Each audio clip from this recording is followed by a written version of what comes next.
check. Check, check, check. Check, check, check. Check, check, check, check, check. The first one worked. I'm just saying it because I like saying it.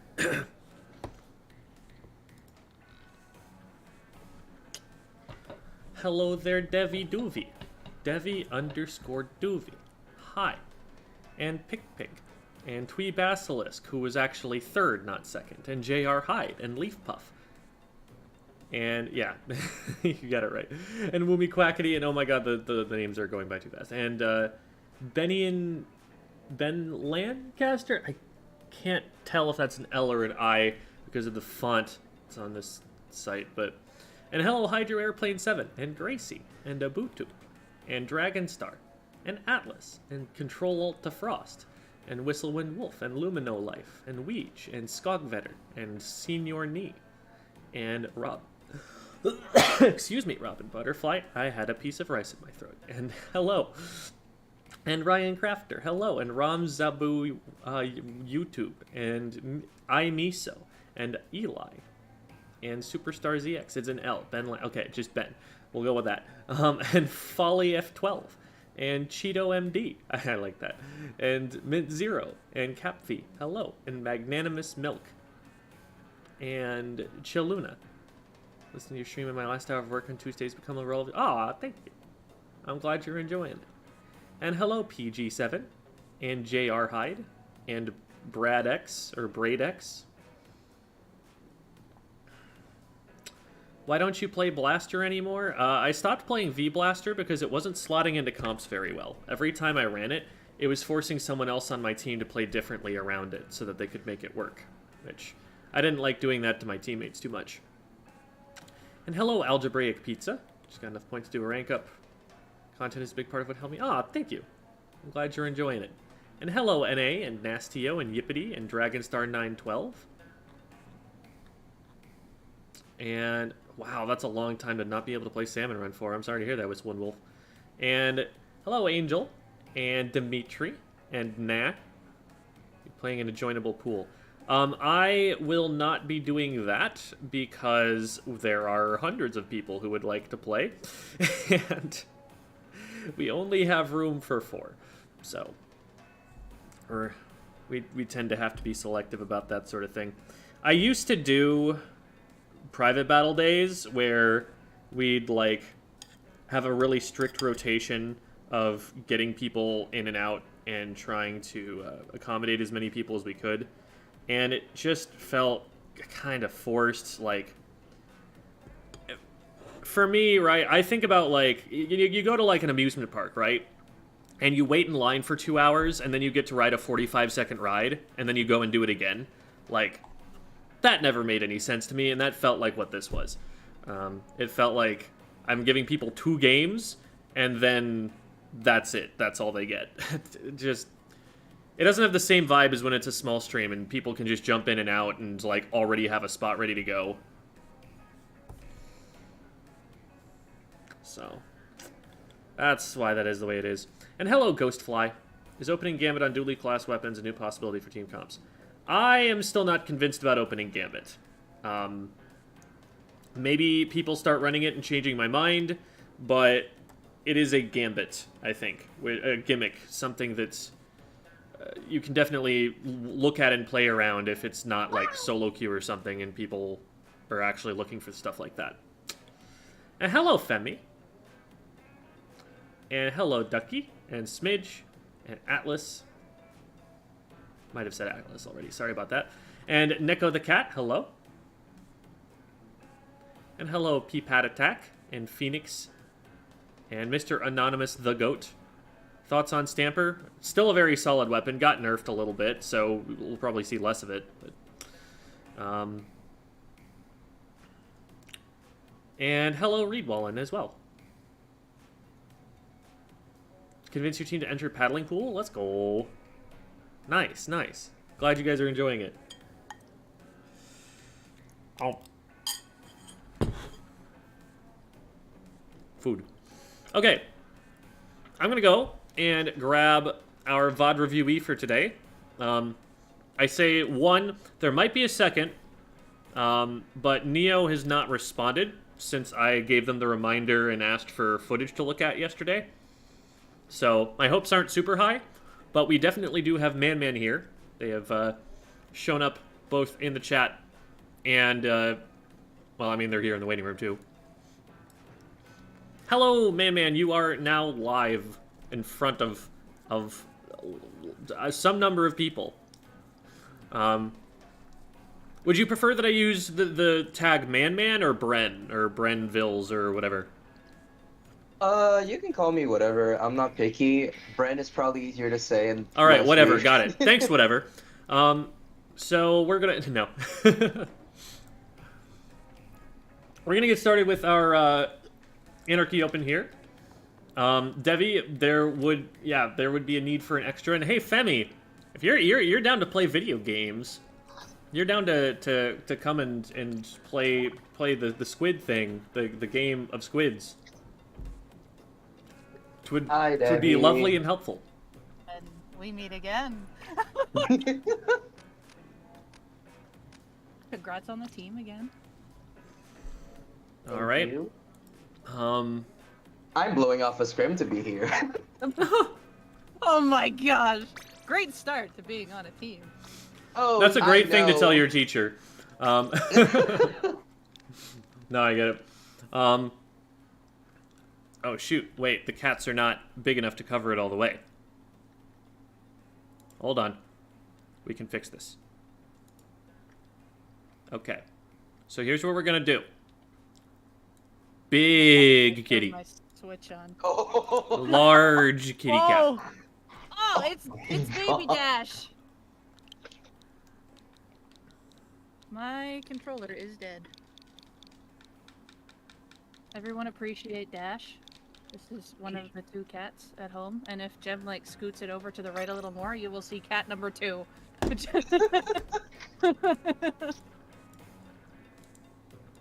To the right?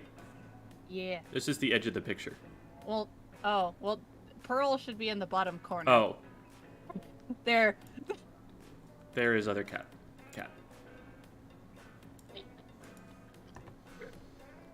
Okay, but... Funny story. Dash has her name because she got herself stuck behind a car dash. So, when we got her...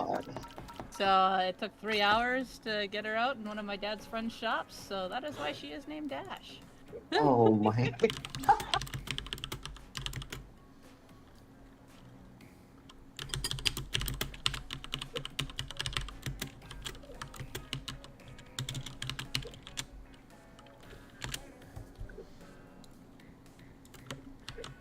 Okay, there's that, and I'm sending this off to Divi too. And I'm copying and pasting it. I know that you don't need the pool, but it was easier. I know, I see. That's funny though. Femi says my hotspot is still a little wonky. Oh no. Alright. We tried. Oh, it's not what I want to do.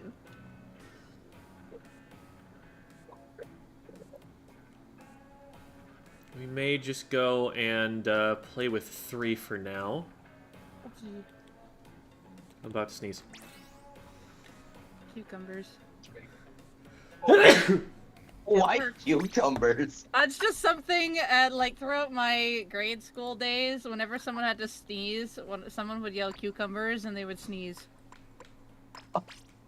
It worked every time. But who came up with that? I have no idea, but it was the most silliest thing, and I will say if you were having a bad day and someone had to sneeze and someone just randomly yelled cucumbers, it was the funniest thing ever. No, I can imagine. I just want to be that first kid who started it. It was like when I played hockey, okay? We needed a signal that wasn't like to tell the defenseman to get away from like the goalie's eyesight, kind of like how a backliner tells supports to get out of their face. And our code word was corn. So whenever the goalie yelled corn, you had to get out of the way, and I just remember just It would throw me off a little bit because I had to get used to it. It's just like when the That's goalie what I'm yelled thinking. Instead of "Corn," cracking and I'm up. like, what? Yeah, no, that's what I'm thinking. Like, I could not focus. I'd just be falling on the floor laughing. Well, I don't think you'd want to fall on the ice laughing. Oh, yeah, but I don't know if I would be able to contain I will myself with the say thing. it did help in a couple crucial times where we didn't have control, right? So then the goalie would yell "corn," and it would throw the other team off guard, and I'm like, okay, I can swoop in here and go because I played centerman, so I was kind of like the support in hockey where I had to be everywhere. So I took it to my advantage when they kind of like stopped and looked confused to regain control. It was so silly. Imagine, how that imagine worked having, out. imagine having to be the person to tell your captain that you guys lost because you just got confused at the word corn being yelled. It's just like, did you hear the person yell corn? So centerman, is that like the midfielder in soccer? I don't know if you played that. It's like you've got your strikers who are up there to score goals, your defensive players who are back there to play defense, and then the midfielders who rotate in between wherever they're needed. Because on the ice you've got the three front lines, which is your left wing, centerman, right wing, and then you got your two defense. So I'm like in the smack dab middle, always taking the draws.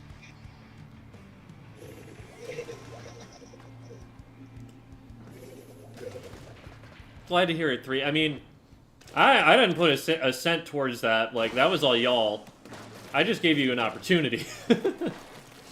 That stream was But amazing. I'm glad it was as successful as it was. It was amazing. I heard from a lot of my friends that they also started donating because they learned about the Trevor Project because of your stream. Oh, So there's that a was blaster really- below me. Shoot. They do important work. It's a good thing that they do. Yeah. One on left elbow. All right, callouts, things. I'm halfway to Bria. There's 2 on bottom left. Got one left. There's a Brella that's backed up. I'm weak. I'm dead. There's a slosher on our ramp. I missed the shot. I'm missing all of my shots on this. Great first It's game so of the good. day. Yeah, we just Tower got was rid going of back those. into mid, so we got a little bit of Yeah, time. that's a bonus. There's one on our side, I think. Yeah, there's one on the truck. I'm trying to get them out, but we're just kind of wasting I'm time. stuck in rain. Yeah, You're good. You're good. Oh dear. they rushed in on left. Well, Wow. I tap shot at a bucket to death. This one's still on our front.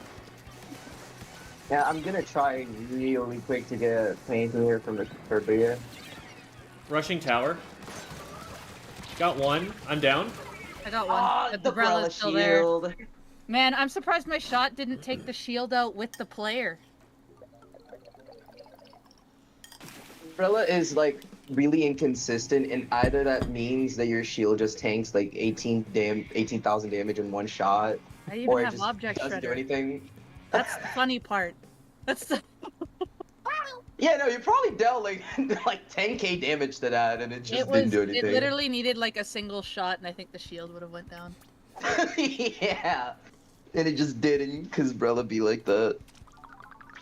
Also, shout out to my teammate Pigman who's watching the stream and roasting me because I'm not getting 2k paint on machine.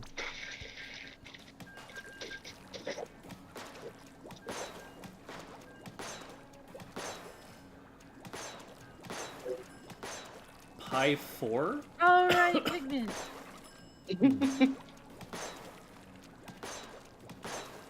Not sure what that means. Hey, we've got a frontliner. One singular frontliner. Kinda, sorta. I'm being a little selfish with my weapon choice right now. Just putting that out there. That's fine. so, Since it's mincemeat and brine water, that's why I'm like gonna. It I'm works. working back and forth with leader and ballpoint right now, so these are two good maps to work on leader. So I'm not mad at the blaster pick. Like that works in mincemeat. I'm also slowly getting better at inkjet. I just have to get better at dodging in the air.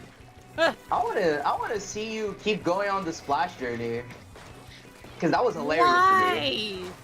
Because it's funny. Oh.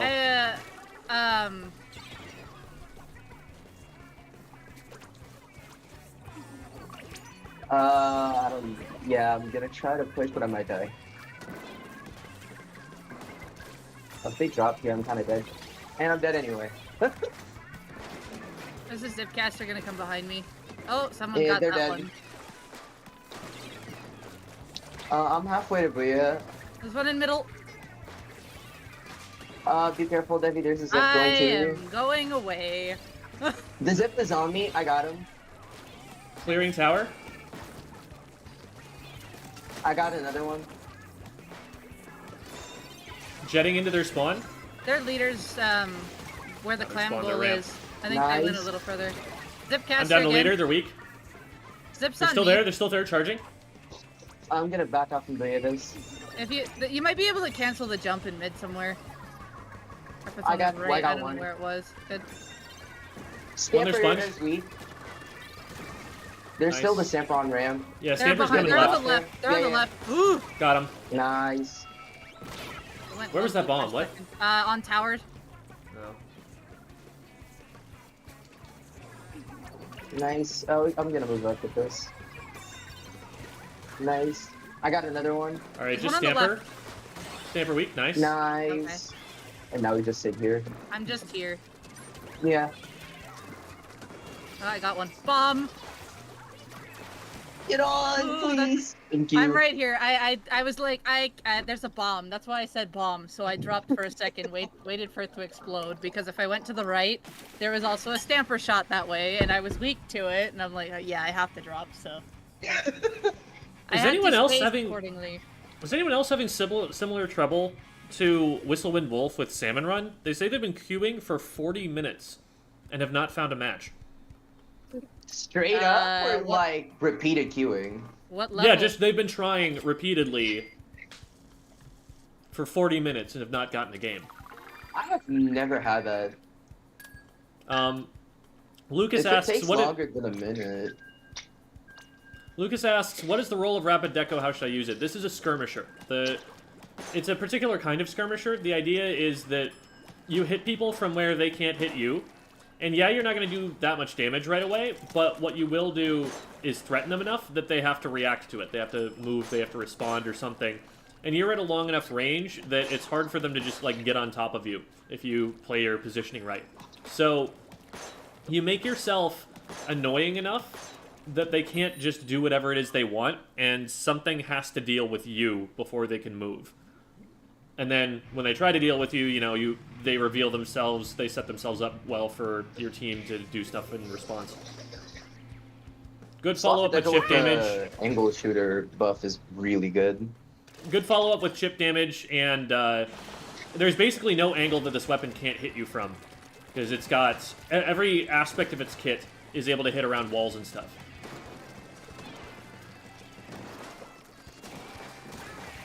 Nice. There's one by that sponge. Oh, there it goes. I Someone just got got it. him. Leader actually dropped right, or That's Charger. yeah. Oh, there's someone on They're tower. out mid. I got They're just another running for it. one. Yo. Frontline Charger plays. We love the enthusiasm, if not the execution. The wiper got me. Got him. Nice. Got one. That's the charger. They got me. Oh, You were cooking In the though. corner, I'm in not the mad corner. at Nice. it. Blaster's dead.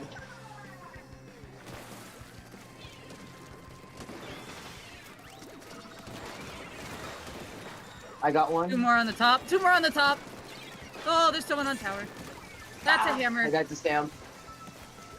I'm trying not to die to stamp. I don't know how you manage. I have my ways.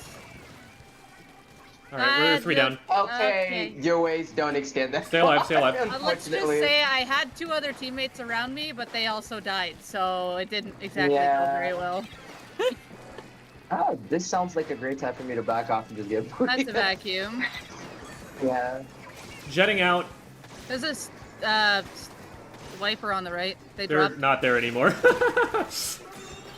one in mid, two mid, charger and one other. That's a +1 to my KA because I didn't hit them, but they had to jump off the ledge because of me.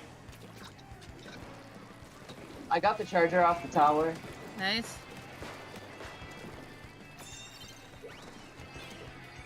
Yeah, there's Our ledge I is got clear wrapped. here. I got the that's blaster. nice. It's just the charger up on top. I don't know where the wiper is. Oh, Yeah, be careful. Wiper's spawning. Viper's You in can mid. try painting on. Okay. Yeah. nope. Nope. we- This is bad. Oh, I didn't realize we were two No. down. Oh, he's I weak. shouldn't have gone Just up there. headshot him if you can. I got out. Don't worry. I have my special, so Okay, I'm gonna nice. launch it in the middle when I can. Left side, left side. Oh, teammate didn't know. they They're just vacuumed. vacuuming. Oh, that's a they're hammer and a stamping. blaster. I was mega dead. Oh, did they just throw it at you? That's so No, mean. I got the blaster was just underneath too. So I got blasted, vacuumed, and I'm out stamped of at the ink. same This time. sucks. I would have had that. Right wing. I'm Sniper gonna got me win. right, If or you Wiper. go- Wiper tower, sharking right. Yeah, I'm trying to push them up, but I can't really do that. Blaster's gonna be underneath our ledge here shortly. Yeah, I'm holding. Wiper's them one back. down. We don't need to go too crazy to push them back. I'm just shooting you so they can get through the round. I'm gonna hold Charger's right on the here. tower. Oh, we can push him with strike. Charger's left There's with two top right. tech. Still down on right, on right, on right, on right. They're coming. Yeah. I got the tech. They're pushing ramp. Wiper. Yeah, don't beat him. Don't beat. They're Okay, hammer. Yeah, nice. There you go, nice. Great job. Okay, now I can go. Clearing I tower. got one. Got one off tower. One on me. One left. That's I the got- last one. On me. On Wait, me. he's My dead. ouch. Oh no. Is there still someone there? Yes, Yes. there's two. I got one of them. He's weak.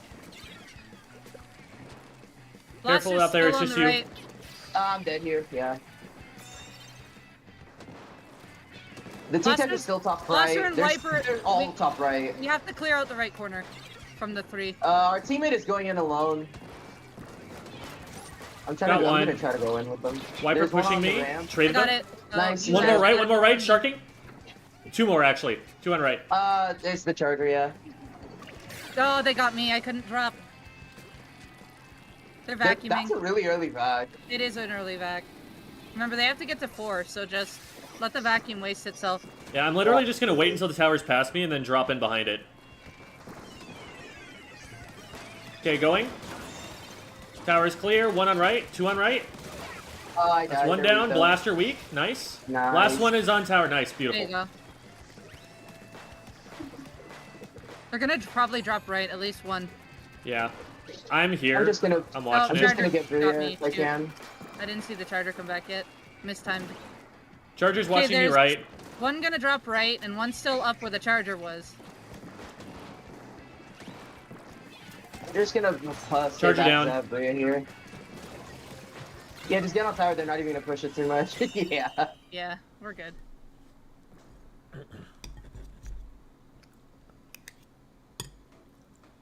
So, talking to Lucas again, who asked what role the Rapid's gonna play. What I'm doing, like when the tower is pushing past that first checkpoint area, is I'm playing from the right side a lot, because I still have a lot of room to back up, and I can keep my range against them. So, it's not to their advantage necessarily to push me, and if they push me, they're leaving the tower. They're leaving the tower more vulnerable, because they have to, like, turn their backs to it, and let my team move in on it. So, I'm relatively safe. I'm pretty likely to win that fight, but I'm drawing them off the objective line. I'm making them do something they don't want to have to worry about.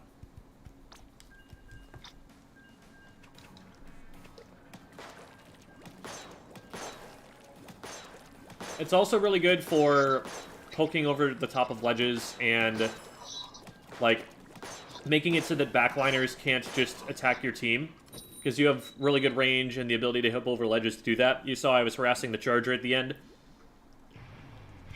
Anytime there's a big defensive stronghold like that, you're one of the best weapons for keeping people out of it.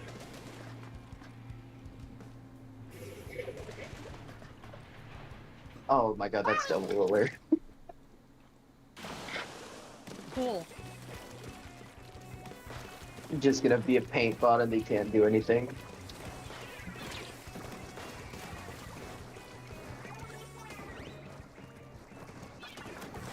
One's behind the tower. Oh, one drop top Yeah, bottom Stamper. left. I can't reach that anymore. One's behind the got him. tower. One is directly on the tower wall. There's a Oh, roller on they're bottom pushing left. on behind us. Mini. Nice. Several There's there. another- Roller. I gotta jump back. There's another roller There's there still one on the bottom, left. bottom left. I'm gonna just try to paint around him, drop that area. Got roller. I'm down. Mini's down below there too. Yeah, I'm just gonna try to see if someone goes left. If they go There's a left, I can stamper kill behind the them. tower. On the tower. They dropped. With everything Yeah. else. Roller's underneath it. Yeah, this is it for Rollers me. in mid. Rollers in mid. They they're cracking zipped on me. Zipped on me right. Well, they got off Sorry, tower just- for that, so we've got time. Yeah, just get your specials. If we One don't sharking do it, under we're left. I think I Get got that them. beacon. Yeah, they're Get down. the Beacon, Sharky get in the our ramp. beacon. Beacon's down. good. There's a roller sharking behind us on bottom left. They're trying Our to base. focus. Behind you, Debbie, Yeah, behind they're you. on- I know. They bubbled. I got him Nice. with a mine. I got him. Oh, Yeah, that was that's all that was sad. going to do damage to them at that point. Jetting. Got one. There's 3 on that left Got side. got 3. Let's go. There we are. There's Where's the the 3. roller? Top left maybe? There's a beacon up where I'm shooting. Yep, top They're all left. respawning. I'm gonna There's one hold below right tower, if someone below can tower. come with me. Got him. Thank you. There's another one above tower. That's down. Watch Oh, I right. missed the wave. I got Last one scammed. right. Last one right. He's on. Nice. Yeah, Mini, I mean. Nice. There's the V rollers on the far left, very far left corner. Oh, Jetting. there's I'm also going up somebody on the else. truck. Where? Left, behind the tower, behind the tower. I'm down to He's it. weak. I couldn't hit him with the last one. Oh my god, they're letting me do this? Yeah, I don't know why you would, but thank you. you have range over it. 2, 3 on tower now. Oh, Oh, I got one. bye. We got 2 down. We might be able to keep that going. I'm gonna jump back I'm and try sure to. as heck gonna try. I got one. There it Okay. is. Nice. Well, it worked. I jumped back and I'm just like, ta-da, mine. Also, Debbie, when I said I don't know how to let me do that, I just bombed in the face of 3 people and nobody shredded. You wanna know how you did that? They didn't have the DPS for it. But like, at least try. I mean, even if they did, you still would have got them, just because it's too slow to actually break you, unless if everybody actually hits directs on you with their mains. 3 says, is Toxic Mist worth it to use on Stringer? I use a lot of run speed. I don't know what the run speed Is comment what? is about, but the Toxic, like, any sub is going to have some uses. Like, there are some times where you want to use them. On a Tri-Stringer, like, there are a lot of things that you could do, because, like, everything will allow you to help somebody else with a fight they're taking. With the Toxic Mist, you do need to be very careful thinking about whether it's worth the ink at that moment. But there are definitely times where it's pretty powerful. Like, you throw that on the tower, it makes it really difficult for the enemy team to do anything. A lot of people love just the entire Stringer kit in general on Scorch Clams, I find. Because one, it basically blocks that main entryway, it slows it down, and then, you know, just the whale to combo with it, and then just the extra shots over top, so, even from mid, so. I've heard a lot of Charger mains just playing Stringer there just for the extra kit stuff with the whale and the mist blocking the pathways. If it's on a slow weapon as well, like, it's a death sentence for them, because they can't paint quick enough or leave fast enough before you can kill them. Yeah, they've Dragonstar, already while I two think on the, top, the right? term... While I think the term support is definitely overused, I think there is a pretty useful definition that people use that, like, I'll use it, that term support, a lot more than FLC will. Although, there is also a point that a lot of, like, midline weapons are not actually support weapons. They're oftentimes slayers. I'm down. I got Tri-Strike. I I got got the guy who two. got me. They're gonna be on their plat. Maybe one might be hiding on the back left, so be careful of that. Yeah, there is one there. There's one on the truck. I got one. There's 2 on the truck left. I'm One's They on gonna- our dropped below. side. They're in that wall. They jumped. Did they jump? Yeah. Oh. There's two. There's one on top right. It's a shooter. Yeah, it's squeezer. There's two left. Shooter and Stamper. I'm dead to the one on the right. I'm in trouble here. I'm down. I got one over bridge. Careful, we're 2 down. I'm just gonna try to kill this one. Nah, I can do it. It's fine.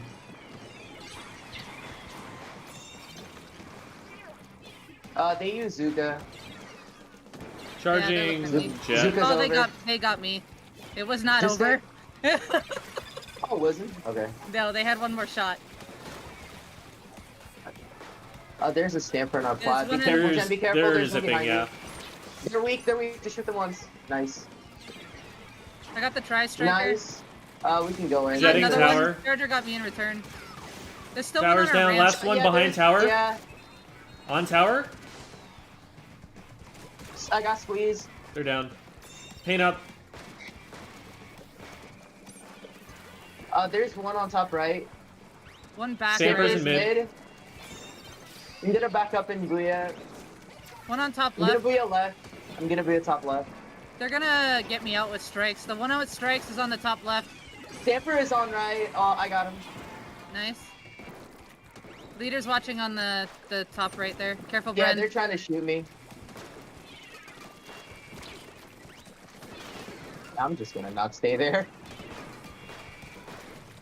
Close to The jet. one's down right. Leader's gonna- on bottom right. Jetting over Or left. never mind. Never mind. that- Not leader. that's a trade. Someone dropped bottom right. I got one. Traded. Nice. Just a squeeze. They're on their I'm gonna flat. Booyah. Let's get out in front of the tower here. Yeah, I'm One rotating above there. me on the left. I'm getting absolutely wrecked here. Got I got, one. Another one stance. weak. There's still one on the top left there. You can handle them. I'll go handle the the They're try charger. striking. Charger ran away. We're down on tower. We need you back here on tower.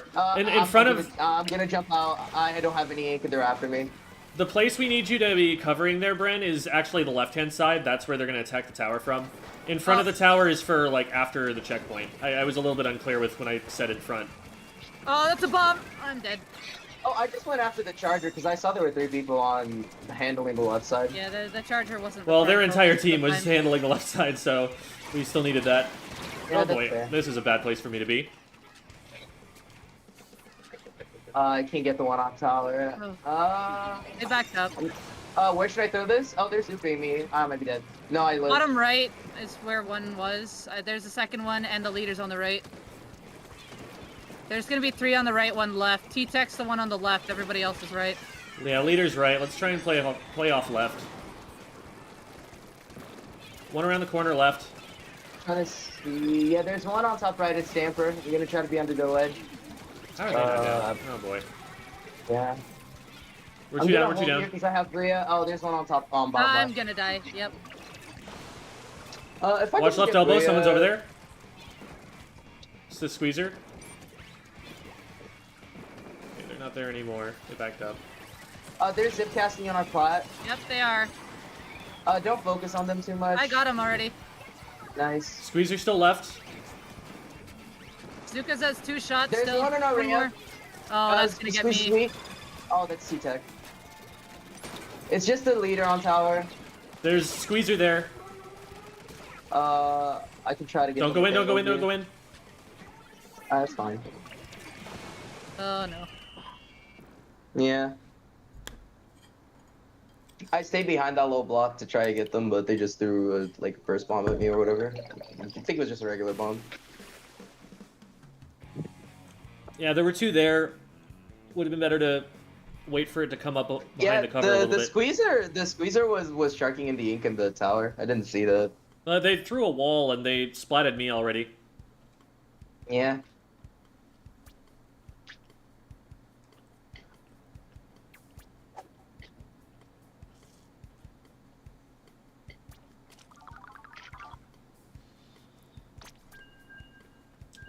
Yeah, the big problem that I would say FLC makes a good point about with the term support is that nobody actually agrees on exactly what the term support means.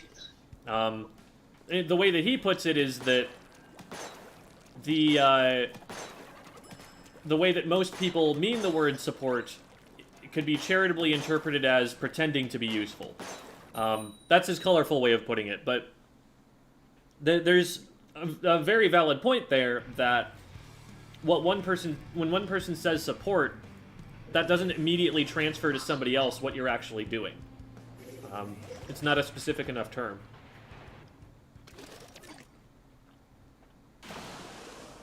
So I define it pretty narrowly as painting the map for special and playing around your specials primarily. There's 2 left truck, 1 on the right. We're I'm 1v1. moving in on right There's side. 3v3. I got one. Oh, there's a just the blaster on below you, blaster Debbie? got me. Yeah, it's too late. I didn't see them through mid.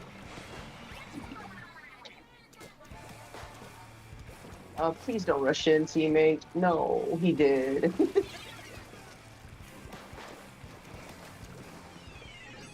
They're striking. I'm gonna try to work through this. I'm gonna die. Yep, there's a blaster and a machine. I'm getting just Yeah, pinched. blaster's right underneath me.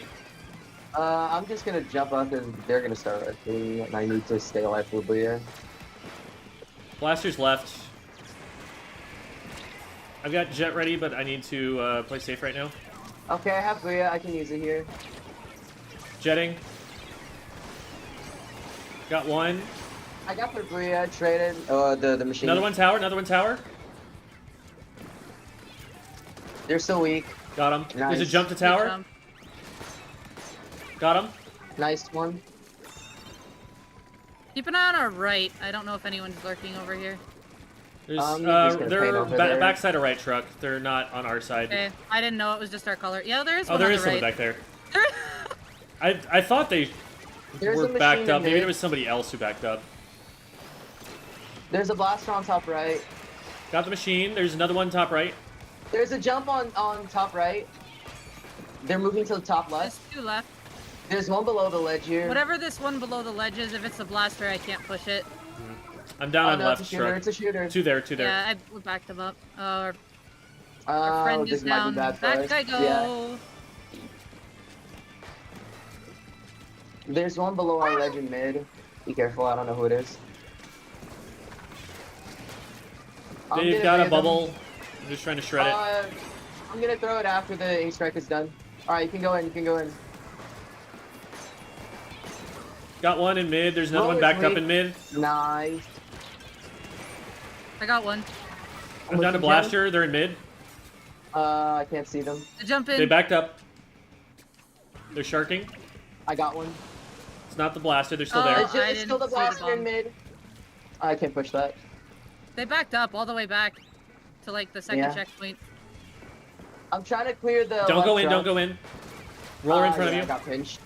Nice. Sloshing machine is in top left still. Blaster's They're on mid. me.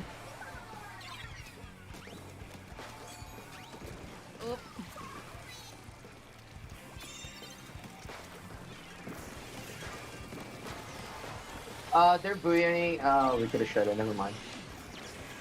We did. that's 2 down. Where's the blaster? I saw someone run back into mid.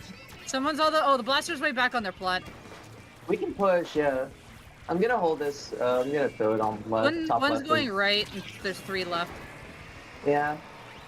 I'm ready to the jet. Splash, the splash on is on tower? the right. Yeah. I'm gonna ready. get on tower. Okay, nice. There's one on top Someone to my right. It's left. a shooter. Got one. I'm down on left. got The splashed. blaster's there. Blaster pushing tower. I got Tower directed. left. Goodbye.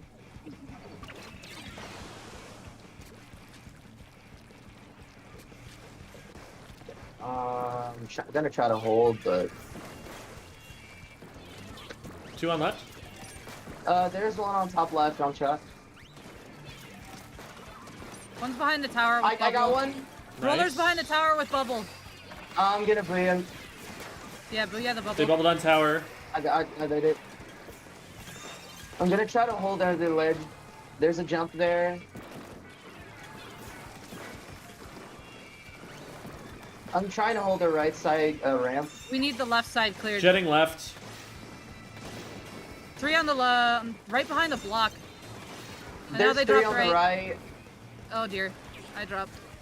Okay. Our That's teammate got okay. one. Blaster behind the top left. The rollers Trying to flush them out. They're Got they're one. dead. Blaster got bubbler Blaster's up. gonna be in the way of tower. I got Nice, blaster. good. Top left. I'm gonna Booyah.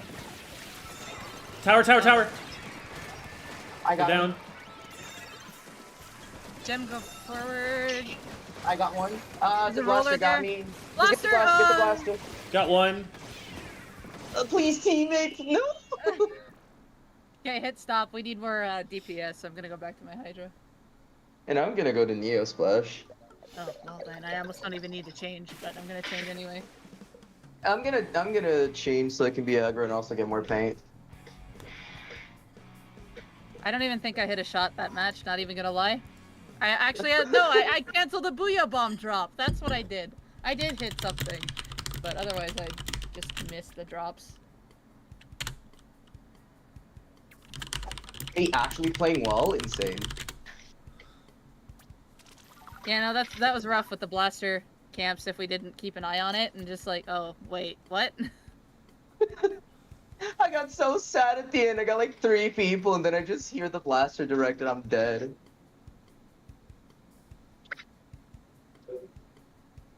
So crushing.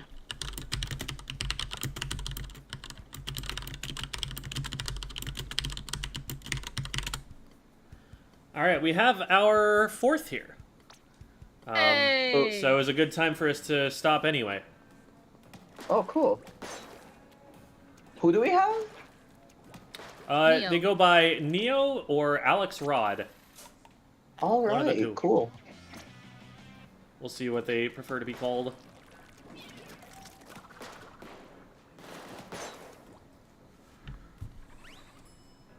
I'm good to drag them. Yeah, if they're there. Hello. I'm here. You are Hi. here. Welcome to here. Yes. Okay. Got all the audio stuff set up. I'm going to DM you the lobby, the pool name, and the password we've been using. And I'm going to remake.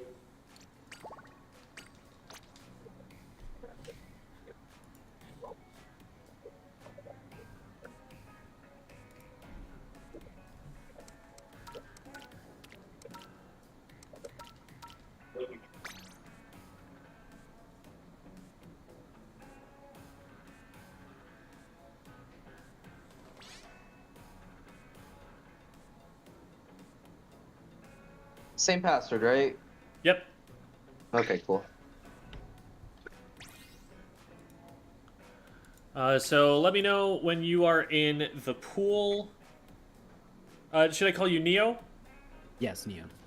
Let me know when you're in the pool, and then I will send out an invite.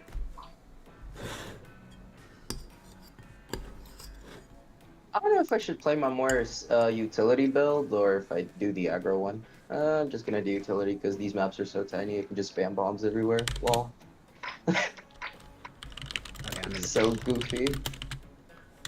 All right.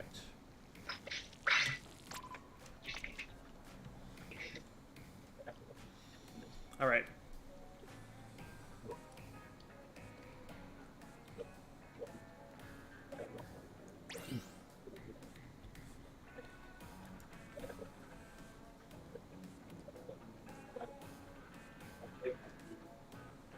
Oh yeah, we definitely need the paint. Yeah, I'll switch off too. You can stay if you want.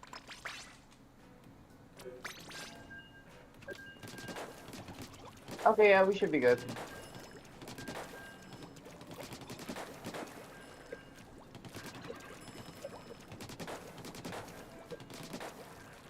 Rush is such a Mickey Mouse weapon, I love it. You think? It very much is, it's so funny. It's pretty good. It is, and it shouldn't be, but it is. There's a lot that it's got going for it. It does. Just Another suffers in the range blaster. department. Also, I've been noticing, but like we've been having the same like 3 recycled players in like all of these matches. They only changed like one or two people. There's one weak behind the tower. Oh, Tower- the blaster blaster right. pushed up. I got him. Yeah. I died. The machine is still on top of tower. I should have just backed. Okay, nice. Roller in mid. Are we? Nice. I'll probably die here. No, I'm good. I'm good. Bro is cracked. I traded. One on right. One on right. On the left truck. Blaster's on the left. Truck. I have Yeah. Oh, strike. I got him. Nice. I got him. I'm gonna strike. What's in the way right now? What can I strike? Top left. And front of tower. I'm bombing left side. I got Nice. We've got it cleared. I got another one. There Just we go. blaster. Oh, I didn't know what that was. I was like, what is this word? Blaster on tower, sharking. one. I'm striking it.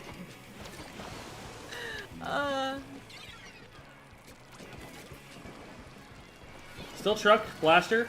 Yeah, we need to get the blaster out of the way for sure. I'm doing for strike. Blaster, Blaster. Oh my god, why are they bleeding with the me? world's smallest big bubbler. Okay, Got two, I'm down. There's one on the That tower. jump is dead. Okay, we have no. Oh, they should be dead, but I don't know if they see it. I'm just gonna keep bombing the tower. Okay, never Yeah. mind. No, keep bombing it. Yeah, don't worry. Oh I just ran no. out of it. I'm gonna strike. Machine weak in front of me, got Where him. is the? Okay. One The behind the roller's tower. super Oh, I got weak. it. I got it. Nice. I'm just gonna tap That's it. 3 down. Top Where's left, Splash? Top left. They're there. Truck. I'm paying you for striking. I missed too many shots. I'm down on left. They're pushing mid. Nice. The one more left. They jumped. On tower, left. Blaster? It is the blaster. Oh I'm no. just gonna Blaster's spam low bombs right. everywhere. Blaster's low right. If you guys are standing on right track, I you're am gonna down be to the roller. blaster. They came into mid. There's one in mid. Sharking, be careful. There's a lot underneath. We don't want right to push yet. We and don't want left. to push yet. I have strike. I'm just saving for that. I'm gonna strike the Bria. Fuck it. Oh, I got blaster. Nice. Let's start pushing up a little bit. Roller in mid. Watch out for sharking. We had I'm the gonna left. try to paint over them. Machine Yeah, down? On top right. Beautiful. I got one. Where's getting Blaster? tower. Right. I'm gonna get on tower. Yeah. Blaster's probably gonna be on their plat. Yep, Yep. right behind the blocks. You can play Oh, more underneath. aggro. Blaster There down. we go. I don't want to in this case scenario because they have specials Okay, and stuff. yeah, then you can get on tower. Okay, yeah. I One died. more on their plat. Might drop They're behind. up on, yeah, they're behind the where I'm shooting. I got him. Nice. Using well as soon as they all come. They're on the top On right. I'm down.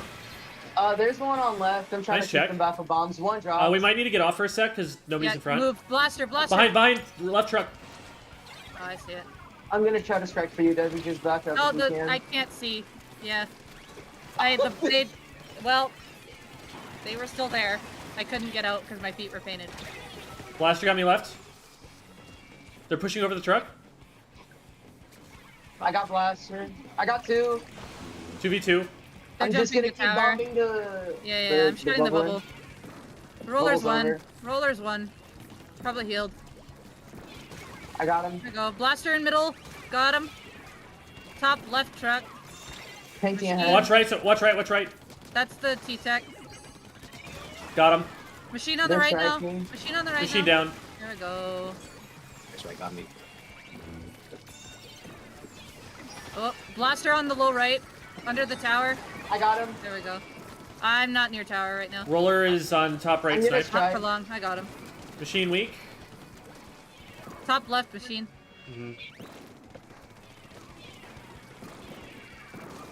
I They're got gonna drop machine. on Mara. Be careful. Oh, well, that worked. I got one with Booyah Bomb. Taking tower. Yeah, we can keep going. One's gonna flank. He's using strike. I got one. I got Just one. get the machine Oh, if you blaster can. from behind. Blaster from Nice. behind. I see it. I'm down to it, but you got it. Nice. Nice. And we're through check. Yeah, we don't gotta keep there you go, pushing nice. now. Roller got me. Alright, that's a really good lead. I'm trying to pay for you, Debbie. Nice. I'm good. Thanks. That's what I'm here for. Got one. I'm down. Or no, I'm not down. Nice. We win. Why did I say I'm down? Those are different words. Those are different words than what actually happened. Are you on the ground level? Mm. That is So you true. I did are drop off the ledge at the end. down. I did get down. Good save. Good save. Okay. Totally what I meant. Uh huh. We can do one more, I think.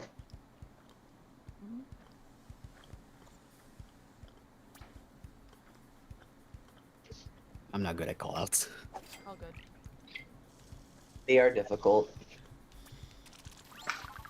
Do you play for a team? Is it something you want to work on? Depends.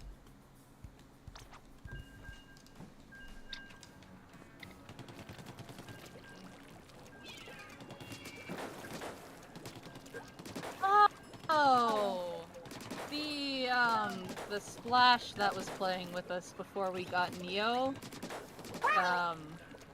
added us on Twitter and says that their tag stands for pi 4 because their tag is pie for breakfast.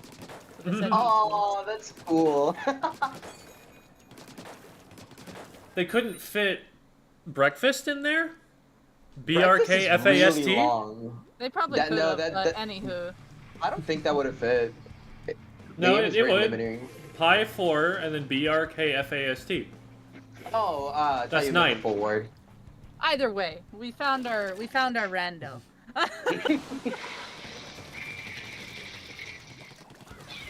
The real win was the friends we made along the way.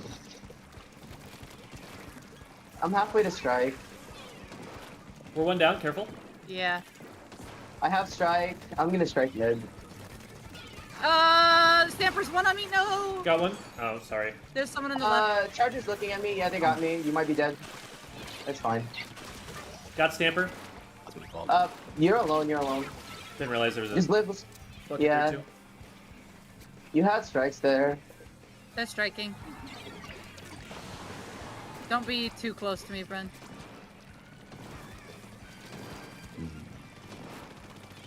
That Charger is looking at me very I angrily. got him. I got him. They're zipping in. Yeah, I'm down to bucket in Zip front. his moves.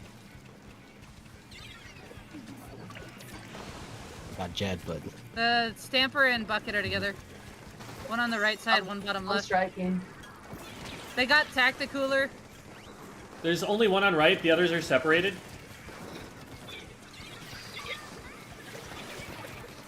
There's a jet in mid. There is. There's still a Wiper on the right. I can get the jet. Jet's over.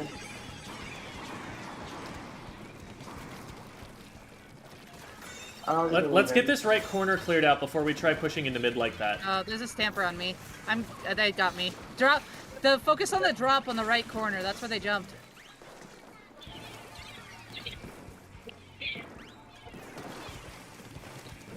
Two pushing right. I'm I'm weak. halfway to Bren, strike. see if you can help them on the right. Bren, help them on the right. Jed got How me. did that not hit? Please! Oh my god, he's so weak. I got Stamp. I got Ballpoint. Well, someone else did, but you know what? I assisted. Yeah. You assisted my splat on direct. It's good. Okay. I'm gonna booyah the middle here. Get that charger back. I have strike. Alright, actually- never Nice, mind, they're I down. did not. I traded. Charger's still there. They backed Someone up. draw. Okay. Charger, yeah. Charger's on the left here. There's two. I can't push that further. Jem, I'm right beside you.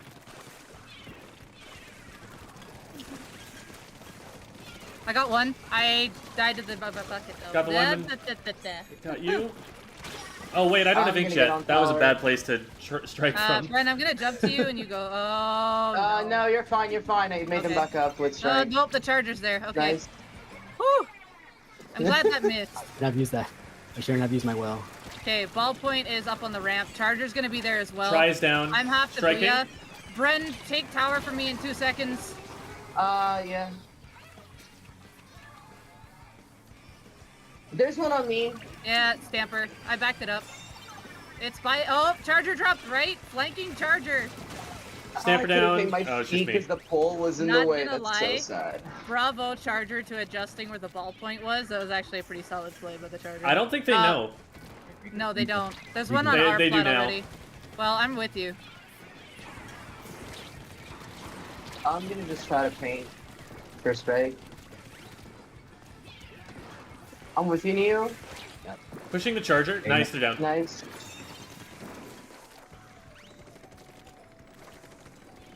Stamper on your left, Neo. Ah, Stamper's one, got I'm him. striking. I got one. they just We keep got who working, we double strike. yeah, they got double fizzy bombs. So I keep. Here, Down. I'll booyah Go bomb on. the back, the long range.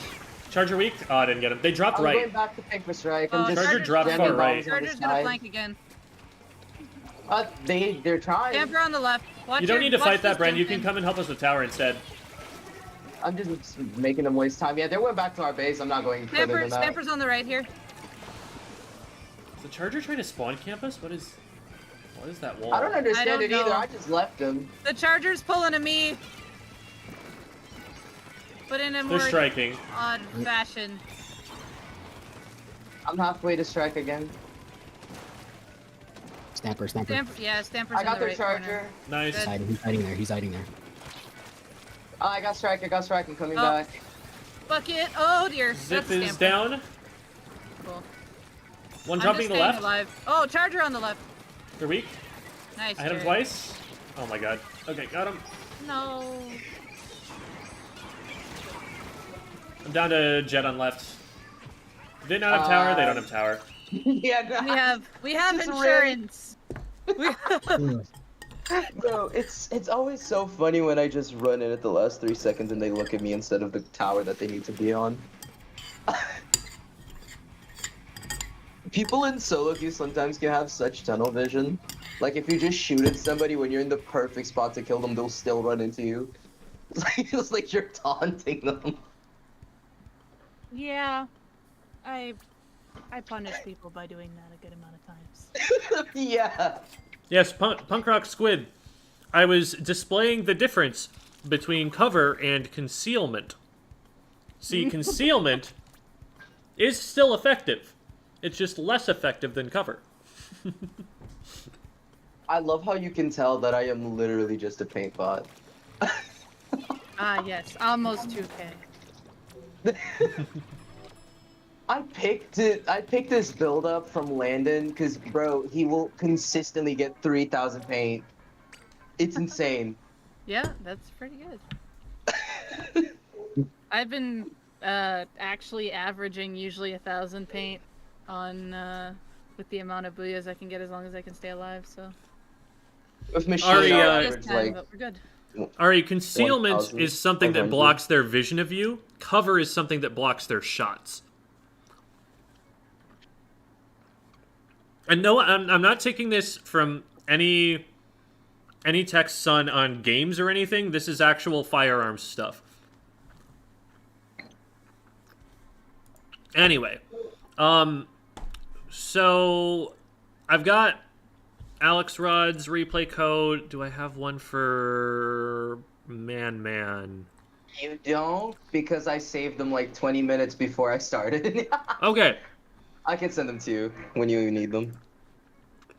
sure thing. Well, since I've got Neo's right now, I'll put that in, and in the meantime, you can go and grab it, and then we'll have it ready Okay. as soon as we get around to you. FGY. Oh yeah. By the way, I didn't lose this one, but it was very close to the topic that I have. All right. Yeah. Woo, So just- educational points. Yeah. Just pretend I lost this one. Yeah. Have fun learning, friends. I'm gonna go moderate the chat. Alright, see ya. I'm so sad I had such a good replay code, but it got deleted in the update. Yeah. I got this one like 2 hours ago. Oh yeah. Junior is my secondary, so. Okay. Yeah. Sounds good. We'll work on that. Dragon Star asks really quick before we get started. What's your opinion on Stamper? IMO, it's probably a weapon to play every role the best. Wondering if it could be the best weapon in 3 if some huge crab counter is found. Well, one of the... So, Stamper has probably been I think, the third most popular weapon in competitive play since, like, up until the recent patch. Its Charge Slash hits at heavy range, heavy splatling. It has burst bombs and also a horizontal slash that's really, really good for adding chip damage, for following up on players that are weak. And it's one of the best Zipcaster users in the game because it has both the melee range attack, so if it needs to get on top of something to beat it, it can, or it can poke at things from really far away at high ground that's annoying to shoot at. So that weapon has been one of the better weapons in the game, and one of the reasons that it works so well is that it plays both with Crab and against Crab pretty well compared to most other weapons. Burst bombs combo with the burst bombs that its teammates playing Splash have, and the Zipcaster goes through Crab and allows you to damage it. The main weapon itself is really powerful at attacking Crab, so it was very much in the place that it was in because of the way that it could play in Crab meta. Now that they have nerfed burst bombs, that's a huge hit to the weapon. Like, ink efficiency is really important. So that's it's not like it's a terrible weapon anymore, but that is a significant debuff. And also with Crab being nerfed and more people considering other options, it's possible we see a meta that's less Stamper friendly in the future. So it's hard to say right now, but when you talk about a huge Crab counter, like, that was the Stamper. It was a very good weapon at fighting Crabs. So. I think that maybe in the future Stamper is gonna become weaker, but I think that, like, right now it's still really broken. People, like, it has a really high learning curve, but if we ever get to the point where we see a player fully being able to utilize Stamper, it's just genuinely gonna become super broken. At least in the meta that we have now. Like, Kyo and Chara were already pushing it at top level, and there were Japanese players. Like, I don't think it's that we're waiting to see someone do it. It's that we were seeing people do it. No, like, the level that they were at is still top level, but the weapon still has so much more to offer. You'll see every couple of days people finding new tech for Stamper, even now. Obviously slowed down a lot since launch, but it has so many things that it can do. It's so versatile. Wow. So I feel like if we ever have more time with the, like, when the game's like 3-4 years old from now, assuming we have a meta similar to this at least, I think it's genuinely just going to become one of the weapons that you need in every comp. Well, there's my take on the issue at any rate. We're going to move over to the VOD review now. This is just solo queue, right? Yeah. Okay. Good, because I would not advise playing this comp ever. Yeah. You do not have a lot of frontline here. Yep. It's going to be up to you to play a lot more aggressively than you're probably planning on playing if you're picking a C junior. Because your Hydras, they're going to be able to take some aggressive angles, but they're not going to be able to push around like blind corners. They're not going to be able to go right up against ledges. Like, there are things that they can do to make this work better, but at the end of the day, when you have to cram through a choke point, it's going to be the shorter ranged weapons you're going to need to do that. And so it's going to be you pushing up with information from your own torpedo and maybe some cover fire over the ledge from the range blaster. And that's how this push has to work. Their comp is pretty much better in every way. They have... First of all, like, everything outranges you, so that's wonderful. Second of all, Explo and Jet work really well together as main weapons because they're able to move up just a little bit more, and they're still able to do the same kind of covering each other's angles thing that two heavy backline weapons like the Hydra and E-Leader will do. The Explo is going to be able to actually harass the backline weapons on your team, from, like, over cover or something like that. It's a pretty good counter to those. Plus, they also have torpedoes to be harassing your backliners with. Your torpedoes are going to be a really important tool in this, because you need to be able to keep those backliners down. And then, everything on their team is just really hard to engage on. Like, the backliners are going to be able to back up. And then you've got the dually squelchers, one of the best skirmishing weapons in the game, and best at specifically skirmishing, best at like kiting you backwards. And the wiper, one of the most mobile weapons in the game, and also pretty good at kiting if that's what it wants to do in that matchup. So this is going to be hard just looking at the weapon select screen. Like, they have a big comp diff here. Let's see what we can do with it. Oh, the thing I learned. You might wanna share your screen to the Discord class. Thank you. Yes. You're welcome.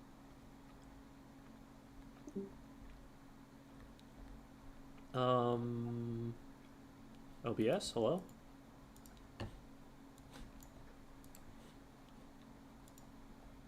There it is. There it is. Okay.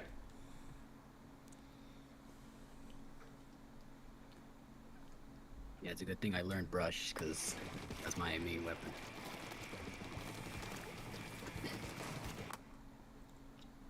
All right.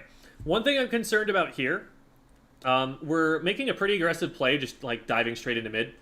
It doesn't look like we have a ton of information yet about where they are, but that's not necessarily a bad thing if you're able to like get into a good sharking position. If you're able to be like further forward than they expect you to be and just get a pick from someone who doesn't expect you're going to be that close. The problem with that play is that we just put a whole ton of paint around the right side corner there, which is going to alert anybody who's looking for this kind of a thing that you're on your way around it. So when you walk over here, you know, if there were someone who had rolled out on the right-hand side, they would have warning you were there, and they'd already be backing up. So now, you know, you're getting, for example, this torpedo thrown at you. So what we want to do in order, you know, whenever we show ourselves, if we're trying to play aggressively, what we want to do is, once, you know, they know we're there, we want to move someplace else. Painting is going to help a lot with that because it's going to give you more places to shark.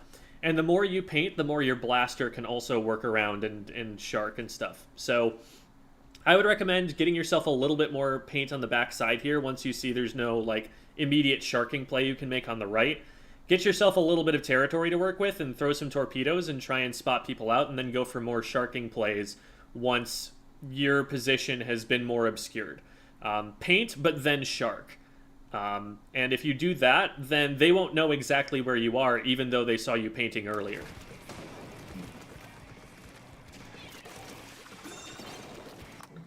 So if we're going to push this angle here, we've got the leader watching on the left. Oh, I backed up a little much. There we go.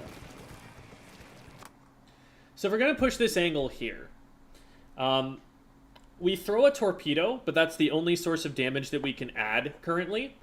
And we don't really have the range blaster looking at this or anything like that. So the torpedo is the only amount of damage that we're going to be able to get off of this. Rather than throwing the torpedo and then rushing forward, it's probably safer to just throw the torpedo from back here. Because if you push forward, you don't have any kind of like guaranteed way to get another chunk of damage that actually splats this player. And now you're just sitting under a ledge with an Explo who knows where you are over the top of you. They can, in theory, hit that. So there's not a lot of benefit to gain from going underneath this ledge since you don't have anything to combo with it. Now, they give you a freebie here and just drop off the ledge, which they did not have to do and should not have done. This makes them more exposed to the E-leader that was on the left. This also makes it so that now you can actually get on top of them, whereas if they had stayed up on top of this ledge here, they would have been fine. So that's a big mistake on their part, but what we should immediately, you know, wait for them to whiff a shot and then dive down on them. Which we do, and we take them out. Nice. So that's a great pick right there. They had no business being where they dropped. You punished them for that, and now we've got a player advantage here, and we're going to be able to start pushing forward. I would say that Wavebreaker is probably a little bit conservative. It looked for a second like the enemy team was going to fight on the left, but when it's 4v3, you can probably anticipate that they're going to get backed up at some point here. I would probably have saved that and actually maybe like put it in the corner on the left over here or something so that we can clear even further forward. And it might actually threaten some of the snipe area as well. Alright, nice. Player catches us off guard there, but we're able to win the fight anyway, because they're fighting from a range that's not great for them. Yeah, so I think you got tricked that, like, you thought they were running backwards, and so you threw the torpedo that way, and then they were actually sharking way closer. So, good play on their part, but again, they are dually squelchers. They do not have a fast kill time. You just beat them for that. So, good stuff.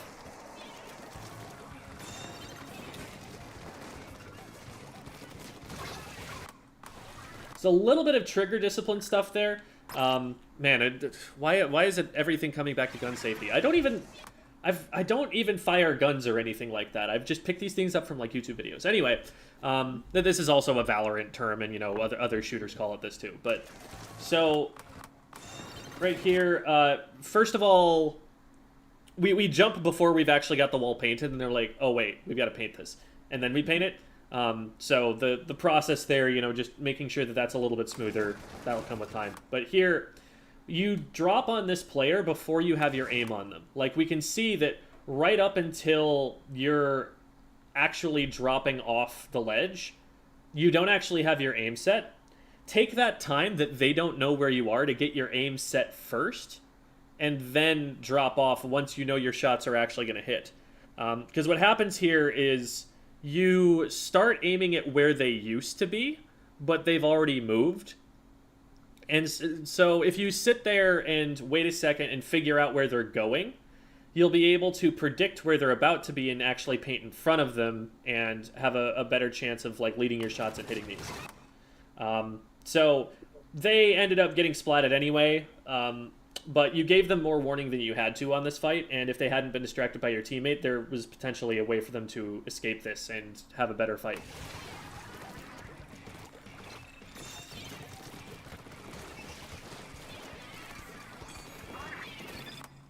For those who don't know what trigger discipline refers to, trigger discipline is not pressing the trigger until it's time to press the trigger.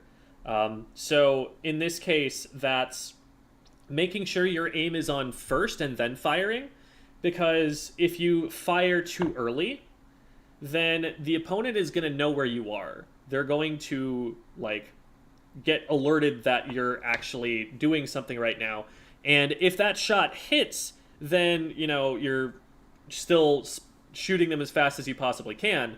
But if it misses, now they know you're over there and you haven't done any damage. And if they just get their aim on faster than you, that makes it a lot more likely that they win the fight instead of you. It also gives them time to, like, throw your aim off, where you haven't done any damage in exchange for getting a good position on them. So there's a lot going on right now. It seems like there's maybe a little bit of I'm not sure shuffle, and part of that is because you're basically in a 1v4 at this point. So like you're diving in. We've only just cleared the first checkpoint though, so the tower is still back like basically in mid, and we're pushing up maybe a little bit far. It's working, but they really could just be collapsing on you right now because you've dropped over a ledge. It's going to be hard for you to back up any further, and if they just kind of slowly walk forward at you, you lose that engagement. But some of them are focusing on different things. There's a player who dropped left already that I think we didn't notice before that's just, like, taking their sweet time getting to us. But we do eventually get cleaned out here. So I would probably sit back and throw some more torpedoes and go in once I have more information about where people are and we have more paint. We do end up getting one with the torpedo on the top right, which is great, but then after that, we want to be really careful because we're basically surrounded in a semicircle. Enemy player on our right, enemy player in front of us, enemy player on our left. And if they decide to actually do something with that, then we're in a lot of trouble, and they eventually were able to poke us out like that. Still, really good push that the team is able to put together here. Push to 23 is great with such a defensive comp. Because all we've got to do is hold at the checkpoints and we should be okay. That said, if we do let it get through the checkpoints, it can snowball really quickly. And so we do have to be really careful if we want to try and play to hold this lead.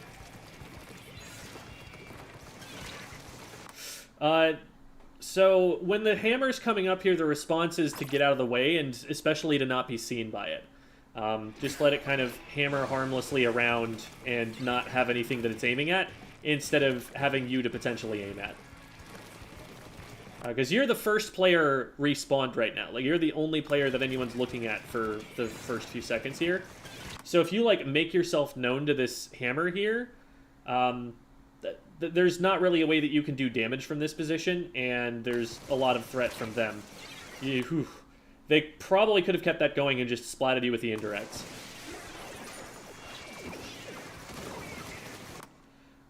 So you're in... There's a lot of stuff going on right now, and I think we're kind of trying to dive into it a little bit more aggressively than we want to. It is important, you know, to be aggressive on this comp, but if you just end up going down, then your team, you know, obviously doesn't have you. So, like, for example here, they know that someone's here because they've thrown a toxic mist up here, and people are revealed by the toxic mist. It makes this sound effect, and so they know that there's somebody up here. So they're probably going to be putting some shots over because they know that the people who are marked by this are going to be slower. So rather than, you know, continuing to go up here and getting shot by the shots that are being aimed at our E-leader, I would probably just back up and get back down and look for another angle. The E-leader's got this covered. They don't need me up there to paint with them or anything. We try to go for a squid roll. I don't see too much utility for the squid roll. You could have thrown this torpedo just by moving to the left and getting it around. I guess maybe it gives it a slightly higher angle. But from here, we want to recognize that we're in rain and to not keep fighting inside the rain. We want to drop down off of snipe here and get back a little bit so that the hammer doesn't get to us and that the rain doesn't finish us off by just chipping us down. Because if we just stay in that, we're just going to keep on tanking damage.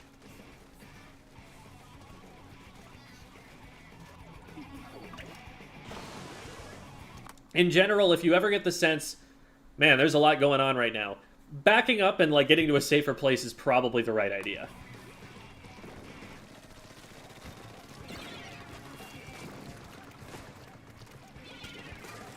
I like to use the torpedo to try and get in here. I think pushing that hard off of the torpedo is maybe a little bit over-aggressive, just that they have multiple players here and they could get, like, a pinch angle on you. It's only you, the Hydra, and the Blaster. The Blaster you leave behind here. And they're not, like, following you up or anything. So, like, you can push up about this far, but after this point, if you go around the pillow that's in front of you here, one of the players that you're pushing could just cut off your escape route to go backwards. And at that point, you're just totally stuck against weapons that outrange you, and... remember, it was the Range Blaster and the Hydra that are also up right now. None of them really have a good angle to be able to help you from here. So it's all you right now and basically a 1v3. You were able to stay alive there. They didn't go for that aggressive play, but they definitely could have. So, good job staying alive. Good job making sure you're painting your feet and keeping yourself safe. This would be a good time to pop the Wave Breaker in an annoying spot, so that it's, like, distracting opponents, revealing them. You've got two backliners looking at them, so making them forced to jump can sometimes give you a free leader shot or something. There's the rain out again. We want to make sure that we're not in the middle of that. Good job focusing that before that becomes a problem. And now, as soon as you get that, knowing that you're already damaged from the rain, you don't want to be going in for more. You want to be backing up behind cover. You want to be healing. If you ever get damaged by just anything in general, and you win a fight, try to get yourself healed back up before the next fight. You've done your job getting one pick. After that one is done, though, like, going up against somebody else with half of your health bar, it's just not a fair fight at all. Somebody who is far worse at the game than you can still beat you in that fight. So heal back up and make it as difficult for them as possible. You could probably have just swam to the right here and gotten behind that ledge and made it a lot harder for this player to catch you with their straight line of sight weapon. They are really stuck. What? They're just standing there. What in the world? They go down for the... What happened to the jet? Did they DC? God.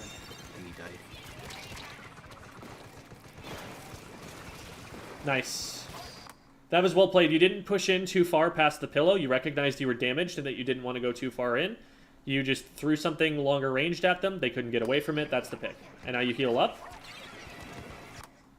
Right now, where the tower is, the biggest threat to them is just across the way there, on the other side of Snipe. And so recognizing that that's where the tower is vulnerable, I would probably throw a torpedo over the top of Snipe so that it reveals whoever's over there and gives the tower riders an idea of where they need to be pre-firing.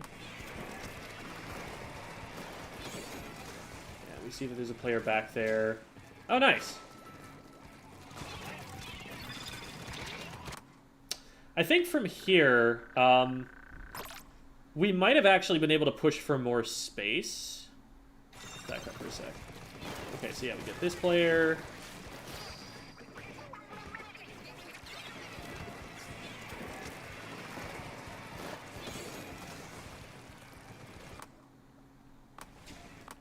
Like, from here, you might, with the players being where they are, a lot of people are going to be looking over to, like, your left, the enemy side's right. You might just be able to slip in here if you want to and see if you can get something going. But right now, popping the wave breaker and then just holding forward, they're going to see that you're there and there's nobody else for them to shoot at. So, like, you see this jet is actually firing at you well before you are actually in a place they can hit you. Because you're all that's there. You've given yourself away with the torpedo. And the wave breaker also has a sound effect, so they're very aware that you're over here. And with nobody else to push that player out of the way, you're kind of just pushing into their range. So I think they're like, you either want to sneak up without using the torpedo or the wave breaker, or you want to use them and then stay a little bit further back and play the long game and try and poke them out instead of just diving in right away.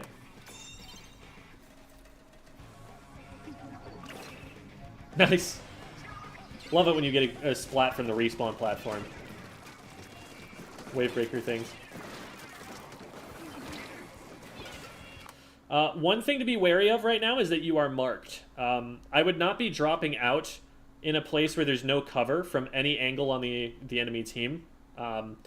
You can be attacked from ramp right now. You can be attacked from snipe right now. They can just all see you there. So probably better to keep yourself behind walls instead of in front of them for the time being. Yeah, we were able to kind of wriggle our way out of that, but there's a lot of stuff happening on screen, and I'm not sure to what extent we're processing it, that there are, like, enemies here and there, because we're not keeping our camera focused on them. We're just like, oh, there's an enemy there, and then we're just keeping our camera turned where it is. Which, it's easy to do in this game. Like, this game can get overwhelming really quickly.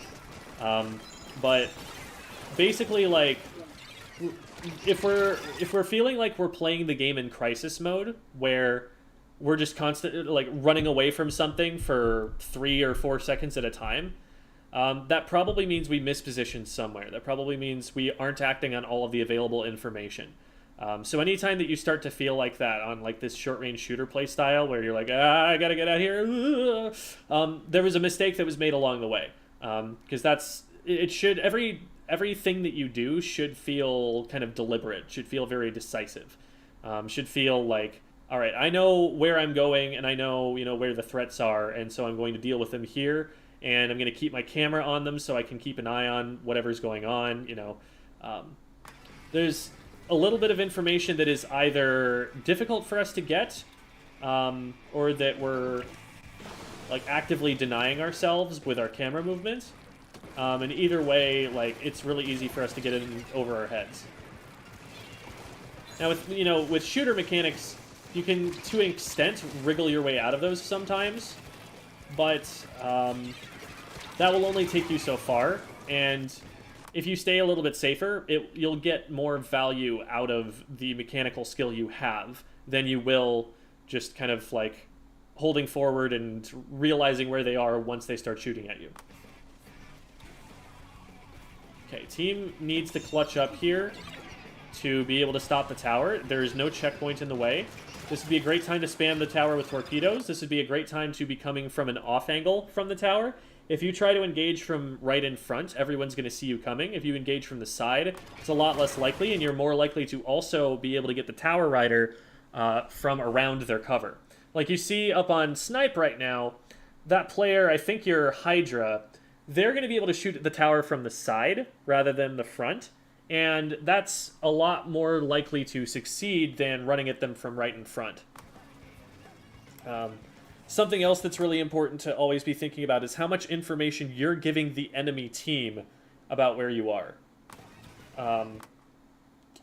Because if it's too easy for them to see you, then you lose a lot of the advantages of stealth, you lose your ability to surprise people, to get close to longer ranged weapons, and that hurts your ability to play frontline weapons. No way we actually stop it at 23. Oh my goodness. That was clutch. Alright. And notice that, like, while that whole tower defense was going down, you went down, I think, twice after they cleared the checkpoint. Better to be staying alive and applying pressure to the tower than to just hold forward, dive at the tower, and not ever get there. Because that applying pressure to the tower, even if you're not able to get on it directly, will at least enable weapons like the Hydra, who took that off angle, to be able to hit the other side of the tower and kind of pinch them and get them off the tower. Whereas if you go down, now that's one less thing they have to worry about.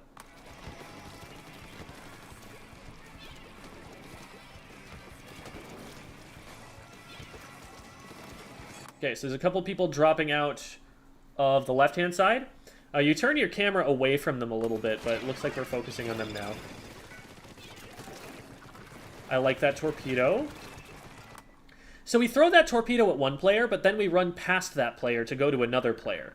Like, if there's someone over there and it, like, locked onto that player, you don't want to draw the aggro of a second player. You want to focus on the first one first, while you're safe from the second one. So, like, here... Oh, okay, wait, this is a little bit further back. So yeah, that player drops out there. We know they're there. We throw this out here. We throw this. We see that lock on, and it's pointing us towards mid. So mid is what we want to look at here. If we go in front, now that player who, you know, our torpedo is going after, what's very likely to happen to them is they, like, dodge roll backwards or whatever, because it's the dually squelchers, and they end up right on top of you while you're fighting the jet up here or the wiper that's in front of you. Like, you're putting yourself into a potential 1v3 by going in that hard. It ends up working because only one of them actually fights you, but that's something that could definitely go wrong, especially in a more coordinated environment.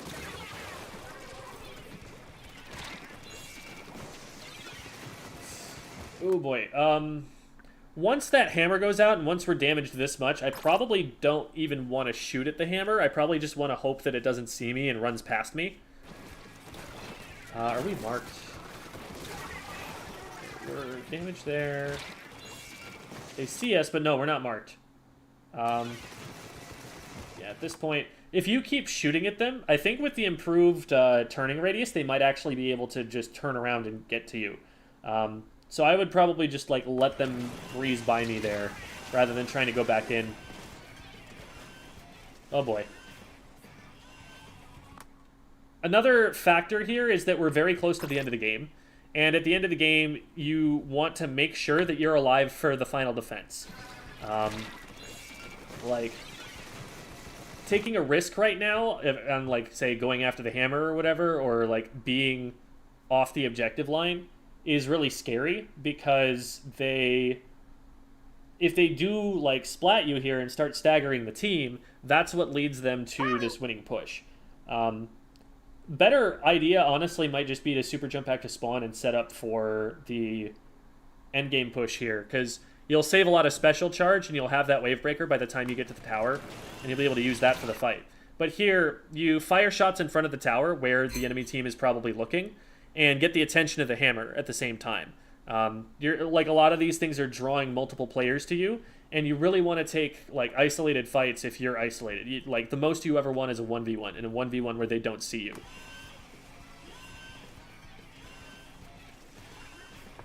Okay, so Hydra coming in clutch, taking out a Tower Rider, and they run out of time. So, good shots to those hydras, to that hydra. They were doing a really good job on defense of holding snipe and not going down from there, so that they were able to stop the tower from moving whenever they tried. So yeah, that one's hard because you have so little backup, and as a frontliner, you're going to be in some trouble. But I think you put yourself in more trouble than you really need to some of the time. I remember kind of playing that way earlier in my Splatoon career, where I'd just kind of like dive into like a whole bunch of enemies and kind of hope that my mechanics could carry me. Just try and like get in there and zip around and be hard to hit and stuff. And it stopped working once I started playing especially more competitive teams, but even just higher level solo queue players to just run in there. Because as soon as I gave them an advantage in a fight over me, which I'm going to do often if I'm just like trying to throw caution to the wind and run in there, they were actually able to use those to beat me, and often I just didn't get anything and I was dying. So when you take fights, you want them to be a little bit more premeditated, and to especially focus a lot more on maintaining your stealth, so that you're not seen in the first place, and you have an advantage on someone before they even know you're there, and you're kind of getting them down before they see it coming. That's what you want to be able to accomplish more often than you were in this match. Lots of good torpedo throwing. I like where you're throwing them to aggress, especially the enemy backliners, especially the tower. You got a number of picks off of throwing them well, so that's really good. Putting Wavebreaker on tower is really valuable, because not only does it hit anything that's trying to get on the tower, but it also serves as a shield, a shot block for the player who is riding the tower. So throw that on there when you can. There were a lot of times in pushes where you were getting too far ahead to be able to do that, which understandable, because again, you need to take some space, but I think you could be a little bit less far in front of the tower, because sometimes you would get so far up in front that people were able to get between you and the tower without you having any say in it. Make sure you're playing, to where the tower is, even if you do have an opportunity to push up, because if you leave holes in the perimeter around the tower, people are just going to walk through them instead of having to go through you. Do you have questions for me? It sounded like you were going to say something. So it's not really like an overtime mentality scare or not, because usually I panic when, like, let's say the enemy has momentum. I feel like the way that you were engaging and going down was something that was actually consistent through the match. Like, that also happened when you were on offense. We ran in just a little bit too far, a little bit too quickly when we didn't have a lot of backup. Made ourselves target number one and didn't have any resources to win those fights because we have such short range and we had no cover. It's that kind of a situation where I'm like, yeah, like, you could say that you panicked on defense there, but also those kinds of plays were happening throughout. I don't think it was like, you may have felt more nervous, but we're seeing the same sort of thing happening at other times in the game. So I think, like, part of it might be that you're getting a little bit overwhelmed, maybe not collecting enough information, not putting your camera in the places where you need to be able to find stuff. The biggest thing I would say is literally just, like, slow down a little bit, in the sense that you need to give yourself more time to make decisions. Instead of just, like, throwing yourself in there and hoping you can kind of wiggle your way out of it, look at the situation and think, like, where are people? Where do I want to be to take advantage of that position? And then go there. And that will make you more decisive. It will make it so that the plays you make are less about improvising and more about executing on what you already know will work. And you'll play with more information, so you're less likely to be surprised by things. I think you're going to be more successful if you make yourself just a little bit more deliberate.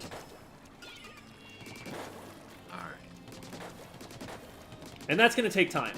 That's like a general trend that there are a lot of little things that you have to focus on. So, like, one of the big things I would say is when you get a pick or you just have a moment where there's nobody threatening you, just sit in your ink and, like, look around and, like, figure out where people are and then go and do something based on that information. Because a lot of the time what's happening is, like, you'll get a pick, and then it's just I'm holding forward onto the next person, and onto the next person. Oh, shoot, they've got a hammer. I've got to go over this way. And, like, there's always something screaming at you in your head when it could be like, all right, I got that one player. What's going on over here? Ooh, they popped hammer. I'm just going to not. And now I can go back in and get them. You know, and giving yourself that extra little bit of time to be like, that's a nope. That will save you a lot of the time. So don't die. Don't die.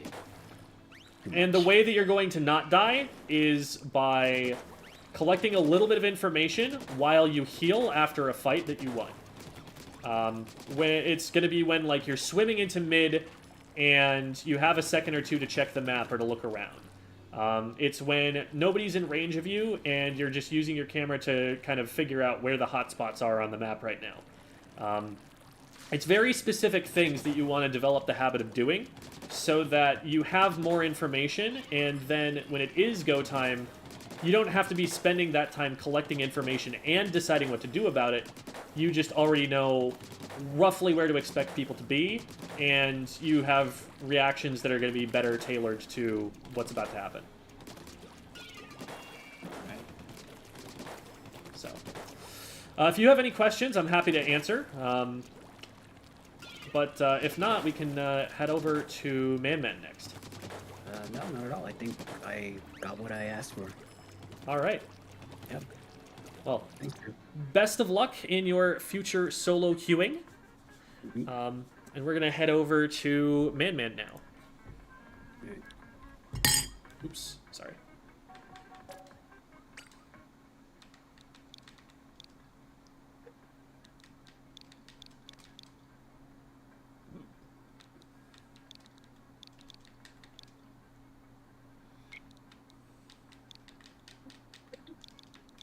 Also, for context on this game, this was in Colo, so Okay, so this it's, is a it's pretty much just this is a organized pickup solo. scrim. Yeah, pretty much. It's organized. It's organized solo queue. I was not doing comms. Also, I just don't like doing them in Colo. Interesting. Why not? Because half of the time I just don't vibe with the people there. There is a lot, like, remember that video where you said where Splatoon is a good game because it doesn't have voice chat? Just add voice chat to it and that's what you get. And so I just don't. Gotcha. Well, that's a conversation that we could have, but I think we'll just focus on the game right now and, you know, kind of treat it like solo queue, basically. So we're playing Machine. We've got fairly aggressive comp. We've got Wiper plus Tetras, so they're going to be diving, and you're basically the anchor of this comp. You'll have a paint support in the Neo Splash, and then two weapons that are just going to hold forward and feed, man. Now, they're doing that against a fairly defensive comp, a comp that is going to do pretty well at being just pushed in the 96, the Heavy, and another Machine. So that is something that you'll want to be making sure that you've got pressure on those weapons so that they can't just wall your frontliners out and your frontliners can actually get on top of them. Can help to maybe skirmish, distract a little bit if that gets them in. Also, thank you for the donation, Ari. Gotta go for team practice. Have a nice stream. Thank you. So, anyway. We'll jump in here.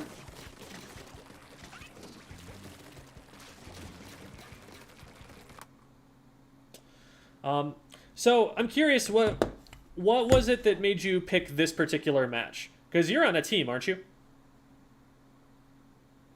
I am on a team. It's simply the fact that the patch deleted all our replays and I didn't. Gotcha. really So you just haven't practiced with the team notable since games. I mean, we have, but it just hasn't been anything really noteworthy for me to wanna then? Okay. look into.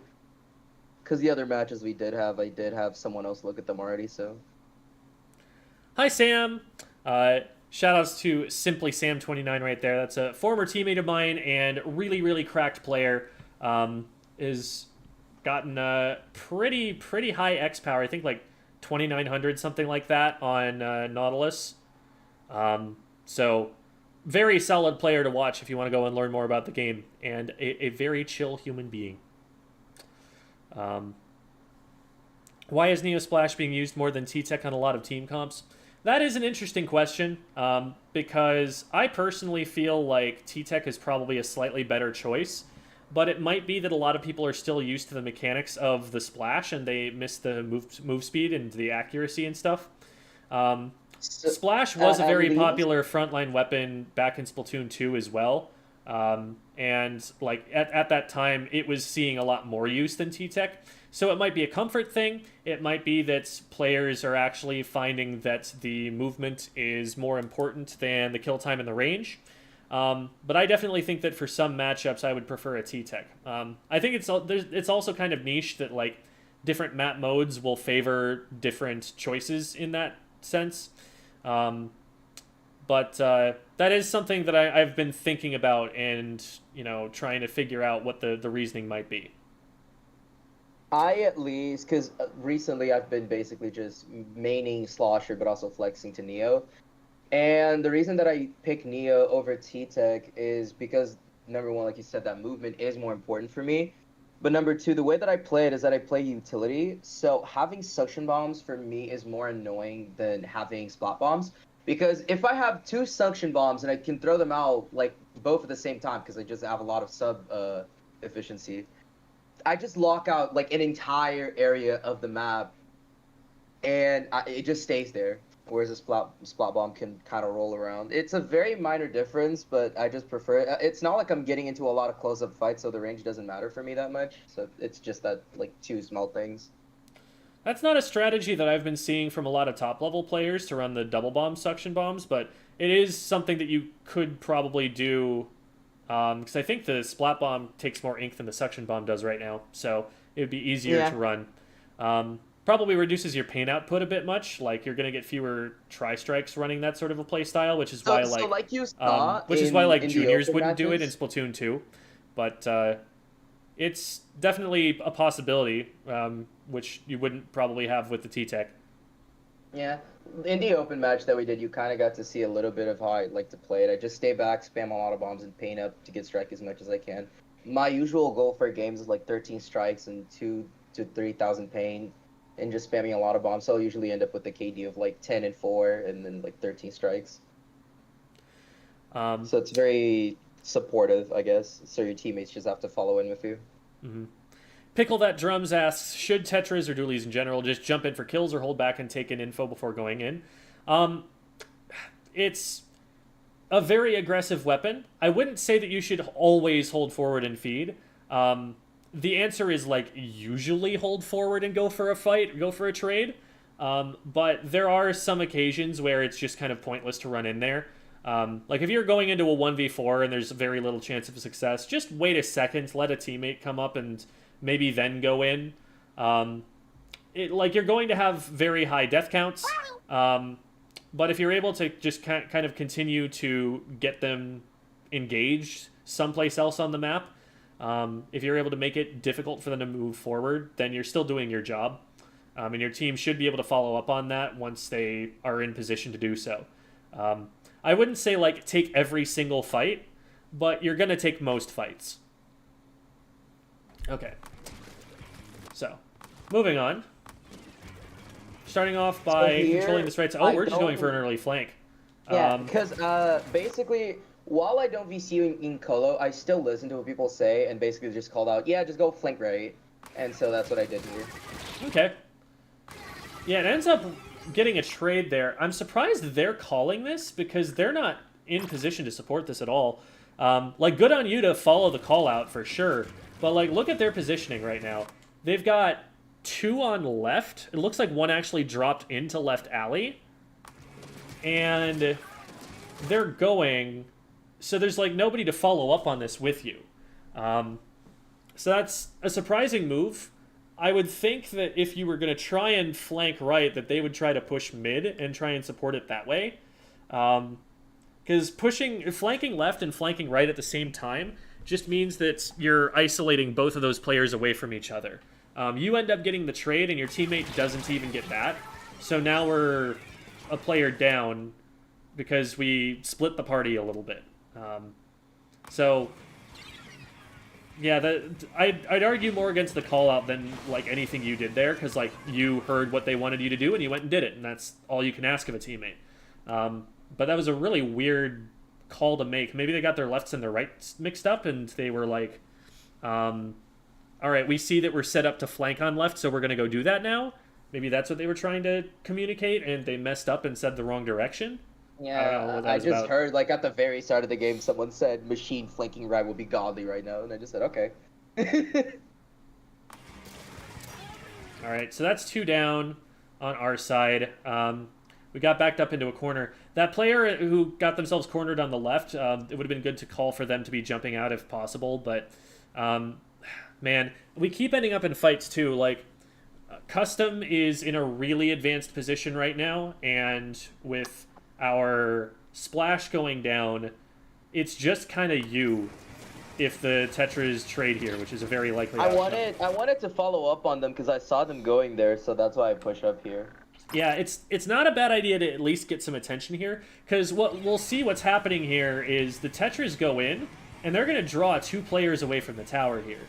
So, like, they get the machine here, and then look, the 96 is literally just turning backwards away from the tower and running backwards at this Tetras. So, like, the Tetras is doing good work here, and like, this is what we mean when we say you just always want to be taking fights. I think for your case right here, the problem is that you're outranged by the heavy. So if you engage towards the tower, you're still going to lose that fight, because, like, the Tetras have done a good job of, like, making it so that there are fewer players guarding the tower, but you happen to lose the 1v1 at that range against the player who is still remaining on the tower. So we still have to approach this kind of carefully. I thought that they were going to pinch with me on the tower, so that's why I went so aggressively, because I was hoping they would also go for the heavy, but then they went for the 96 instead, which is fine. Yeah, I mean, the 96 is in their way. They kind of had to look at it. They didn't really have the option to just bypass them. So from there, we kind of need to just maybe throw some fizzy bombs and get out of heavy range. Okay, so we've got a good pitch angle on the tower here. We want to be, like, getting that player gone as quickly as possible before we lose numbers. Man, we're really scattered right now, but, like, they're more scattered. Looking at the map right here, which I always recommend that when someone goes down, that they have the map open the whole time so that they can see. I do, more. yeah. I do. I wish I could pause on that screen. I do not like that you can't do that. But looking at the situation after this happens here. So, like, we've got a lot of members in and around the tower here. The tower's pretty vulnerable, because, like, the enemy team is in, like, 3 wildly different locations behind the tower. If we get Custom and Cache to push the tower right now, you guys have a pretty good fight win there, as long as, you know, they play it well. Like, that tower rider can go down, and then you can turn and fight the players who are coming from behind it. But that needs to happen pretty quick, so if I'm seeing that on the map, I'm calling that to my teammates to make sure that we're taking advantage of that opportunity. This is going to be a challenge, because, okay, if the heavy had just charged and shot at you, you would have been in trouble there. Since they chose not to, you can kind of run this way and get a shot off on them, but you really don't want to be tempting fate too much with this player to the bottom right shooting at you while the heavy is also looking in this direction. They have a pinch angle on you. As soon as that player's on the right and the heavy's in that box. Sorry, what? I was trying to play behind this little box here to try and avoid him shooting at me. It's not going to work as soon as the heavy goes up onto that angle and starts shooting at you from the front, though. That's the advantage of a pinch angle like that. A single piece of cover doesn't help you, because you're getting hit from 2 different angles. And so if one can't hit you, then the other one can. As soon as, like, that splash is there and, like, has revealed themselves and hasn't splatted me, I'm taking that to the bank and backing up a little bit. I'm like, oh, okay, you could have sharked me and splatted me, but you didn't, and so now I'm just going to back up and be safe. Because again, we don't have an angle from here to be approaching the tower. The heavy just outranges us. We've got to take a different approach if we want to go and aggress the tower. I would consider going over the top left at least, because you can hit up over that wall, unlike any other member of your team, except for, I guess, the torpedoes. And that will make it so that it's safer for you to aggress the tower sooner. Instead of standing out in the open like this at a range where only the heavy can hit you. You know, like, meaning you can't hit the heavy back. So you've got 3 members on left who should be able to... Ooh, this is a brave jump. Okay.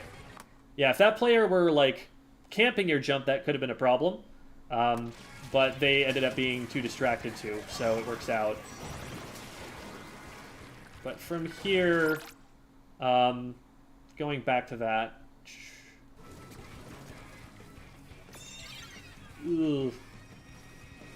Okay, so we do get one. Yeah, the Tetras are coming in really clutch for you guys right now, because that was a 2v4, and now it's a 4v2 because of the Tetras. But jumping into them is probably not the play that I would make as at the machine. I would play this a little bit more anchor-like, so that I'm keeping myself safe. Because the Tetras have dodge rolls, the Tetras have a faster fire rate. They can paint their feet, or they don't even have to worry about painting their feet. When you get there, you've got like 30-something frames before a single instance of ink is going to appear anywhere. And during that time, a lot of weapons can just splat you. They don't even need to worry about like the movement that you're going to be doing, because you won't move before you get splatted as you land from here. So I would stay a little bit further behind, especially given how uncertain the fight is right now, and just try and come in, you know, paint with some fizzies, control some more space in a more conventional way. Because you've got plenty of players that are going to be playing hyper-aggressive, that are going to be flanking. But to create those flanks and make those flanks more successful, it's going to be helpful for you to actually push the angles they're not watching, and at least establish a presence there so that the opponents have to respect it, and maybe it draws aggro so that your teammates can flank in around the play that you started. So we just kind of run away from the Kraken here, which is all well and good. We squid roll over the top like that. I like that we're moving in here. I like that we're trying to harass the heavy. Not quite on with the fizzy bomb placement there, but right idea for sure. We end up in this fight, and oh boy, that was scary, but we made it out. I would not engage again with anything until I'm all healed up. Like, look at how much damage there is on the corners of the screen right now. Just get down into your ink and heal that up, because you got out with your life, just barely. They just have to sneeze in your direction, and you're going to fall over. Okay, we made it out. So it looks like now we're trying to threaten the heavy from here. And this is a tough place to throw this at the heavy. What you could do if they had stayed a little bit closer is throw it at the wall underneath glass there, so that like that stack of boxes or something, because then it'll be harder for them to see coming, and it'll expand up through the floor at them, and that's often pretty surprising. Here, your best bet is probably just to throw it as far as you can in front of you. Holding it, like, isn't a bad idea if there's someone who, like, you're zoning away by using that. But the that tower... was actually what I was trying to do, because I don't know if you saw, but there was someone that was going down the ramp, and that's why I threw it. Because the tower was going up behind the ledge, or below the ledge. The thing is, they're looking at the tower, and the tower's moving over to the right. So, if you had this Booyah Bomb, like, in between them and the tower, now, like, whatever angle they try to take to get to the tower is blocked by you, and that's buying your team a lot of time. Using it from over here, though, you can only really hit the left side of the stage, so all they have to do is move over to the right, and there's no way that you actually have an impact with this. It's like, you throw it about as far as you can from this position, and, like, that lands pretty much solidly on the left-hand side. The tower's not even over there. Ooh, bomb. My bomb alert went off. I did as well, but I was stuck in the animation after throwing the fizzy. Yeah, so right about... Yeah, the sound effect there, that's going to make me immediately back up even while I'm throwing this, just back towards mid instead of going to the left. A lot of the time, you know, especially like support players, people who are smart with bombs, they're going to use them to cut off your escape route and then shoot at you from the front to force you into the bomb itself. So try to be thinking about like, okay, they saw me come from this angle. If I didn't see the bomb, they're probably going to cut off this, which means I need to go this way. That's a really common play. Ooh, nice. I don't know, fizzy bomb or something? Fizzy. Gotta love fizzies. All right, so we should be able to take lead off this. It's just the heavy. All they got is a wave breaker to stop you. This is a great place for you to be. I wouldn't give up that position so easily. They're still going to be defending from back there. Like, make them fight you over on the right-hand side instead of fighting the tower in front of them, you know? Because now they just kind of walked up at the tower and threw specials at it, whereas some of those specials might have gotten used over on the right-hand side instead of them being able to just throw them straight at tower. Still a very good position. Ooh, I'm surprised they were able to get that, but still a very good position to be in, and that, you know, Booyah Bomb might have actually won you the game straight up if it had been able to go off. So, generally good game plan there. I would just say keep up the aggression when you can. Like, you control a lot of space from that top right side, and dropping down made it so that you couldn't cover that angle anymore.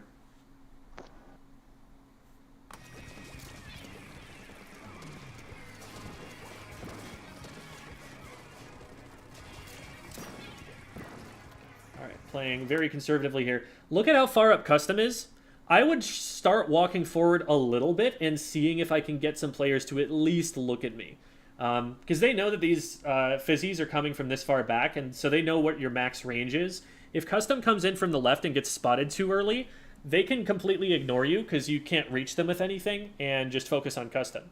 If you walk forward just a little bit more and start throwing fizzies like so that they go all the way across mid, now that fizzy might actually impact the fight that custom's taking. So I would maybe start moving up a little bit and calling that you're doing so to facilitate a push on mid. Yeah, custom just goes down because like there's no other pressure, and so as soon as they get spotted, everyone on the team is going to focus them. So now it's time to back up because we just a little bit too passive on the play there because we had players who were moving up and trying to take fights, and we weren't there to help. But now that that's happened, like it's wise to just back up and play it safe at this point. I was playing so passively there because I knew that they were getting a push ready and getting all those specials, so I was getting my Booyah as well. I was almost at Booyah. So if I push up too much there and there was someone sharking that I didn't know about or anything like that and I died for it, that would just reset pretty much my entire Booyah because I just charge it up so slowly because of the 220p. I'm not asking you to move up anywhere near far enough that you get sharked. Like, let's back up for just a second and look at the situation.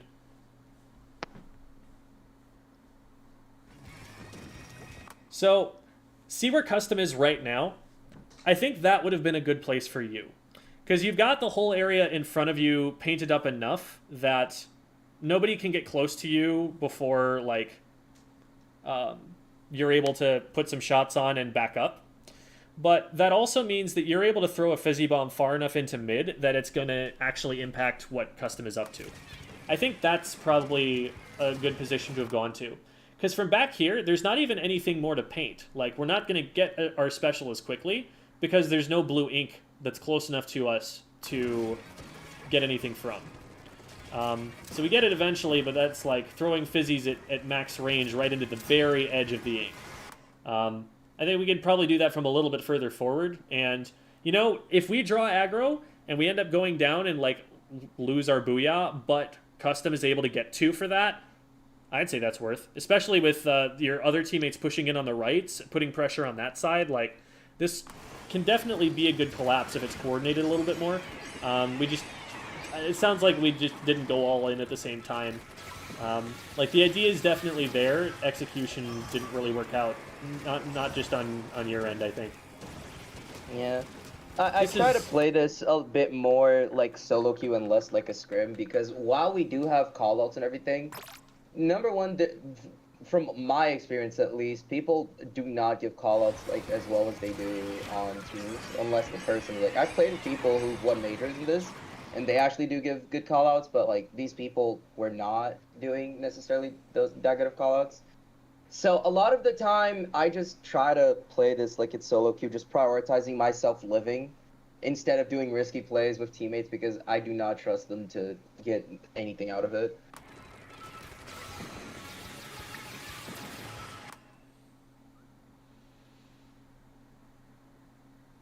All right. I backed up here to throw that booyah safer. Yeah, no, like I agree with. If you're gonna throw it from further back so you don't get shredded. They've got a heavy after all. They're gonna in a 96. Like they're gonna be able to do a good amount of damage from pretty far away to you. I'm wondering, it might have been good to save this booyah just like a couple seconds, because your team is getting into position, but they're not quite in position to follow up on this yet. I feel like it's just a little bit too far away for anyone to get in from that.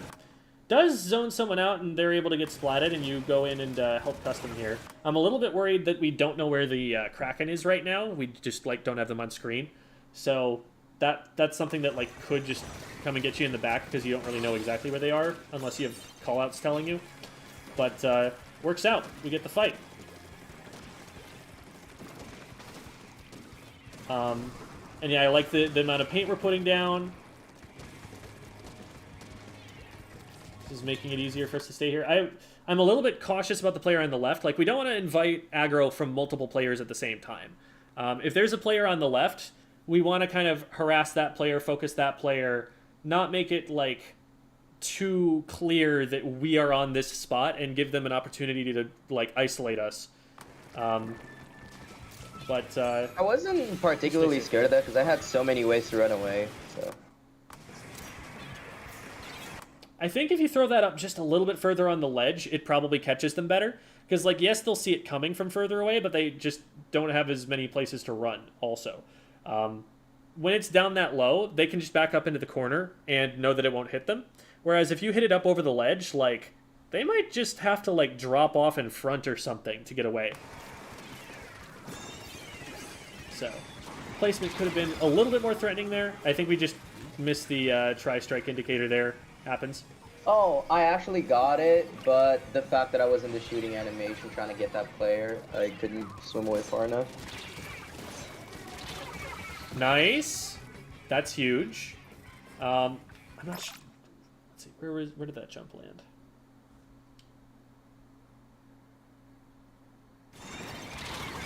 So we go down here. So we're jumping to this teammate who's behind tower here.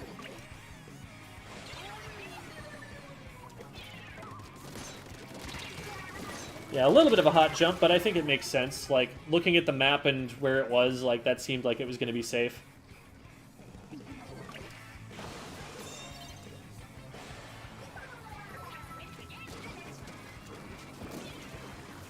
Okay, nice. That's 2 down.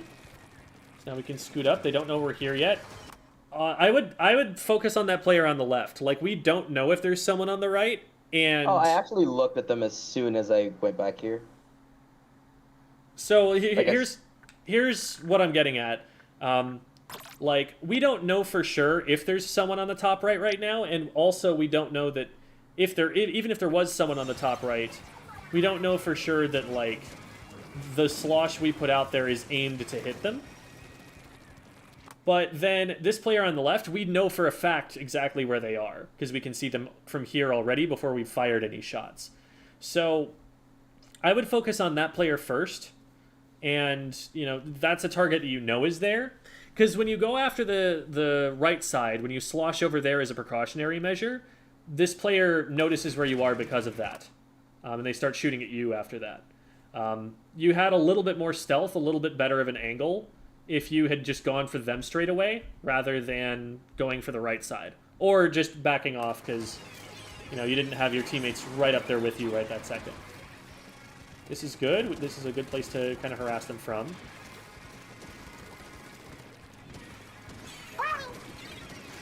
Okay, someone dropped down here. This is turned into a 1v1. I would have preferred that your teammate go down here and fight this with you, but since they didn't, I wouldn't drop over the ledge and isolate myself from my teammates, seeing where they did end up going. So, like... This is kind of why I try to play this like solo queue a little bit, because like teammates would usually know to follow up on that. Because it's like, here's the thing, right? Again, I would have liked them to follow up on left, but we know that they are not going to do that because they put out a reef slider going to the right. So we know before we have to commit anything to this that they're not going to help us with that. And that if we drop over this ledge into that fight, we're dropping off a ledge into enemy ink and a 1v1. Which, that's not a fight that we really want to take, you know, and so even if we're playing this like it's solo queue, the better call is probably to follow your teammate instead. Yeah, no, that's fair.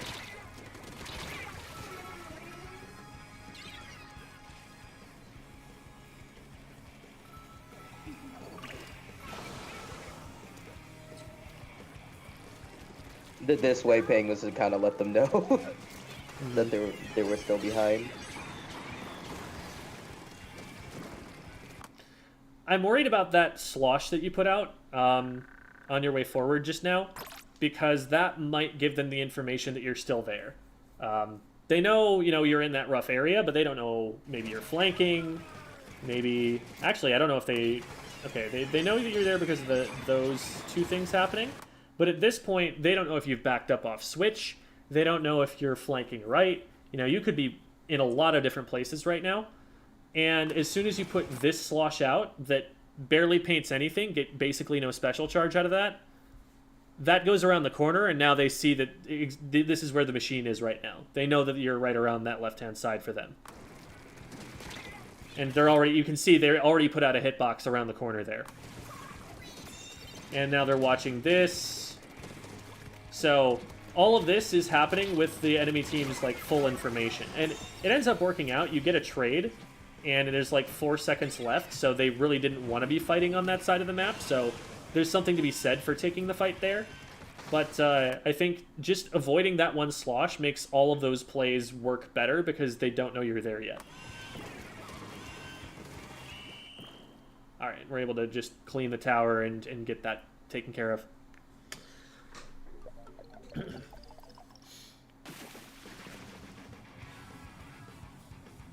So, yeah, I mean, they were playing really aggressively with their comp. I think biggest thing I would say there is to try and work around the aggression that they're using. Play around, like, what they're giving you to work with, basically, rather than trying to, like, force plays yourself.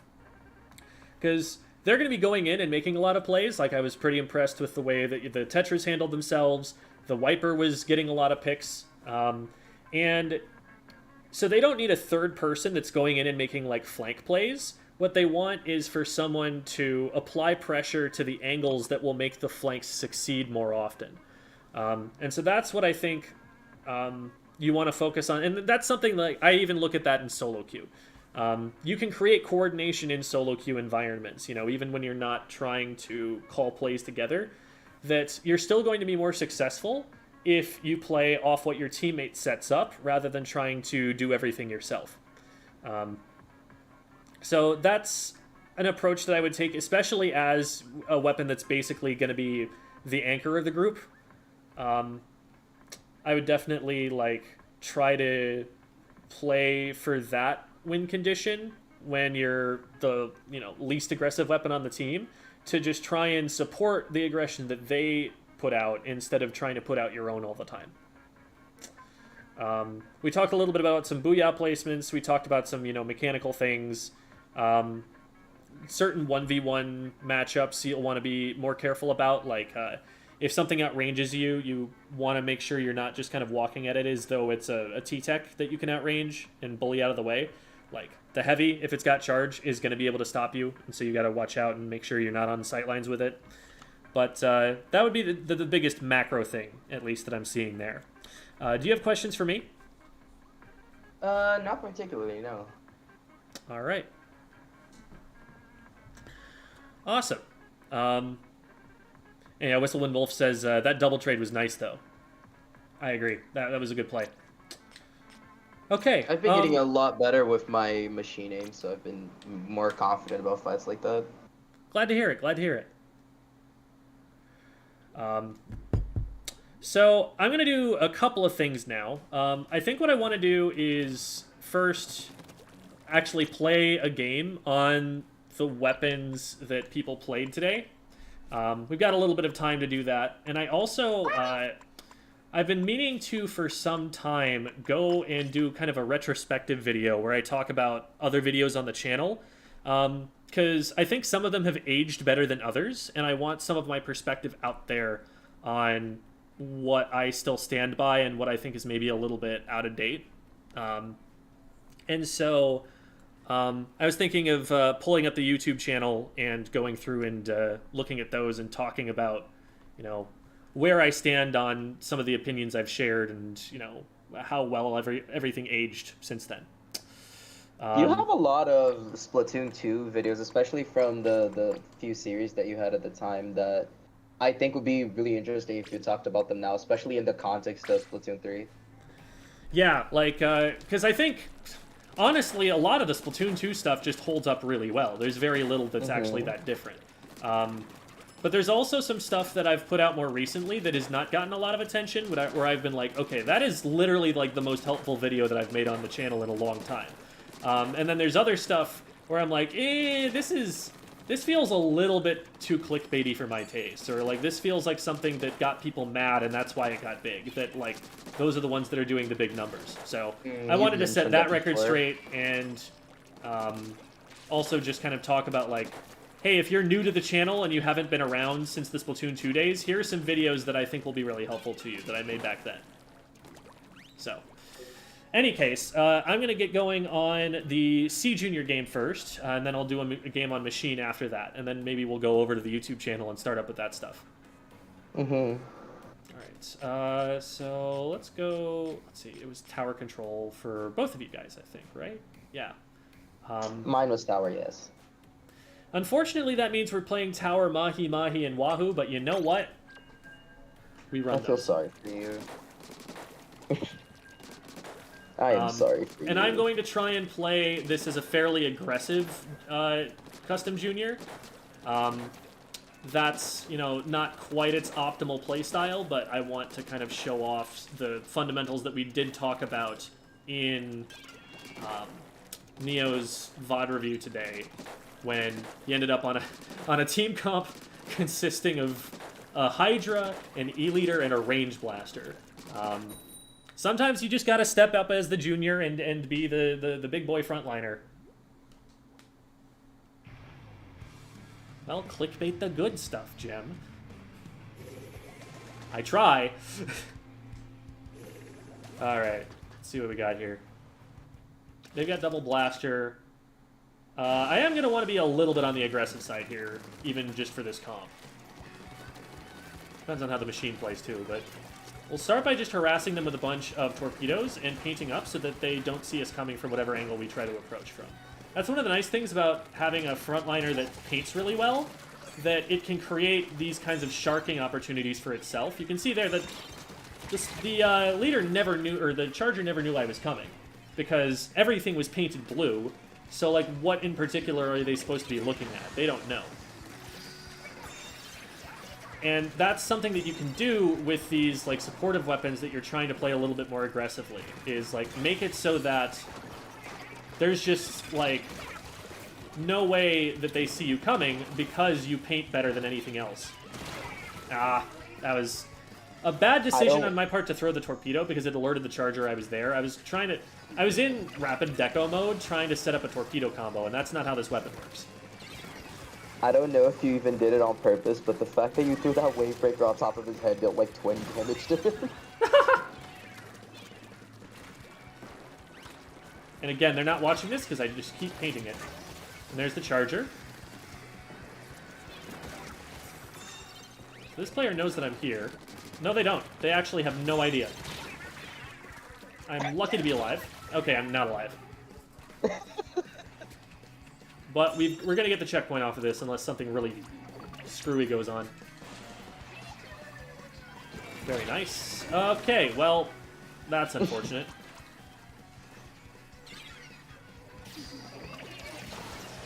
We did get the check, though, and that makes the map considerably better than it was.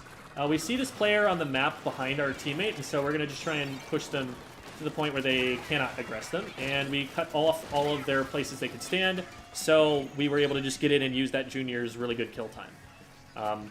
Junior does splat really quickly if you can get on top of someone. The trick is getting on top of them. And cornering them like that to where they have too many things to look at and nowhere to run is a surefire way to be able to get on them.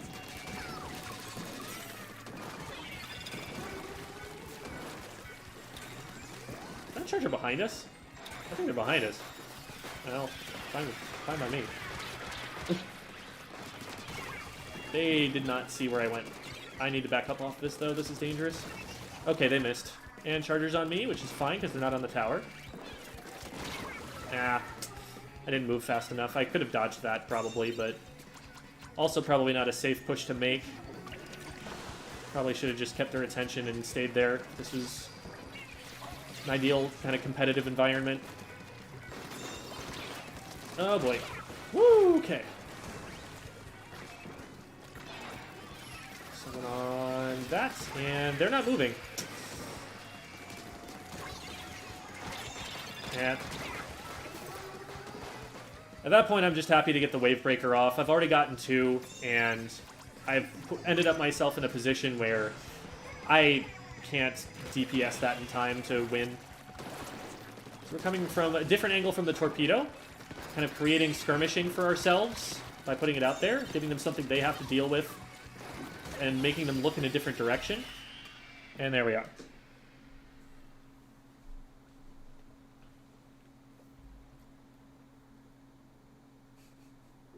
I'm just impressed by the fact that you put the wave breaker on people's heads twice in a row. Well, not in a row, but... I only know about the damage thing because I was labbing it with Devi because she did it on stream once and it killed somebody and we were like, huh? Yeah, I actually don't think I knew about that. Yeah, if you put it on top of someone's head, it does 20 damage, and for every second that they're inside of it, it just keeps doing that 20 damage. It doesn't even have to do the initial, like, wave thing. Like, it doesn't even have to be pulsing. If you just stand inside of it, every second is 20 damage.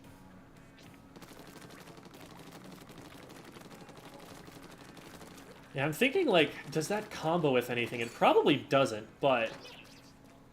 Let's land it right here. It's 30! It's 30 damage! Hold on. It's so weird. So it's like, tick, tick, tick, tick, and they're down if they stay inside it. How much does... Okay, so 60, and then I forget what pellets do. 12 each. There are definitely some ways that could just, like, combo. Like, if you hit 3 shots and then land... Or, like, you land it on top of them and then hit 3 shots... That's not useless information. It's very niche, but it's not useless. Yeah, no, it's really good on heavy because the sprinkler also does that. So you can literally just combo the two. That's really funny. Alright. Well, then machine, what do I want to run here? I'll probably just run LDE again. Not going to worry as much about quick respawn. Probably actually run some run speed. And then we'll go do the same.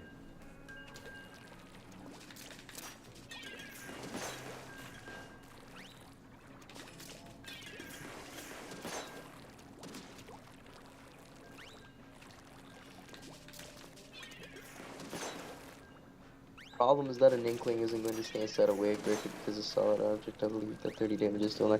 Well, if you put it on top of them, like, they can't walk into it, but if they're already, like, inside of it, they can just stay there. It's not the sort of thing that I think anyone is just gonna stay there for, like, a full second so they die, but you can definitely catch some people off guard, or if you're already holding it, you can do a gem dead and just throw it on them for extra damage. Chat help, I got 27 kills on the warm-up. Yeah, help them. They don't need help in game, but they need help with telling them that they did a good job.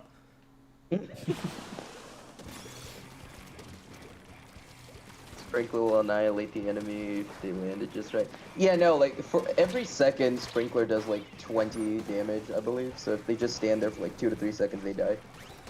So there, I'm using the ability to slosh over ledges to control the right-hand side. It's really useful there. God, that's terrifying. Yeah, okay.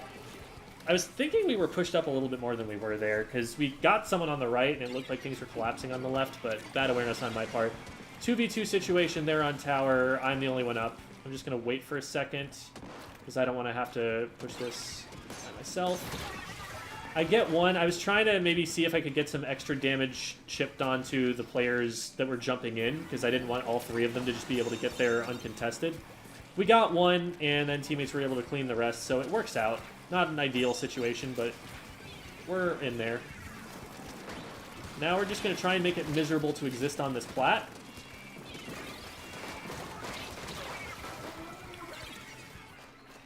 Oh yeah, lead is 71. That's gonna win us the game right there. Good picks from the teammates to follow up. Putting a lot of AoE in that spot made it so that they had to scatter a lot. And so, you know, oh boy. Yeah, the displacement here is really powerful because there's nowhere to stand on this map. This map is better designed for, like, 3v3 play.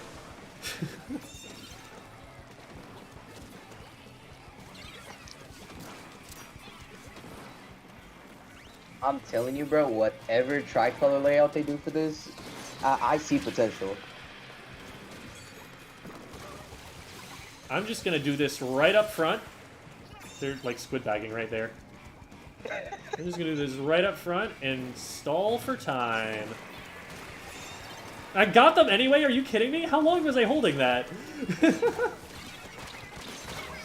Alright, so that's 3 down. I hope they don't get caught. I was hoping they wouldn't get caught by that, and we'd be able to keep pushing and defend ourselves, but now that'll stall the push out. We're so close to making this a better map.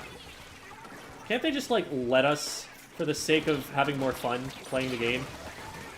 Yeah, not great aim on that. I could have hit a direct and saved myself there, but now we're a little bit down on numbers. Let's see if I can't get myself a... Oh, well, we got 2 down. We got 3 down. Beautiful. Let's see if I can't get myself special charged.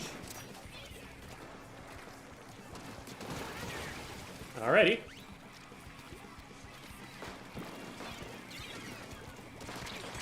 A single throw of a fizzy does 50 damage on a direct, and so there is combo potential there. Unfortunately, nobody has recognized that they're on the tower, so we're still trying to push their base.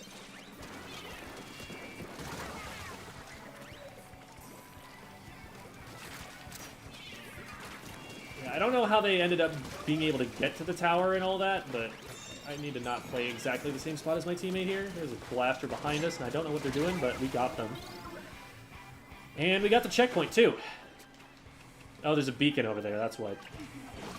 I mean, cool, they have a beacon behind us while we're all about to KO the tower. Oh, that ran in front, didn't it? There we go.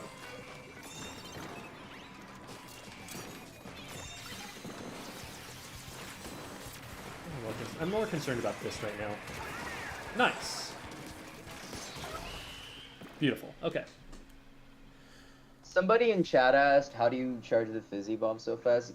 It depends on, like, if you're hiding or not. If you're not hiding, you can charge it up by jumping with the B button, also by moving the left stick left and right. You can also just like, shake your controller violently. You can do all of those things together, and it'll charge up your fizzy bomb pretty much instantly. If you're hiding, you can do all of the rest without, you know, just jumping. Yeah. It'll still charge it fairly fast. All of those things will independently add inputs, so you can be, like, doing 3 things at the same time, all of which are helping charge it. So, like, this just left and right helps, but then when you add this plus jumping, you know, you can see it's faster. And that's even faster than any of those. So, those are your ideas there. Alright. And yeah, I actually don't move my motion controls around because I want to be able to aim this thing well. So I usually just go left and right and jump. So it's a little bit slower than some people will, and you know, sometimes it's worth it to get it a little bit faster.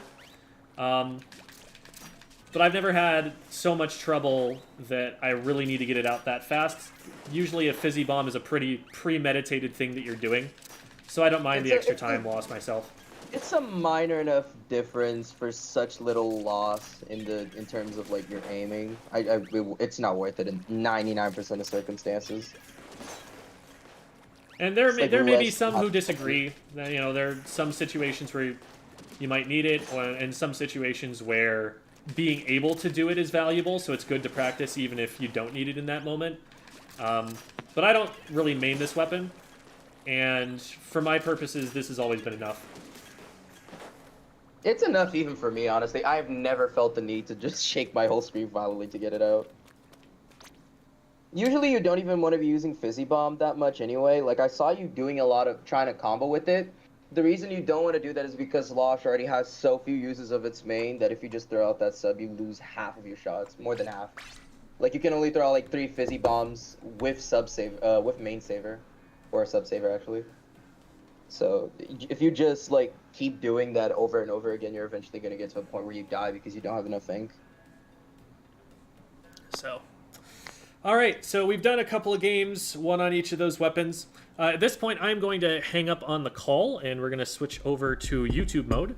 We're going to go and talk about some of the videos that I've made in the past, and make some easy YouTube content. You'll love to see it. Alright. All right. So, thank you to both our VOD reviewees for coming on and being willing to be criticized in front of my audience. Always appreciate the people willing to do that, because that does take some courage. So, thank you to both of you, and I'm going to say goodbye to both of you now. Goodbye. Just plug my Twitter. Bye. Not going to plug his Twitter.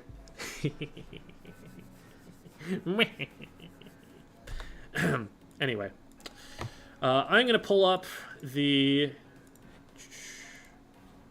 YouTube channel right now. Actually, I should probably be signed in with that account. So I'll need just a second to pull that open. There we go. And we go here. And we go here. Okay. Yeah, this is... How do I want to put it? Yeah, let's just go from this screen. I don't care if people see numbers. Numbers are fine.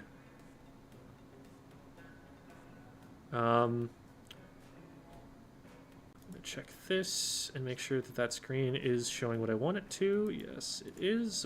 Ergo, nothing. Ergo means therefore. That's not correct. There we go. And we need to fit this to the screen a little better. There. And we'll keep...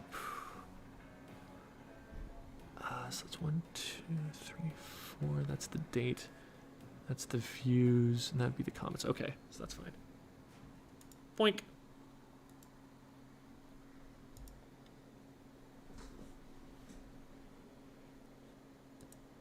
Let's just make that stretch a little bit bigger. There, that's pretty good. Okay.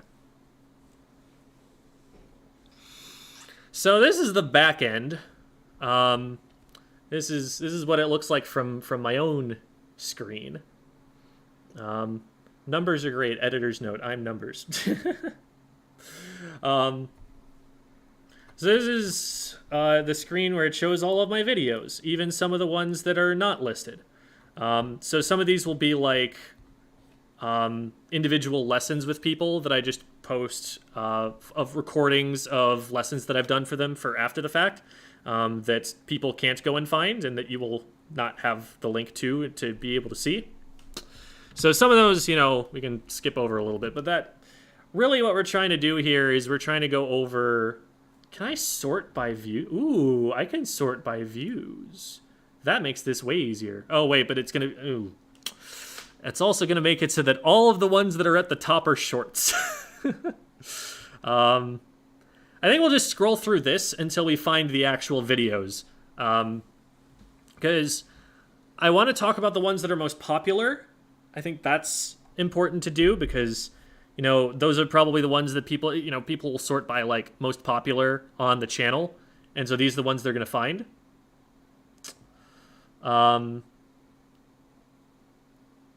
Yeah, you can... So you can filter by title. You can also filter by views, I guess. And that will just set a value. It has to be over this number of views in order to get there. But I don't know that I can sort by, like, type of content. Yeah, that's not a thing. So we're going to have to just skip through some of the shorts here. So, okay. So we'll just kind of go down the list for a little bit. Maybe look at the top 15, 20 or something like that, and talk about those. And then I think what I'll also do is go and find the videos of mine that I think more people should watch. There are a lot of videos I have where I'm like, this is a question I get all the time, or this is an issue that I see all the time, but only so many people actually watched it.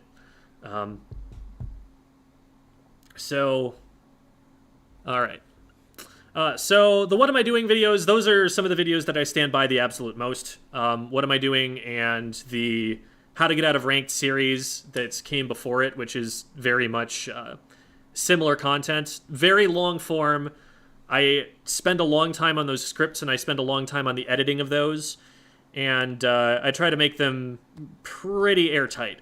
So those ones I'll generally stand by. They also take a really long time.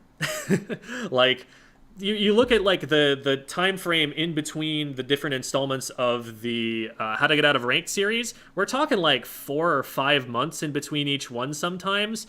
Those took a really long time because I was doing other things on the side. And the same thing's happening with What Am I Doing videos. So before someone asks, when's it coming out? The answer is eventually. I'm still working on it.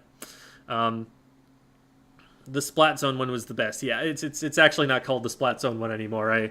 I made sure to change that after it was April Fool's. But the problem I have watching old videos is I don't know if they're still useful info because of new updates. Usually the answer is that they're still useful unless I'm talking about the metagame. If I'm talking about the metagame, like, here are the weapons people are playing right now, obviously that's not true. If I start talking about the Kensa 52 gal, you know that this is a little bit out of date. So... Anyway, Weapon Rolls video is by far the biggest, like, non-shorts video on the channel. It's not close. That one blew up like crazy, and I think for good reason. It is one of the better videos that I have put out, and it's information that I think not a lot of people understood unless they had read FLC specifically. So I hope that it brought a lot of attention to FLC in particular, and that now he is forced to clarify all of his points even further because people only are familiar with him from Squid School and are going to annoy him with misunderstandings of his own opinions, which is exactly the place that we want him in because that's when he gives us more information and clarifies his claims. So, sorry FLC, but it's good for the community. So, and now the very next one is a different story. This is honestly one of the most wrong videos on the channel. Inking base isn't what wins turf war matches. I hope we're zoomed in enough that you can read those titles. Maybe I should zoom in more. Can we get the view count up? We don't need to know that it's public. There. That's pretty good. That'll work. Ooh, wait. That is... where do we go? There we are. Okay, and I'm seeing the same thing. Cool. That looks better, right? Is that better for you guys, or did you want it to be the way that it was before? Zoom in more. Yeah, okay. Zoom in even more. So, here's the thing about inking base. Can't see view count? Yeah, that's true. You can't. It shows up on my end, but you can't see it here. There. Let's actually kick out the left side of this. There we go. That's better. Okay. So here's the thing about this video. Inking base isn't what wins turf war. This is aimed at a very casual audience of players who have a certain outlook on turf war, where their thought is, I'm doing my job even if I just paint the map. And it doesn't matter whether I get kills or not because I painted the map a lot and that made my score go higher. And so I'm doing things that help me win. And it is that particular perspective that I was trying to combat with this video because that is not really true. Your weapon does still need to be able to fight. It needs to be able to control space. If it can't control space, then as soon as it moves up to try and paint, it just gets splatted. So that much is true. However, the context of that conversation is pretty like localized, personalized to someone with that exact perspective. And I do think that that is a sizable amount of the people who will have seen this video. However, when you look at one of the Koshin tournaments, one of the top-level Japanese tournaments where they actually do play turf war at a very high competitive level, the very first thing that you're going to see a lot of the time is two members of that team are going to spend 25 to 30 seconds just painting the base. When we went in VOD reviewed Kiwi, who was at the time was playing for Last Resort. I know they have a team again. I don't remember what team that is, but Last Resort was Chara's team. Like, top level player, was going for rank 1 in Turf War in the Splatfest that day, or that week, I think. And we were looking at one of Kiwi's VODs to try and figure out, to learn the turf metagame and to maybe give any comments that I might have on their play that maybe they could consider and learn from.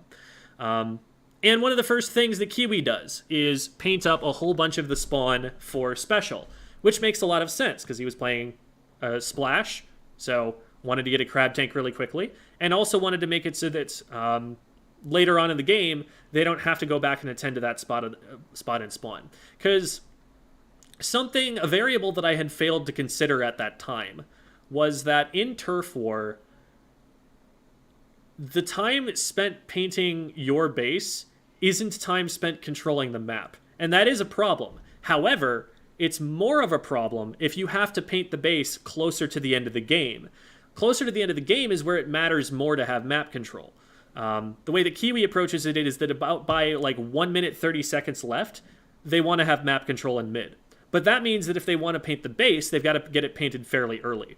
So, on one hand, I still stand by the vast majority of what I say in this video, because if you don't have a weapon that's capable of fighting, or if you don't have a skill set of being able to fight, then you are just going to be less impactful on a game of Splatoon than if you could both paint and fight. But there were some misrepresentations of the way that Turf War is played in this video that I definitely don't agree with anymore. And so it's definitely up there in terms of like, there are parts of this that are definitely misleading, at the very least. So, weapon tier list. I mean, tier lists are all very temporary. They're all my thoughts in the moment. And like, I could go back and comment on like whether I agreed with this, but that wouldn't even matter because we have a new metagame now. And so all the weapons are going to be in different places. Like, what would the point be of having a retrospective on what I think that the tier list actually was back on an earlier patch? Like, I don't know. There's not too much to talk about with that. How to get out of rank series, definitely. Like I said, still stand by this. And I think the S Plus video is absolutely one of the best videos I've made to this day. This encompasses so many of the things that someone needs to get better at the game. It says Splatoon 2. It does not matter that it says Splatoon 2. If you have not watched this video of mine and you appreciate my other content, go watch it. It's definitely it's packed full of a lot of important things. Explaining top players' gear builds. This also is one of those temporary metagame-focused ones. I'm probably not going to get too far into that. Splatfest balance was a really interesting one. And I actually have a video kind of correcting some of the assumptions that I walked in with. Because I went over this with Aplo, who is a mathematician. And I asked Aplo if they thought that this projection that I was creating seemed plausible. And there were, some suggestions that they made to help improve it. And even then, it came out not being a very good predictor of how Splatfests actually work. For those who don't know, I made a model in an Excel spreadsheet that seemed to suggest that there was a massive advantage to the teams that were not in the lead at the beginning of the Splatfest. They have since revamped the way that Splatfests are scored and work multiple times since this video, so it's not really that relevant anymore. But it was very interesting how, despite none of my, logic being wrong, the assumptions that I went into that project with colored it so much that it ended up just not being a useful model anyway. This is a video that I recommend to a lot of people, and thankfully it's also one of the ones that's getting a lot of views. If anyone ever asks about aim drills, if anyone ever asks how I practice my aim, if anyone's trying to transition from stick controls to motion aim, this is the video to go watch on the channel. This is where I talk about all of that stuff.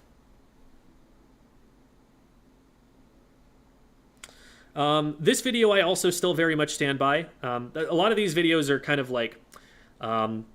you go into the new game, or whatever, or these are fairly early in my YouTube career. You can see this is right when the game had just come out, a couple weeks ago. And I've got a lot of fresh ideas at that point in time, right? These are all the big juicy ones that I'm getting out of the way, and this is also when the channel's getting a lot more attention. You can see, my videos do not get these kinds of numbers anymore. I make a good video, it makes maybe a third of this number right here. That's one of the better videos that I'd have made in 2 months if I'm doing a third of this kind of view count. That's just because of how interest spiked when the game was just out, and now it's come back down. I've rewatched that motion video 3 times already per your instructions. Excellent. Good. Let's keep going here. Next page. Callouts guide, I still definitely stand by. There's another video similar to this that I will also be going into more that I think is more up to date than this one, and got 1/8 the view count. That's going to be one of the ones that I go and look at and be like, hey guys, why are we ignoring this one? This is some of the best stuff that I've made.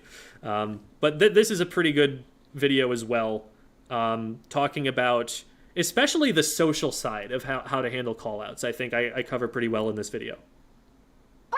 This is meta focused. This is this is more of a short kind of video, and it just ended up being a little bit too long. But yeah, I'd pretty much still stand by that. Still, I said still 3 times. This is less of a so this was a Splatoon 2 video about how trying to make pure gear is way less resource efficient than trying to spread your gear out across multiple pieces, which is still true. It's also it's a little bit easier to farm chunks in this game, so it's less of a concern, but it is something that's important for people to understand, that you're using way more chunks if you try to put them all on the same piece of gear, so you should think really carefully if you're going to try and do that. Another tier list. What am I doing? Rank point stat. This system is this was a good video, but the system is different now than it used to be. I think that it's in a bit of a better shape right now than it was at launch. But this is a good kind of time capsule for what ranked was like back when Splatoon 3 first started. Wave aiming, this is still a common habit that, plenty of people see, and I will direct people to go and see this video from time to time. This is a tier list, so metagame. Frontline and backline positioning basics are two very good videos that I also recommend. A lot of my analysis of positioning is explained in these videos. Like, what positions does your weapon actually like? Does your weapon like to be up right in front of cover? Does your weapon like blind corners? Or does your weapon like long open sight lines? And it's these two videos, frontline positioning basics and backline positioning basics, that are really useful to go and watch for those. We've got a weapon select video now. Ooh, that one got 48K. Let's go. I mean, that was probably a lower number for the time, but I'd like those kinds of numbers these days. Creating Sheldon on his weapon explanations. I think someone is still out there trying to translate all of the Japanese ones for me so that I can do a reaction video to the rest of these. Like, I'm not, rushing them. I'm in no hurry. I don't need it for content, but there's probably one of those videos coming out pretty soon. There's lots of interesting stuff in the translations of this game. Like, I just watched a Rassicus video recently about the difference in translation between Commander Tartar's monologue when he's rising up out of the sea in Octo expansion from the human head. That sheds a lot of light on the approach to localization that the American localizers had. Because they really took the game and kind of made it their own a little bit in some ways. There were some very significant differences between the Japanese and the American versions. So, been learning pro players much faster lately because I keep running into them. Yeah, there you go. Communicating with the D-pad. This is a good video. I think I don't know if I've seen anybody else tackle this topic. This video also was pretty well done, I think. It's just good clickbait. But also, I think that it's important to put into perspective how large a community of people, even for a relatively small game like this, how large the community of people is that play it, and how, I don't want to be you have no say over what happens in the Splatfest.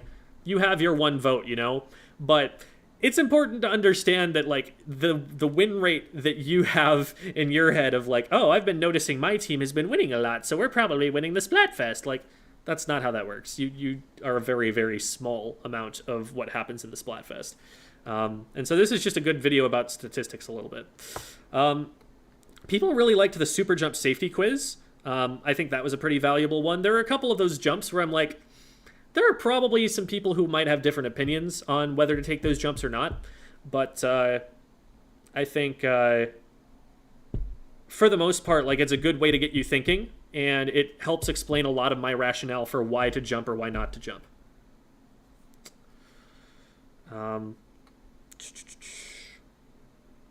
So there's the backline positioning guide. Again, very good one. This is... I forget... This is a guide about movement. I don't remember exactly what movement it's talking about there. I think that might be splat dashing. But this is probably still good. I can't imagine anything of this nature being out of date at this point. I was trying to make React content for a little while, and then apparently this happened. I don't even remember this happening.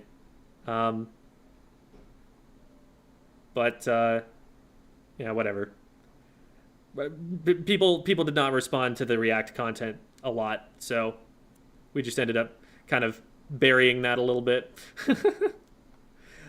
This is a really important video still.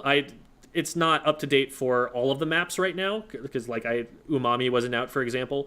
But it's a video about whether it's worth it to get the Rainmaker pop.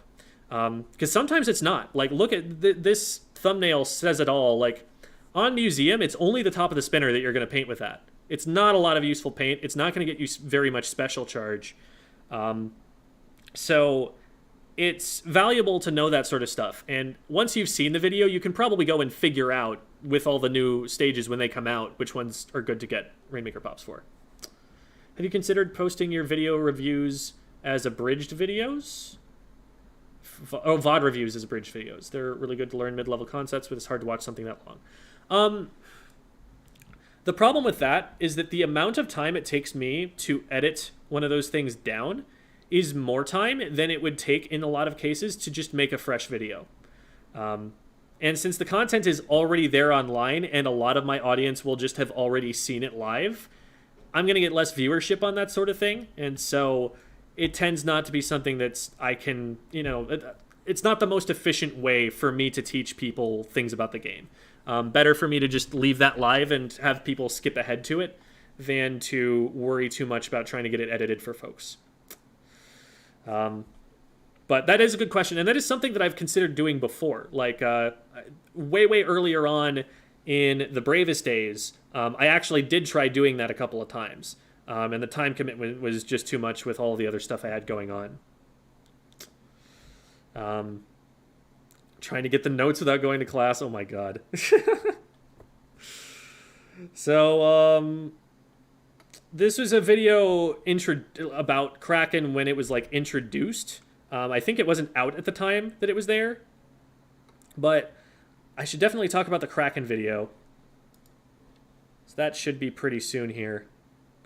Still absolutely stand by the squid bagging video. That one got a lot of like negative attention. There were a lot of people who were like, yeah, you're a pansy. It's just squid bagging. It's not that bad, dude.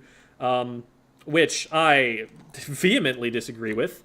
I think that is a very ignorant opinion of how communities are built and how to make things inclusive. And I will continue to stand by it. I do think that squid bagging genuinely just makes you worse at the game and worse for the community. And that video, I'm still on that train for. This video, I don't remember exactly what the primary thesis of this video was. But I do remember this really well representing my opinions on the subject, and I don't think that my opinions on those will have changed a bit. So I think that one I still stand by. Okay, the Kraken counterplay video. This is another one. It's very similar in nature to the inking base video. It's not as wrong as the inking base video was. But this is one of those videos where I know it's going to be a little bit inflammatory, and it's intended to be. This is a video where I'm trying to like approach people who have negative aspects of a casual mindset and shock them into dropping the feeling that they are entitled to win games. That's really what a lot of these videos are intended to accomplish, to get someone to realize that they don't get to win the game just because they play it. That they have to work at it to be better at the game than someone else if they want to win against that person. That's, it sounds silly to say that, but I think that's a subconscious thought in a lot of people's heads that like, hey, you can't do that. That's not fair. That doesn't let me win. Is legitimately something that comes out there. I remember getting through that whole kind of mindset just on the playground, when I was like 7, running around the neighborhood and getting my knees grass stained.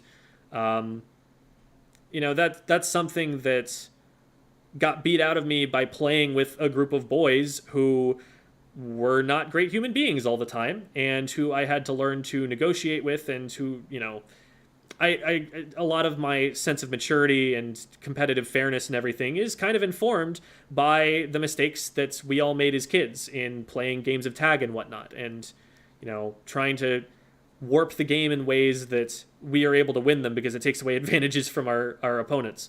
And I think that like Kraken slotted into a lot of those things. They're like, I can't shoot it. That means it's really, really good. And I don't agree with that. I think that Kraken is actually a pretty well-balanced special right now, especially now that they don't have the cheese to complain about. But even then, it was not a top-tier special. Like, Crab was still better, and I think Crab is still better. There's even maybe an argument that other specials are better at the moment in time that we're at right now. So, while I do still stand by the overall approach and the goal of that video, this is also going to be just a little bit maybe meaner than I like my videos to be. there's, I mean, I not to say that I don't stand behind what I said about r/Saltoon, but I think that is an absolute dumpster fire. But there's some parts of this that can come across a little abrasive, I think.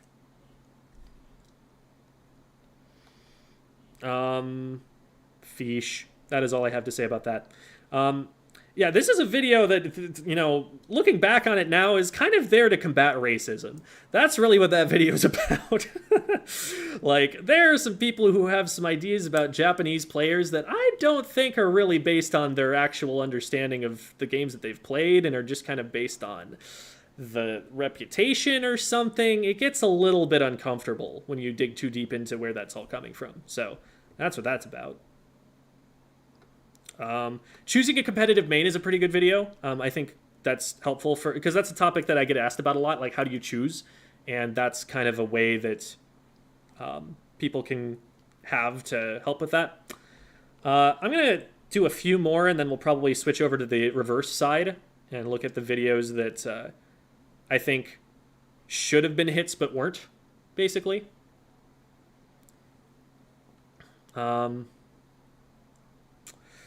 Choosing a competitive main, yeah, we talked about that. All the, you know, the specific tactics and stuff like that, bomb placement, I still like those ones. This one I'm glad did pretty well, because I think that it was frustrating to be watching for those who don't know, this video is a response to a short I put out where I was asking, hey, who are the top 3 people who play your weapon that you like to watch to learn and get better? And every single one of them was just a really well-known content creator. It's like Pro Chara, Gem, Chase247, Negus, Dude, Kiver. Not Negus anymore. He goes by Ken Knows It. Ken Knows It is what they're going by now. I think I'm right about that. It was just announced like a couple days ago, so it's still new to me. Sorry about that. But it's like, okay, yeah, like Dude, Kiver, Chara, all great answers. Like, no hate to them. But if that's the only group of people that you know, then there is a really, really big gap in your understanding of the scene. Like, I don't know if anybody said .q. I don't know if anybody said any member of Starburst. Like, the best team in North America, the best team in the West, the best team to have ever been in the West, maybe? No members of them. I don't think I saw anyone saying Zero, even though Zero is still posting content. Like, I used Zero's content in one of my videos to explain shot calling. Like, there's a lot that people are missing, especially on unique weapons. Like, there are so many Tetra players besides Chase247 that are better than Chase247, and that Chase247 will tell you that. There are so many Splattershot players who are better than me. Holy crap, like, why am I the best player? Kiver, at least. Please say Kiver instead of me. So that's something that I found was definitely an issue that's gonna stop people from learning the game as quickly, because you can just, like, absorb by osmosis how to play your weapon by looking at a top player play it. And if people aren't doing that, then there are a lot of habits that they aren't going to break. There's a lot of problems in their painting patterns that you're going to see. There's a lot of slowness in aspects that they could be cleaning up that it's really easy to spot by just watching how a top-level player does it and being like, oh, wait, they're going way faster than me. How are they doing that? ZNF Charger was, in fact, strong. This is the video correcting the Splatfest. I think I'll just go to the bottom of this page and then we'll move on to stuff that I wish people knew about instead. Tier list. Trizuka, if anyone's ever been confused how to aim a Trizuka, this is a good video about it. Pretty short, but it's something that the game does not explain well to you at all. I stand by this video, but we are not playing Splatoon 2 anymore. I forgot. So this is an old Bravest video about Super Smash Brothers that's actually excellent. If you are interested in learning advanced Super Smash Brothers Ultimate, go and watch this one, because this is actually a really valuable resource that was not made by me at all. This was made by Mikey, aka The Cheat, who worked for Bravest for some time as the Smash Ultimate kind of coach and advisor. and went on to work at Beyond the Summit until they closed down recently. And so now he's looking for work, and somebody please hire him. Good God, he is a wonderful human being. But yeah, this is some really good, like, nerdy frame data kind of stuff on Super Smash Bros. Ultimate. Did he take that fishmonger job? Not as far as I'm aware, unfortunately. I don't think they offered good enough benefits. Unfortunately. Anyway, early ideas about Super Chump. These were early ideas again, so, I mean, I think they still pretty much represent the way that I understand the special is used. It hasn't seen a buff. It hasn't seen a lot of, extra use outside of these contexts, so it's niche. It's not terrible. It's not great either. This is, I think, about rolling splat bombs? Something like that. This is too recent to really comment on with any kind of hindsight. That was 5 days ago. The callouts. Ooh, by the way, I don't know if everyone saw the tweet, but on the callouts list, the new maps have been added. We now have Umami Ruins and Manta Maria callouts, as well as all of the other ones. So if you haven't seen that yet, go and check those out too, and add those to whatever lists you've got.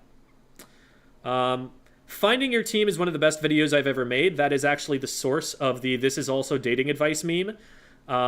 And I highly recommend that anybody who enjoys my content watch it, because this is information that is valuable outside of Splatoon as well.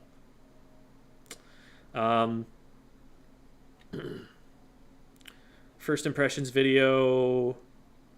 We really like my first impressions. I'm really happy that this video did as well as it did, and I want to look for more videos like this. It's just like, so this is about a play that Cherry Limeade made that was just like a really, really beautiful set play that let them win a game in a tournament match. Because Cherry Limeade is a really unique team in that they game plan so well that it makes up for not being at the same mechanical level as a lot of other teams they can beat. Like, these are players where when I go up against them one-on-one, I feel a lot more confident than I do against, like, top teams with, like, your Starbursts, your FT Wins, even your Seafoams, teams that are DivX but not quite at that. Like, mechanically speaking, they are a little bit more beatable, but their game planning is so good that they just make up for it really, really well. They're mad geniuses. They're crazy. And so there are only so many teams that can put together really cool plays like this. And so there are only so many times that I've ever been so inspired to make a video about just a single game of Splatoon or a single play. And I think this was a very, like, authentic, cool expression of that interest in what they were able to pull off. Super, super cool team, and always fun to watch, and always good to see, what they can make work. Because if you're the low tier hero, if you're playing a weapon that everyone says you should switch off, if they play it and they can make it work, these guys are your heroes. Very, very cool. So it took a lot of takes to make, actually. Like, I did that, I think, all in one take, and it was just over and over and over again just to get it exactly right, because all of that is improvised. Like, none of that was actually scripted. So I had a lot of practice, but I also didn't have anything in front of me to read because I wanted it to be more natural sounding. So I'm happy with, I put good work into that, and that was a fun video, I think, that came out of that. Devi is the substitute teacher. I mean, I stand by what Devi says about backline weapons more than I stand by my own words. What makes a weapon viable? I think this is... I stand by the point that I was trying to make in this video. I think there are a few places in this video that might mislead people into thinking that I think things I don't. But tier lists, I think, are very misunderstood. And like I get a lot of the same kinds of complaints on my own tier lists when I post them, because people are thinking that I mean something by a tier list that I don't. And so this is an important clarification. It may not hit in the way that I wanted it to for everybody, but at least I've got that out there. So that one's so-so. Painting defensively, also a very good video. Okay. So...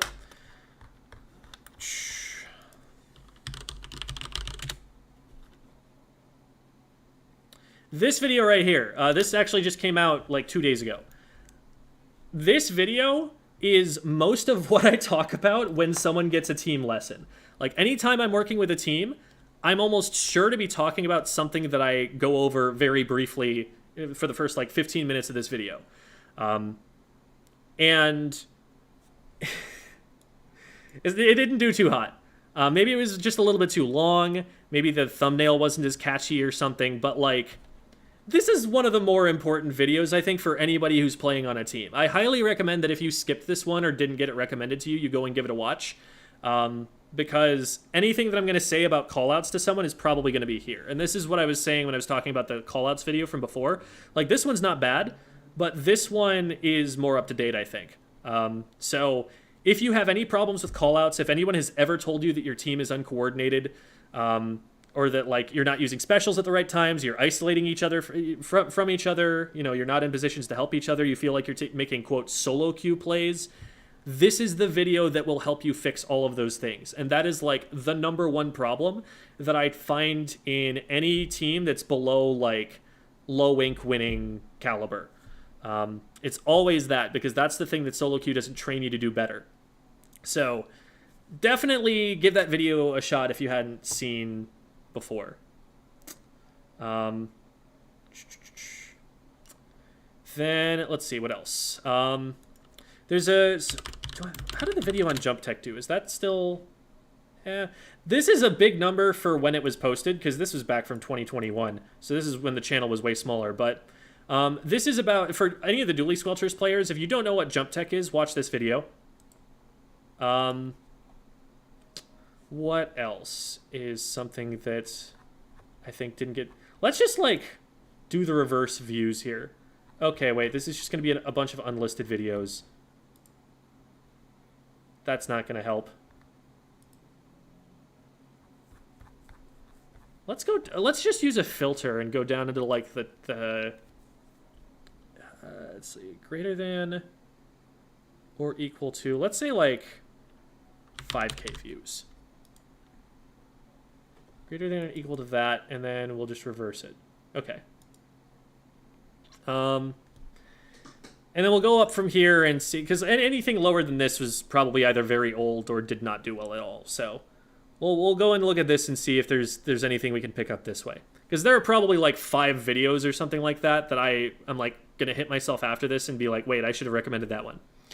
I like the Tentatek Splatter Talks. They're a lot longer content, so I understand why the view count is down on those a little bit, but they're fun. They give you a sense of, like, the more overall perspective on community building. A couple of these are just announcements.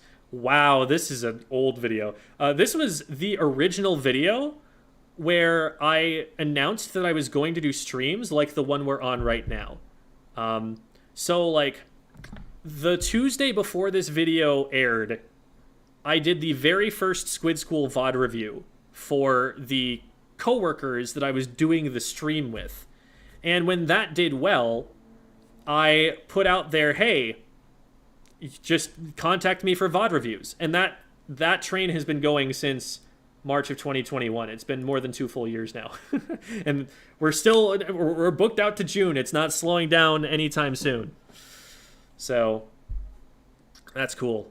I like the conversation with Hasmi. I think this one of these got cut. Yeah, this is the one that got cut off. So the problem with this video, the reason it's a little bit lower right now is that when I uploaded it, I didn't realize that the whole video didn't upload. Like, it's actually an hour and 55-minute conversation, and it just cuts off in the middle of it, and I didn't recognize that when I first uploaded it. So the views got kind of split between this one and the other one, unfortunately.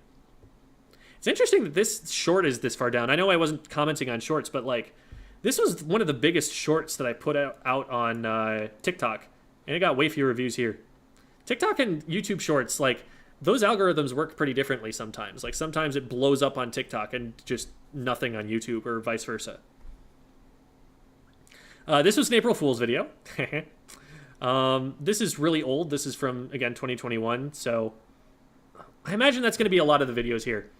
This was not an April Fool's video at all. This is just a tutorial for how to play League of Legends. If you're interested in getting into that game, highly recommend you watch this.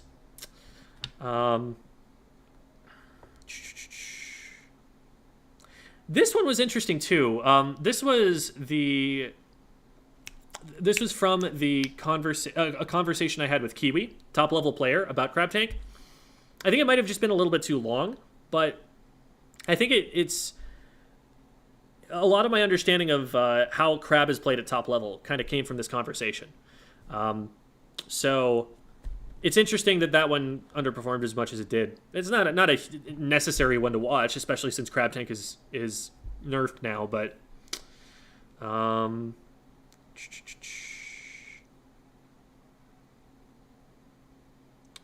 this one is really important. I constantly am. I think I talked about this earlier today about trigger discipline. Like, this is a video about exactly that. That just came out last month. So this would be a good one to watch if you haven't seen. Especially for frontline weapons. This is especially important for frontline weapons.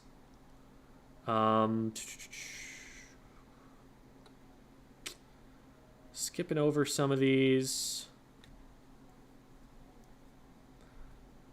This was a good video. This came out of a conversation with Ren, coach from Sayonara, who I highly recommend you follow on Twitter. Ren is very knowledgeable about the game and very much in touch with a lot of top players and figuring out how it works.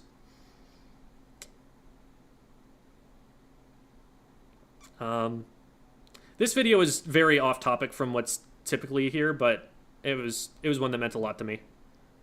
This is also the video where we talk about how Mikey doesn't have a job and we need to hire him. Hire Mikey. This is hiring Mikey propaganda.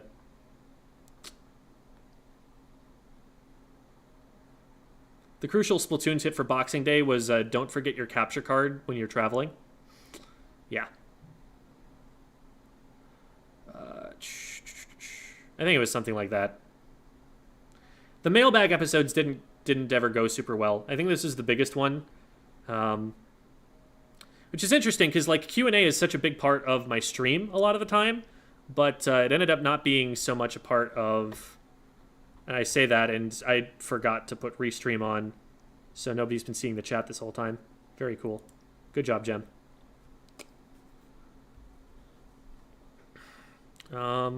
This is the oldest video on the channel.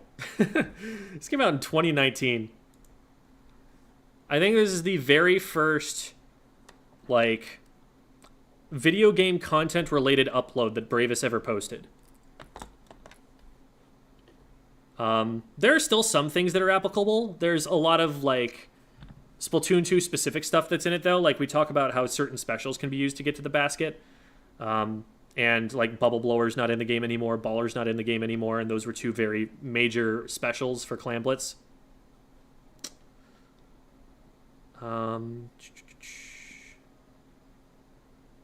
This video is a pain in the butt because it got, like, demonetized for like a couple days or something. Oh, this video right here. I'm surprised this has as few views. I recommend this to everybody.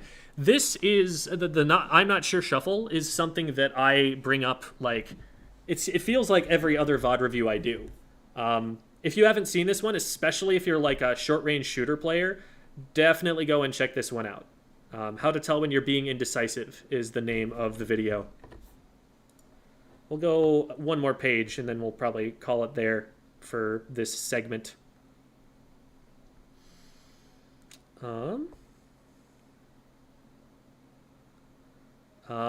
This was a pretty good one, although I wouldn't say this was... This is a relatively normal number of views for a video to get these days, so I wouldn't say it was, like, missed by a lot of people.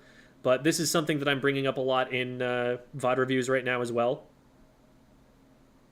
I never did actually go and correct all of these. There were a couple of errors in this video that I haven't gone back and, like, remade the video for. Burst painting is a little bit niche, but it let me make a League of Legends comparison, so it was fun.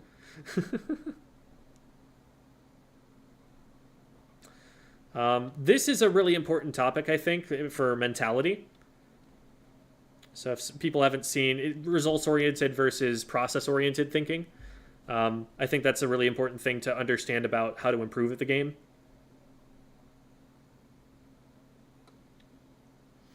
This was a cool play that I made that I break down. So that was kind of fun. I was really proud of that play.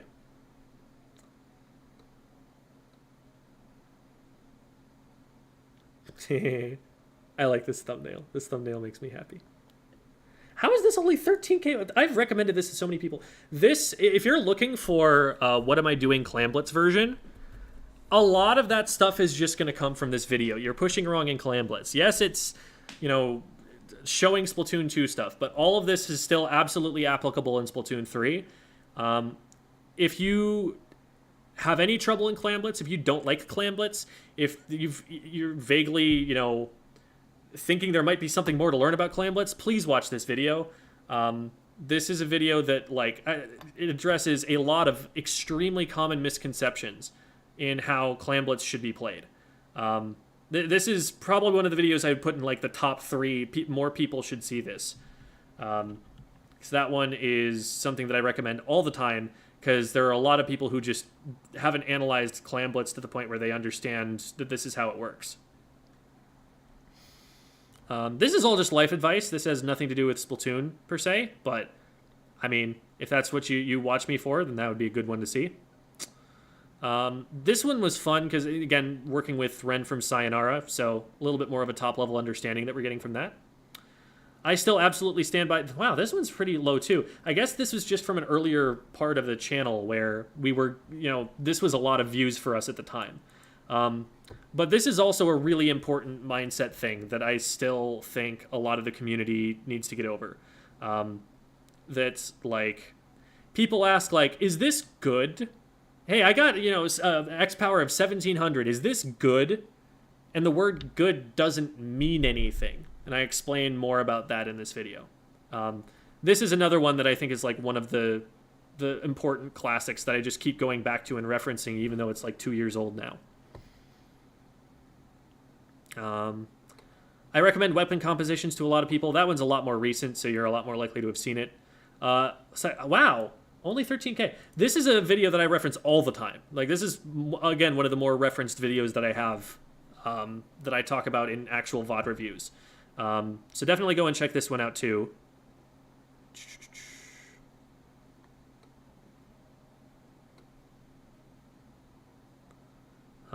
This one did pretty well. It's about how when you go into a tournament, you're going to be a bundle of nerves and you're not going to play as well. It's just inevitable. And to be prepared for that.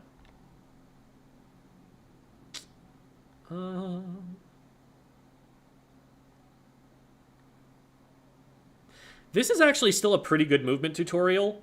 It doesn't go into squid rolling because squid rolling did not exist. This came out in 2021. But it still goes into an explanation of, like, which weapons want to jump and shoot, which weapons want to, like, sub-strafe, and how you want to use sub-strafing, how do you want to use main strafing. There's a lot of really useful stuff about combat movement in there that has mostly aged pretty well still. So if you're interested in learning more about movement, then that would be a good place to go. I think the previous video where it was like, how do you move so fast or something like that, I think that was... It takes part of the content from this and tries to update it into Splatoon 3, but this one is a lot more comprehensive. Like, it's 15 minutes 42, but it's pretty dense with stuff to learn. How to stop making solo queue plays is... This is one concept that comes out, that's a part of the previous coordination video I talked about that I want everyone to watch. Everyone who's on a competitive team anyway. This is important for understanding especially Tower Control and Rainmaker, but realistically a lot of the different maps, that high watermark modes are... it's not like a cumulative number of points you get from it. Like, you really need your one push to be really good and not get a bunch of, like, little pushes. Okay. I think that's a pretty good overview. So yeah, overall, the vast majority of videos, I think, are maybe just, like, old. or they're written about something that's not in the game anymore. But there are definitely some videos from back there that I'm still continuing to refer back to. Why Every Team Needs a Frontline is one that I keep coming back to. And, like, it's tricky because there are only so many ways that I have to be able to keep getting these videos promoted, because I'll make a video and then a month later someone will come to me asking a question about that same thing I already made a video about. And I'm like, what am I making the videos for if people aren't going to see them and learn these things from them? But also it's like, well, how are they going to find these videos, because they're not getting recommended because I'm posting daily. So I think one way that I've tried to combat this is by creating a playlist. Gems Picks. This playlist... Oh, no, that's not what I wanted. This playlist has some of the videos that I think were best made and most important to understand. And I don't have this updated quite as much as I would like. Like, the Splatfest balance is still in there, and that's something that I would probably remove from it these days, but that's kind of what I was going for with this. It's like, here are the videos that, like, I think you should watch from my channel. And I'll probably go and mess with that a little bit and tweak it so that it's looking better than it does now, because I've made this video and now that's on everyone's minds.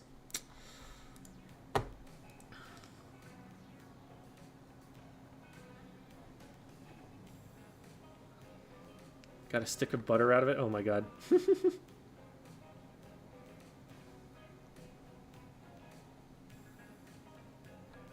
Yeah, I think they were saying, like, I don't want to get good, I want to get better, but misspelled better as butter. And so then I gave them a picture of a stick of butter. What I should have done was show them a picture of Slidra's cat, which is named Butter. I think that would have been even more meta. That would have been an even deeper cut, but here we are. Okay. What do I want to do now? We can go for... Let's see. What zone's it? Oh my god, zone is... I can play this and commentate at the same time. Zones is at a really low point right now. What do I want to run on it? Probably just this. Hammerhead and Manta. Manta. I might actually want to go for the Rapid on this. Rapid is really good on Manta. It's going to be a little bit not as good on Hammerhead, but it'll still reach around mid, and it'll be good for clearing people out of the right and left side. I've convinced myself. I'm going for the Rapid.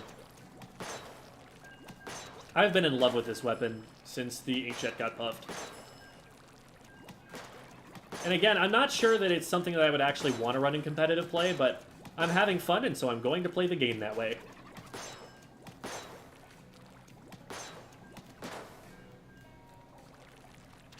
Re-ask a question from earlier? Yeah, let's hear it.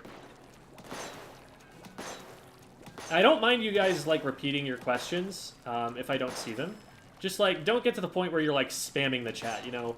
Give it a few minutes.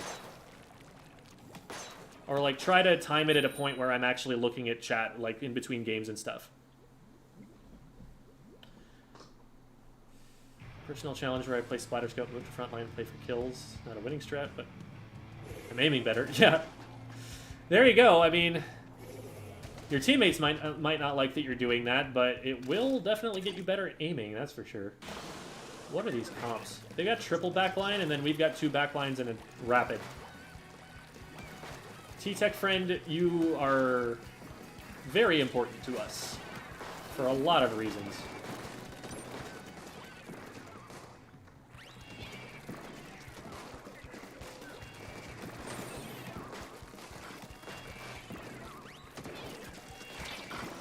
I need to not be here.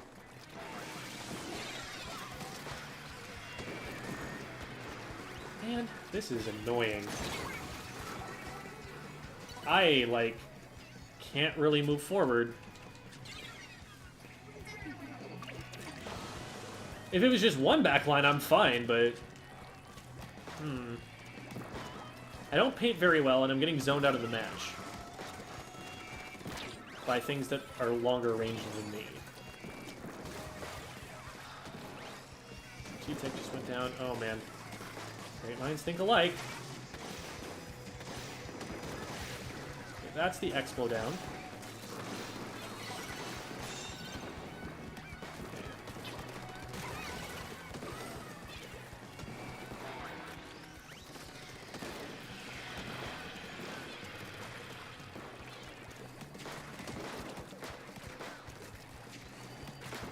Oh, you're over here.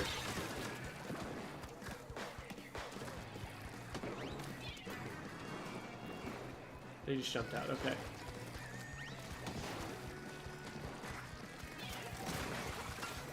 Oh no, the T-Tech! How did you not die? You must not have been hitting indirect. At that point, I was pretty much sunk, so I figured I'd just try and run backwards and get them to focus on me for as long as I could. Might have been able to jump out. That might have been smarter. This is a terrible idea. I should die. I am out of ink. If I hit it direct, I win there, but I didn't have the ink to hit the direct. Like, that was very, very poorly planned. Oh, did I just jump into mid? Oh, God, I just jumped into mid.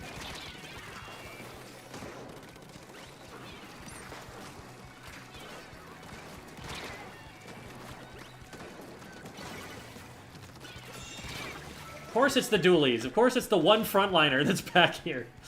I should expect them to be coming in from that angle. This is tough, and I don't like my position here.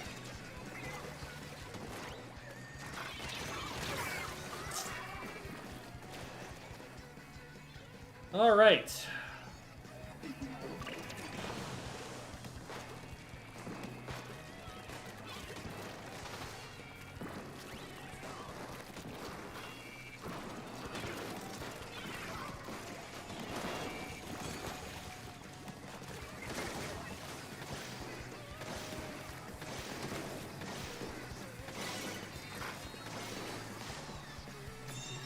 Well, I didn't splat anybody, but I did zone a few of them out to the point where we were able to regain control there.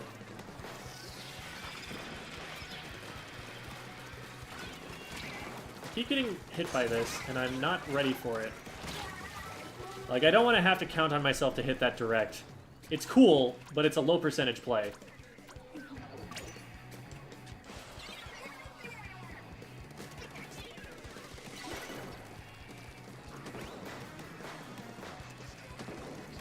I'm gonna take this.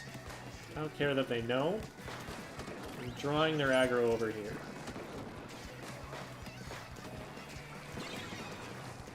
Deal with me.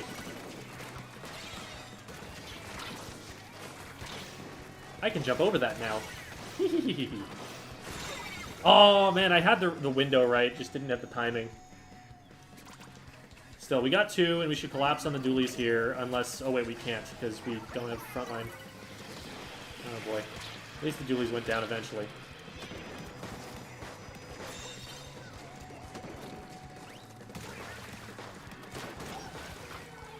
It is important to remember that every weapon can paint. Just because not every weapon paints well doesn't mean that it can't paint. Sometimes it becomes the blaster's job to take the zone.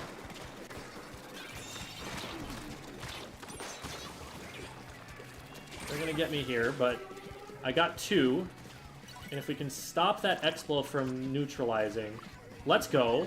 This might actually do it for us. I don't know if they have time to get here, and they've got weapons that are gonna be really weak at pushing. Nice. Whew.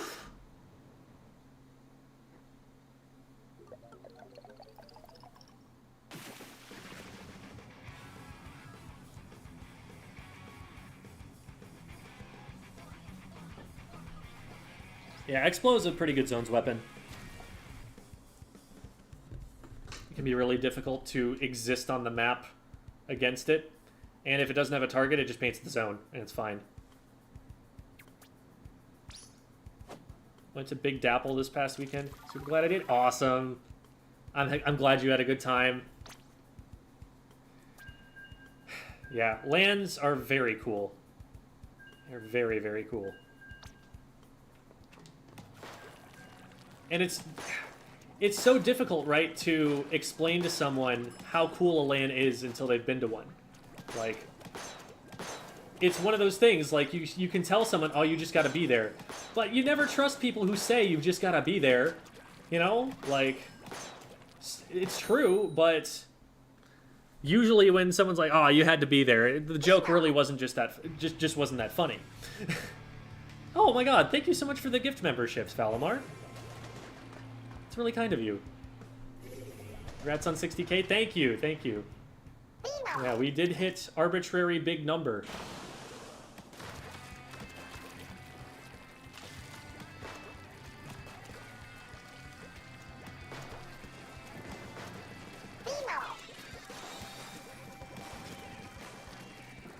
Do I go up there? Can I hit this?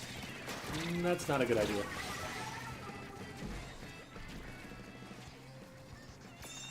Pick a number, better person.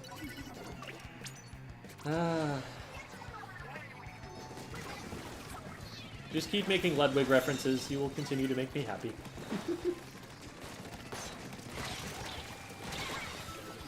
Oh, I hit them. They're on my ouch. Is someone there? No!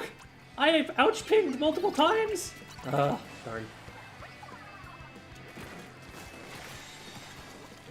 I guess they probably thought it, because it was actually the Hydra, I think, that got me.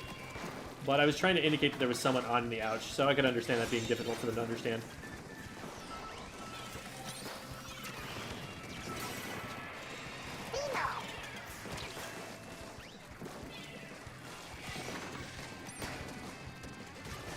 Not a big. And we are being flanked.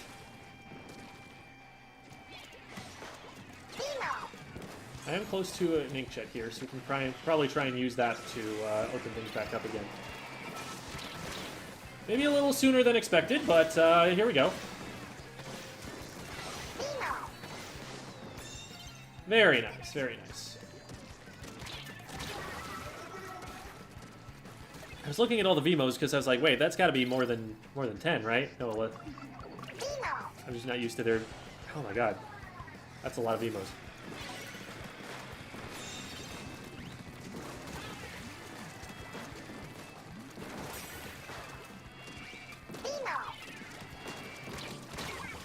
Ah, if that was a direct, I'd trade. Oh well. Too aggressive there. You hate to see it. I should have at least fired a shot. Maybe I, like, chip damage an enemy or something. Maybe I can at least be useful in that way. We'd probably lose. Use cap here. There's someone up above us.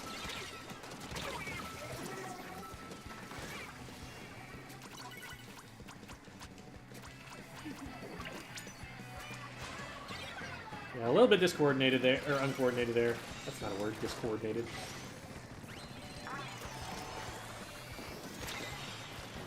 This is legitimately just the safest way for me to go, but I'm still down. We're really far back right now. I thought we were going to push forward off of that. I definitely will err on the side of playing too frontliney on this weapon.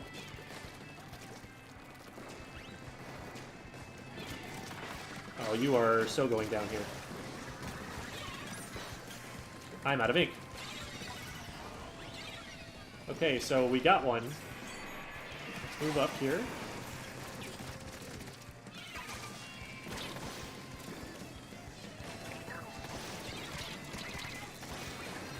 Please at least like go for zone or something here.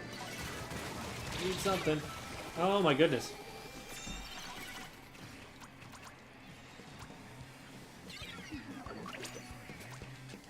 Well, we got cap at least, but...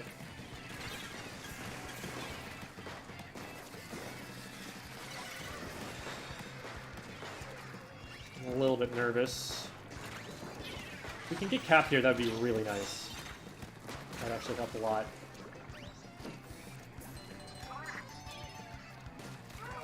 So there's nobody over there.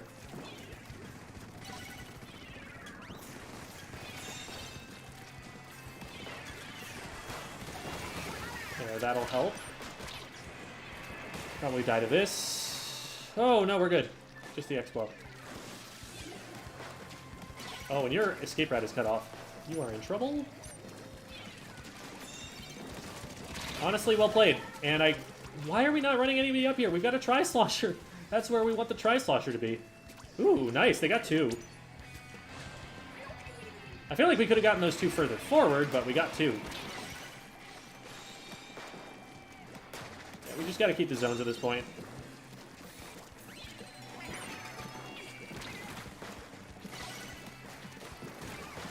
Nice. Okay. This player's weak. They're down. That player's down. I got an indirect and a direct, didn't I? Maybe I missed the indirect. That must have happened.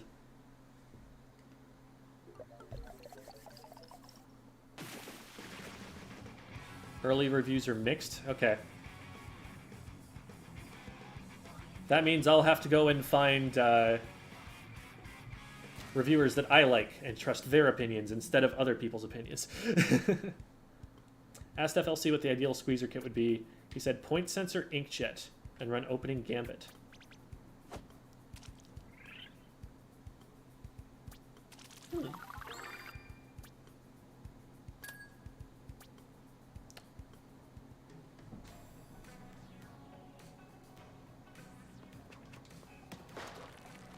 I'm not a squeezer player. I will say that. That seems odd to me. But I'd be interested to hear his reasoning.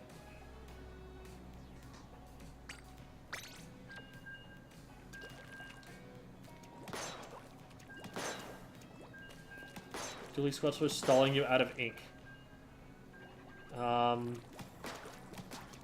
Yeah, like... Dually Squelchers are also pretty ink hungry, so that would be challenging to do, but against something like an X-Blow where they can maybe like count the number of sloshes or something, it's definitely possible. Dually Squelchers are the kind of weapon that can last long enough that they can just make that sort of thing work. I could see it.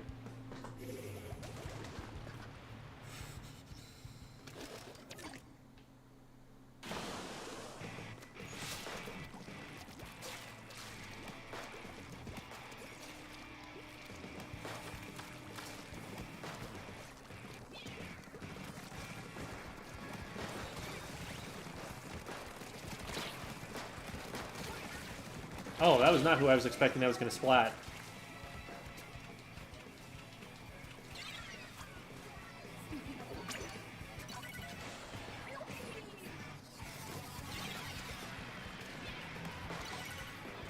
So there's nobody in that corner.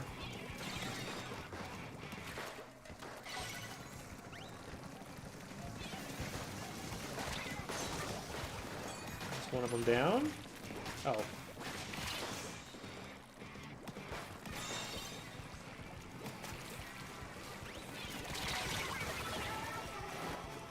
Well,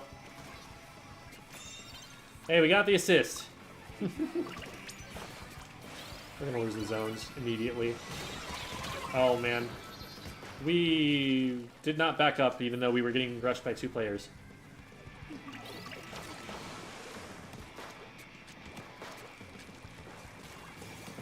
I figured because they were standing there that they were probably safe.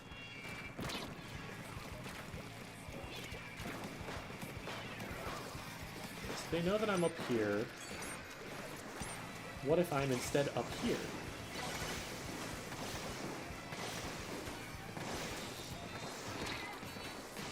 Oh, theirs was used after mine. I thought it was used before. Crap. I'm gonna get dropped down by that brush.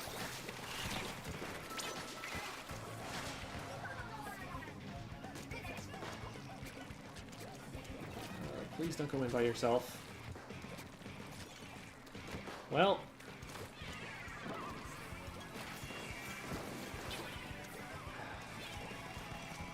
It's about that don't go in by yourself thing. We don't have time to not do that anymore. Ugh.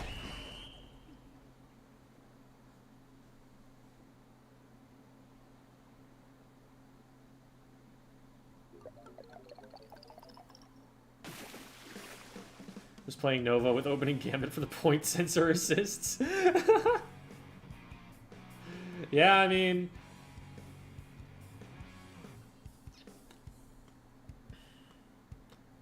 That's definitely fun. I still am not convinced because it's such a big risk to take to trust yourself to just keep on getting picks the whole game through. With point sensors, I could see it working, and maybe that's the game plan there, that you're trying to actually keep a string of those going. But if that fails once, if they break that once, especially at the top level where they're going to know that that's what you're aiming for when they just roll out onto the map, I don't know. It feels easy enough to play around. Just play safe for 15 seconds, and now their entire gear build doesn't work. But in NA solo queue, you know, and that's why he's using it. He's like, this is going to be fun and he said specifically NA solo queue.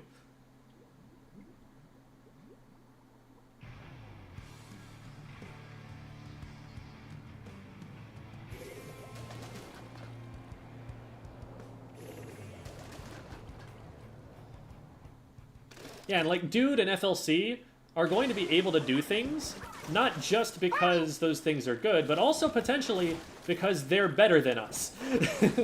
The average player playing against that SRB2 Dude, that's not an even matchup.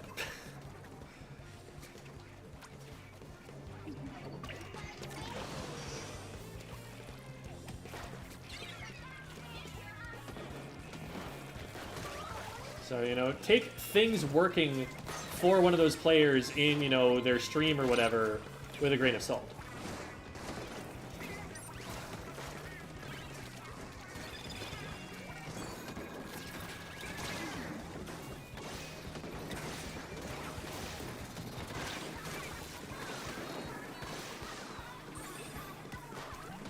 Up. That's not...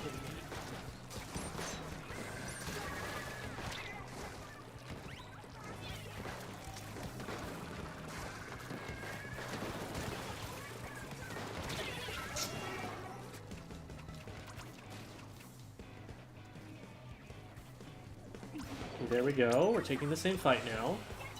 We can jump into this. Nice.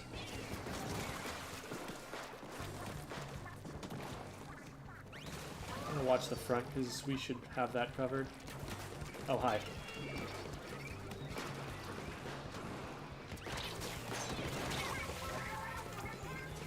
So, that whole fight that was going on in front...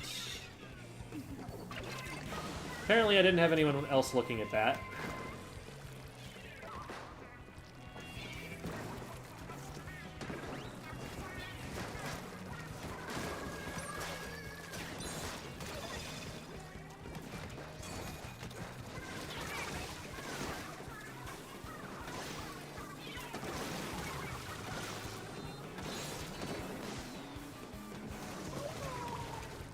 Getting people, we need to get to the zone. Letting them jump back in.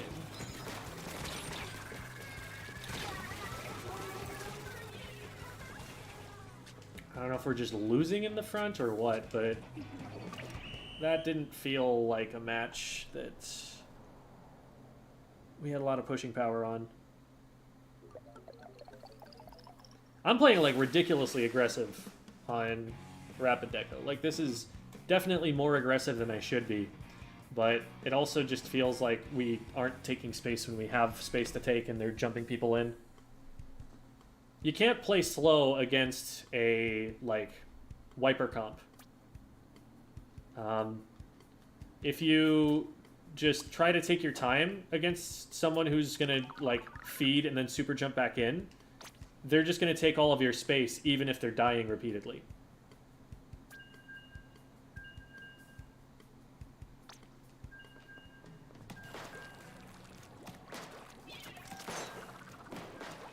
Probably not the easiest thing either. We had a Flingza and a Charger, and then anytime that the Splash is going to want to crab, that means we have no front line, so...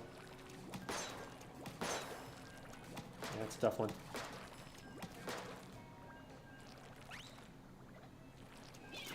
Why don't I show stuff about the teams I'm on? I'm not on a team right now. Also, team practices tend to be a little bit more private. They tend to be a little bit more, like, you know, team bonding. It's time with your friends. People don't want to have to watch what they're saying just because they're on stream.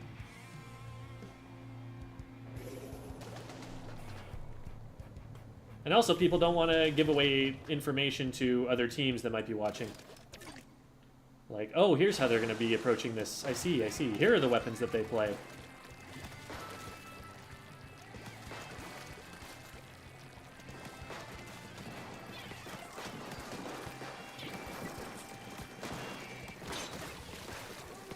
Nice. I'm gonna need some forward pressure here. Go around. Oh, we needed someone around the right side. Oh no. This is a terrible jump.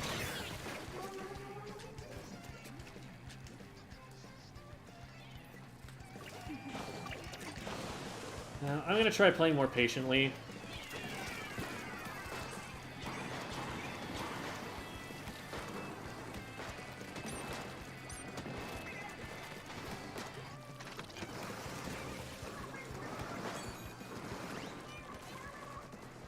We're gonna wait for our teammates.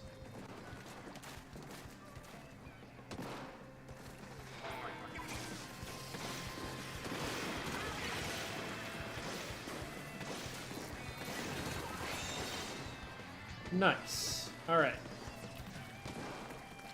Let's get up here. Hello. I was wondering what they were shooting at. Don't want to stand too close to that splash wall. This is probably unsafe.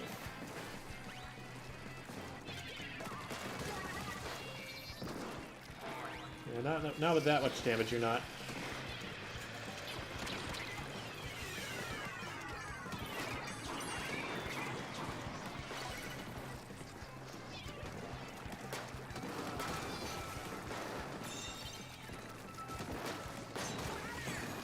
Nope, I've got range to hit that.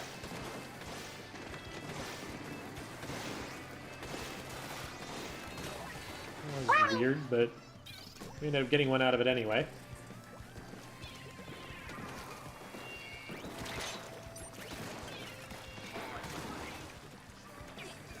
Torpedo combo. You'll love to see it.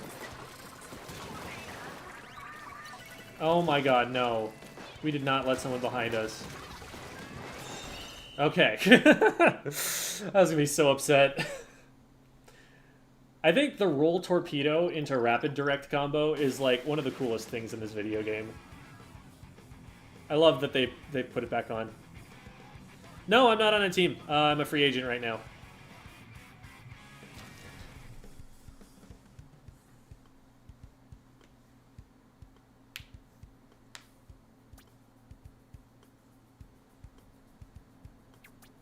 The sound upon a direct just a tambourine slap? I don't think so.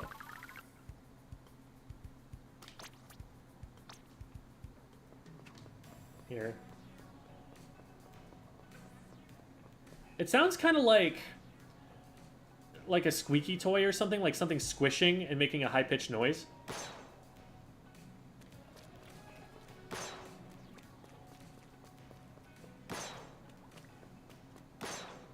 But with a kind of pop added to it.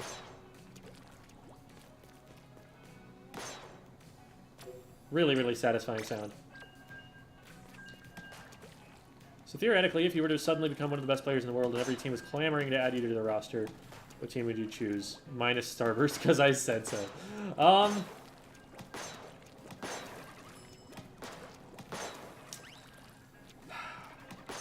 It might be cool to be on Jackpot. I prefer to have a team that feels like it has really good synergy than a team that just has like a bunch of mechanically cracked players. There aren't a lot of like really high top level NA teams that are in that position right now. A lot of them have been like shuffling and reshuffling for months. But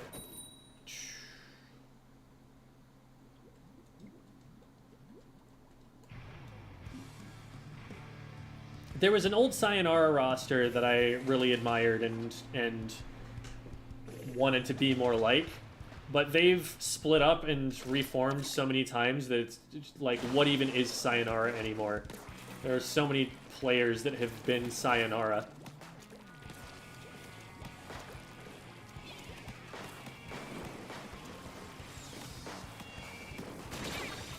Oh my god.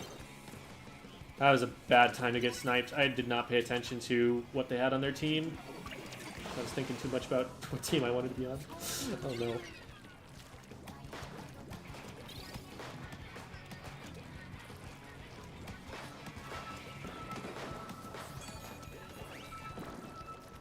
Alright. Leaders over there. Probably peeking from the... Oh no, they're up there. Okay. Let's see if we can hit this. I think it was on target and just out of range.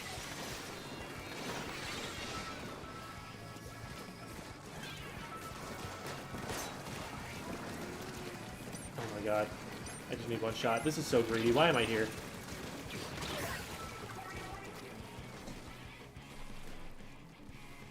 There were two people that I knew were around there. I was like, I can just get one and then I can, you know, turn and fight the others. The turn and fight the others part was not a good idea regardless.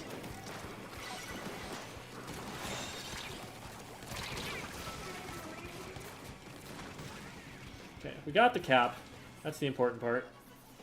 Player on left is unaware that there's someone on the right. I think they came back around and figured it out. Might have been good to use the beacon there, but we're good.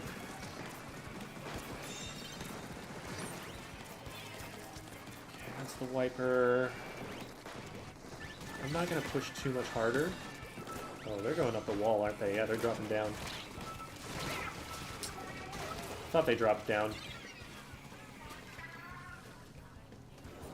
There was a lot that happened in mid there that I thought we were going to contest. I'm like drawing things up in my head like, oh, my teammate's watching that. And I think that's a thing that's on me. That I do that too much. But there are some situations where I'm wrong about them watching it.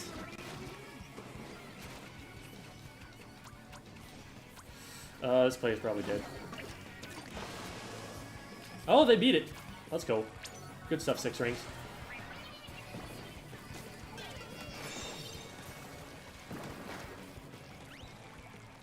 That's a good trade. I'm going to come over here, because this is where we're most likely to see E-Leader. I was wrong. They are behind me. What on earth? What a genius. Absolute genius. I would never have thought that someone would go there. That's probably a spot that Debbie uses sometimes, but... Oh my god. Wild. Okay, come on. Do the actual jump. There we go.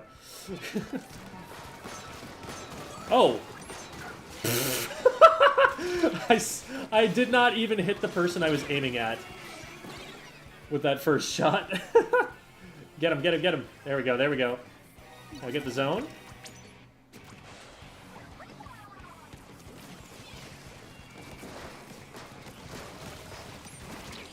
Why have we not capped yet? There we go.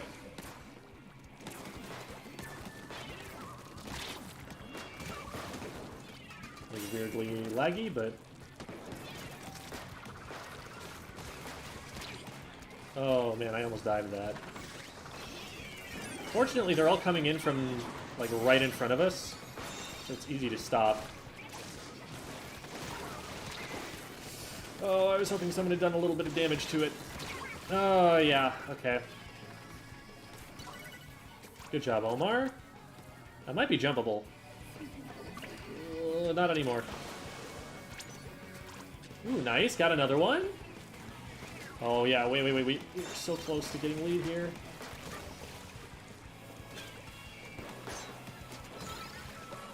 Beautiful. Those are some crazy plays that E-Leader's coming out with.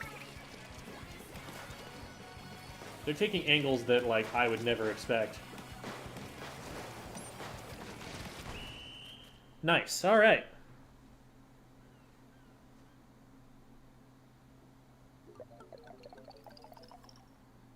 Remember in a video you said something about how practice helps us be our best and our best is more needed. Yes, competition is what that's about. competition is something that helps us be our best when our best is most needed.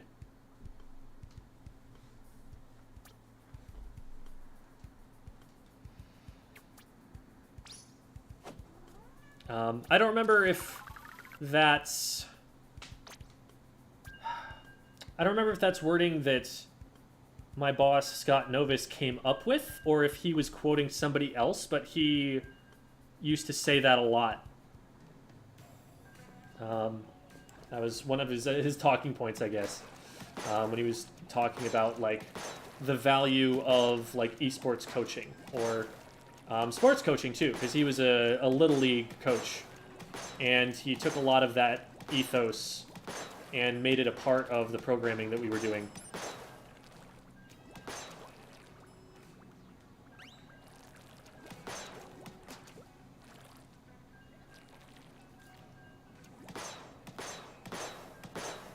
Whew, I'm getting better at that.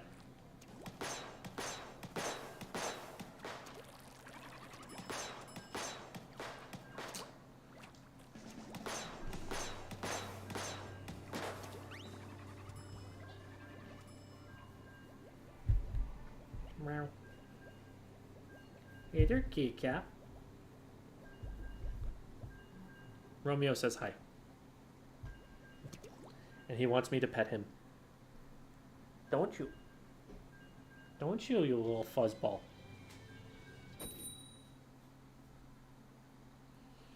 Okay, but unfortunately, I need my lap for purposes. I'm gonna be doing a lot of this, buddy, so you better get used to that. I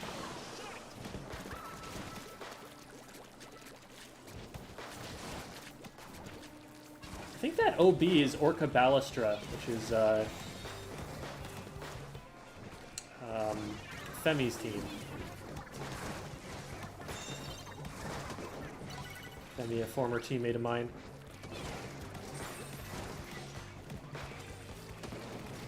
Div 6. Please don't check this. Please don't check this. Thank you for not checking this. Now we go and bully.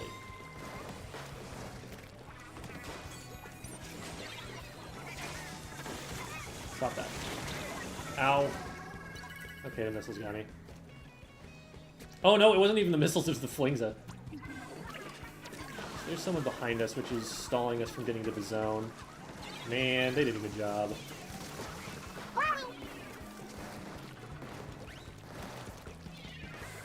Hey, cat. I'll throw my aim off there, buddy.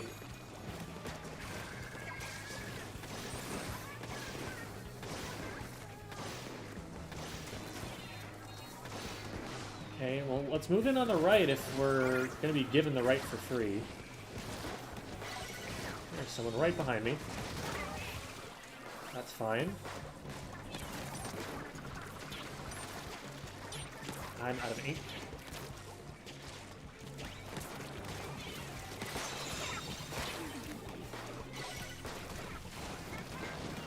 Cool.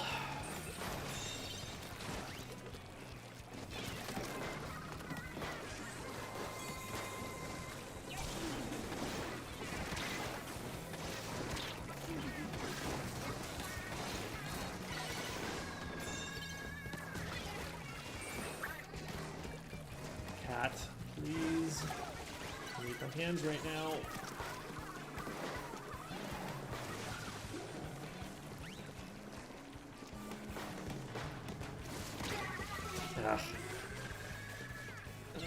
I'm gonna boot you out there. Having a lot of trouble making the turns that I need that way.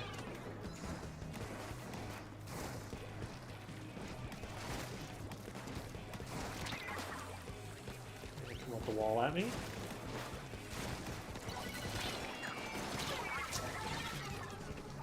Guess no one was watching that. I need to start pinging this way when I get into fights like that, where I just assume someone's going to be coming to help me. There's someone sharking on the left right now.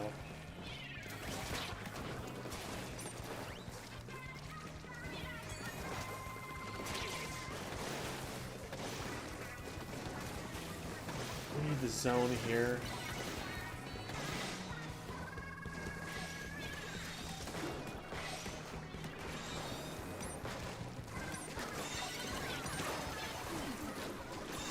Okay, we got the cap. Oh boy. There we go.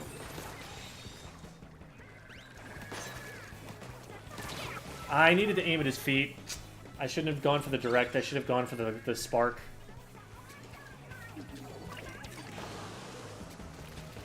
Okay, that's fine. That's 2 down. We can take zone for that.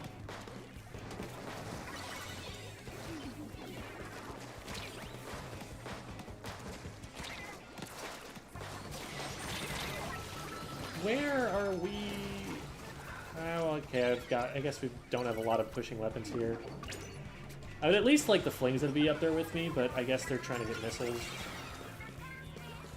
Ugh.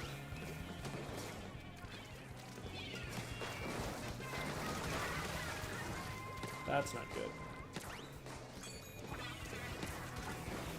I am literally the only one alive.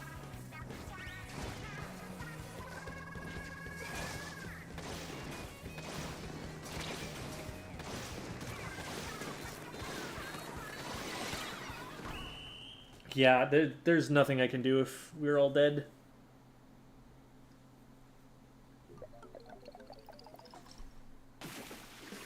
Man, why do they keep giving me so many backline only comps? Are these backline maps? There's just like more people who want to be running them here?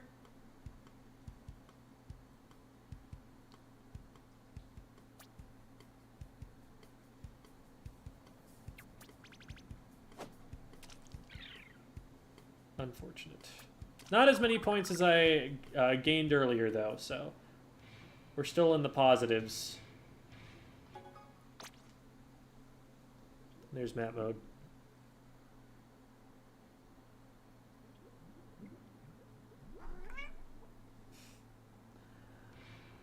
All right. Hello, cat. You are here, and you are my cat.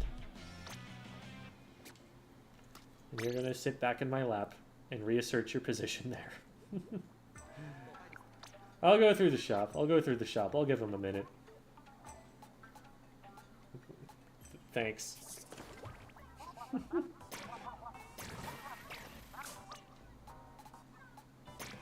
Oh, I used to use this all the time in Splatoon 2.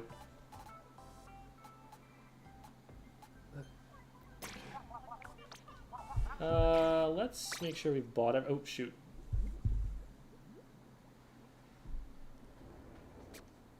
Hello, cat.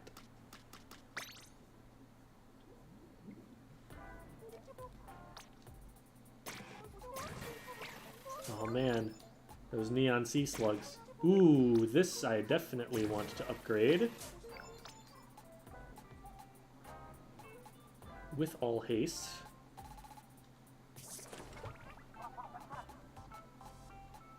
This too.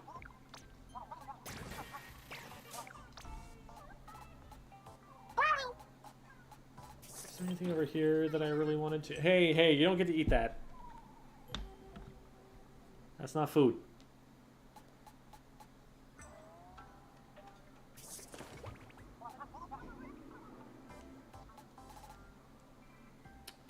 I'm more likely to use special power or respawn finisher. Probably special power. Hey, no, no, no, no, no. If you're gonna keep trying to eat that, then you're gonna get out of my lap.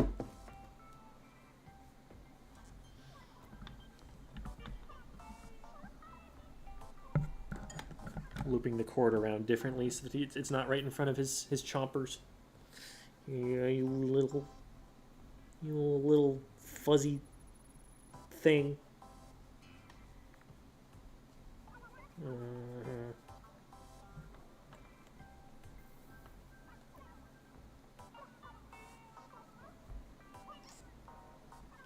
Yeah, the cat's trying to chomp on the headphone cable.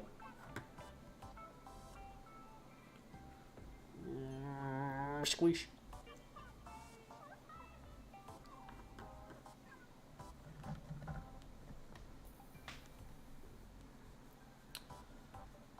It's my least favorite weapon to play. I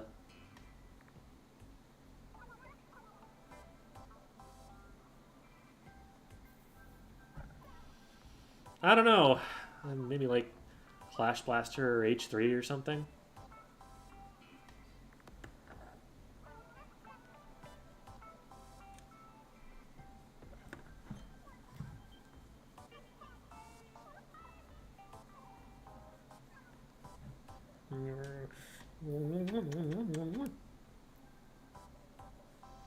No. All right, you can go now. You turned around. You got... I deliberately put the headphone cable so that it lay in a different way, and he just turned around to get his chompers on it anyway.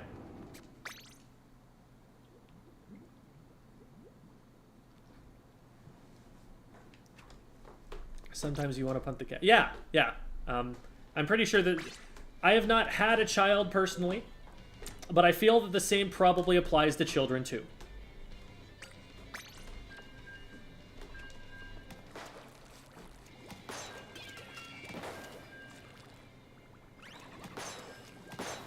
As a character from a Terry Pratchett novel once said, kids, love him or hate him, you're still not allowed to hit him with a shovel. And I live by those words.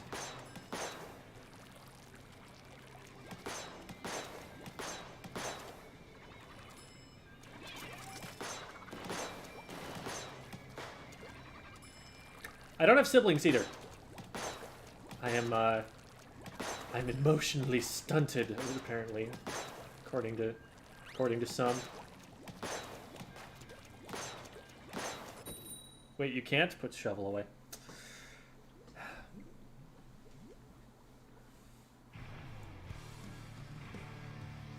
Yeah, I've worked with kids. That's on my resume.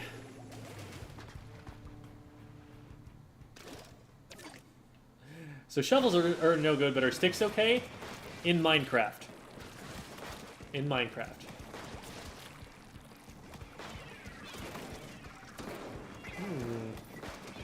I see you trying to go there, and I do not approve.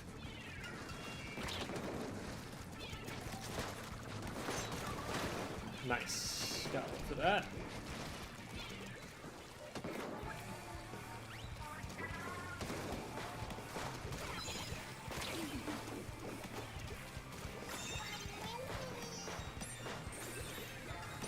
Did none of those paint my feet?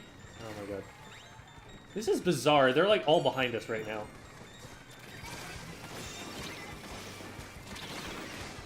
Oh no. I almost got away! Copium. That was a... I should have jumped out of that a long time ago.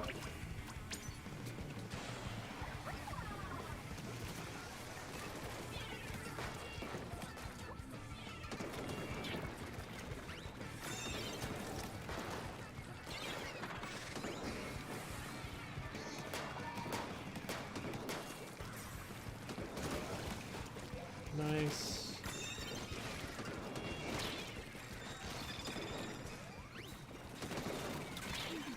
Beautiful. Alright. Oh, man. Shoot! I let that hit me too many times. Okay, we need someone up front here.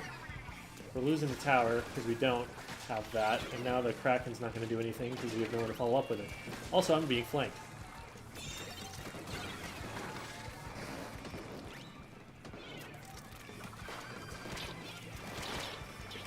Well, this is a problem.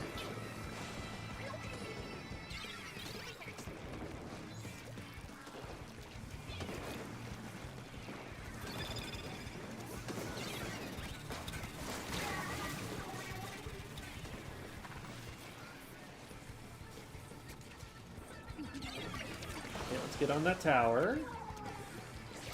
Clear this tower.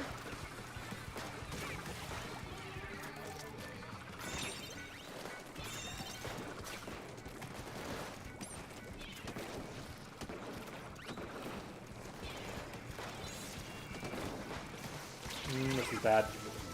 I fired way too many shots. If I don't direct on the very first one, I need to just run. Probably wasn't even a good idea to go for it then.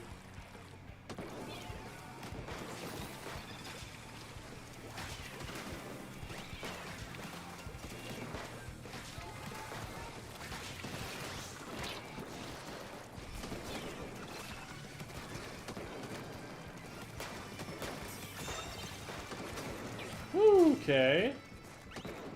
A little spooky there, but we're good. This is clear on the right. Nowhere to be found. There they are. Found. Oh, we got him. Oh, it's just a wiper who's behind us. They were right there. Got that taken care of. Let's get up here and do some things.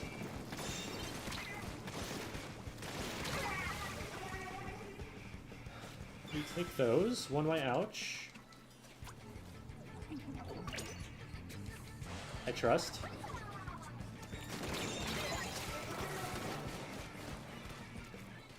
Lead, lead, lead, lead, lead. No, we're 2 points away.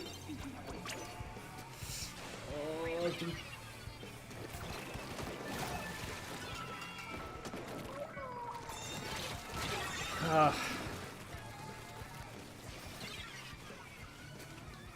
okay, we're still in some control over here. Maybe not anymore. Not anymore. Wait, that actually got someone.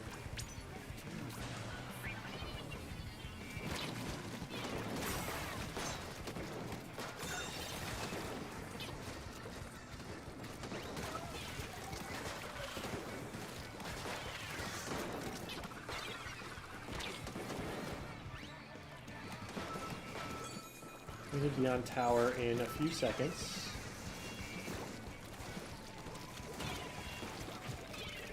How can I not get up? I don't know why I couldn't get up. But also nobody else was trying to get up. Guess it just wasn't painted enough. I was hitting some piece of enemy ink.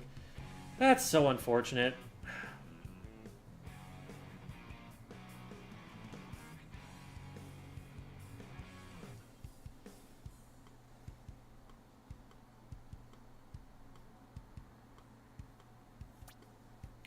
You think Mini is good now since the buffs? Zimmy was already pretty solid.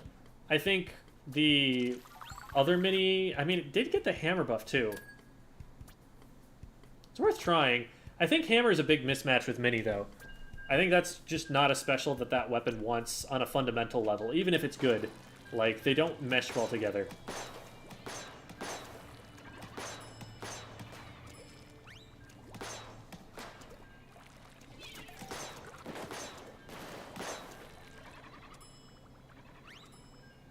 The juniors draft again? Nah, that was a one-off thing. I don't want to be burdening some team with me trying to play an H3 again.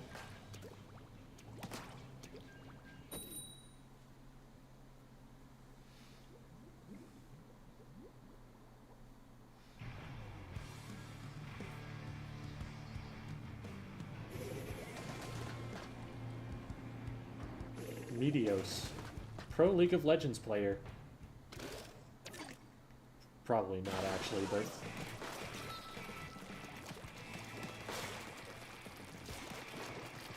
There is one who is named that. Okay, can we not all run to exactly the same place?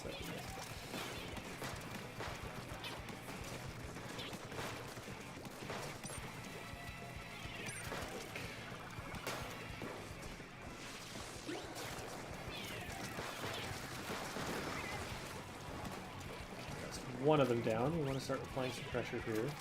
Nobody down here, so we just take this and we move across. Oh, I'm out of ink! Are you kidding me? I needed one more shot. Ugh. They weren't even moving.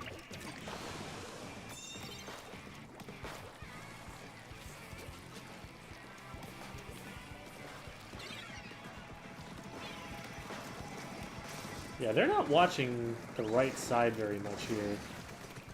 Could potentially just get in there and do stuff like this. Nice, okay, that's 2.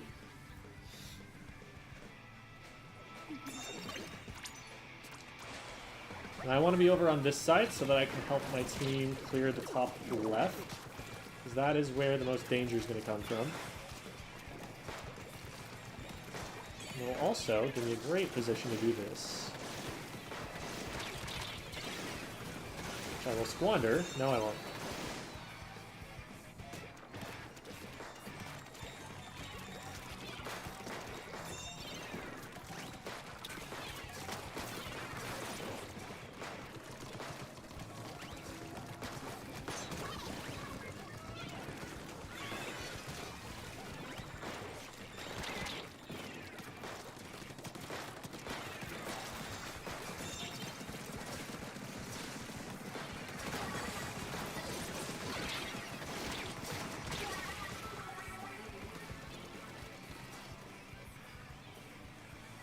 Alright, 21's not bad. We do still have a checkpoint to go through, so we can't let them through that. We can just wait out this ink jet. No need to expose ourselves. They haven't actually gotten to the checkpoint before they used it, so now we just get to use ours and they have no counter.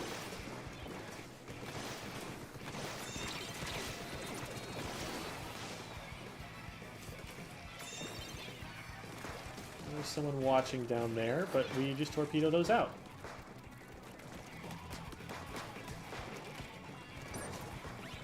I don't think my teammate knew that the rapid blaster was there.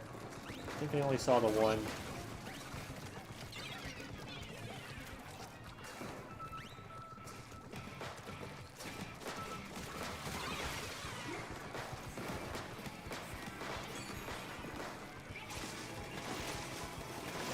Oh, great.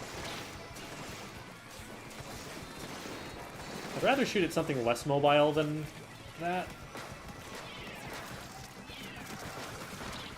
I'm probably dead. No, we're good.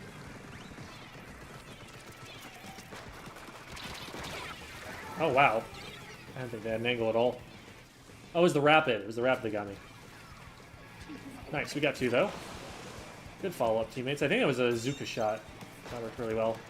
Good job saving their special for the right moment.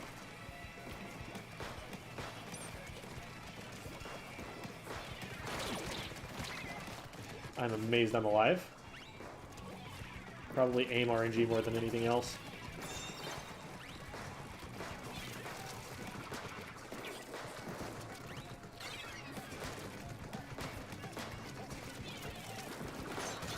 Nope.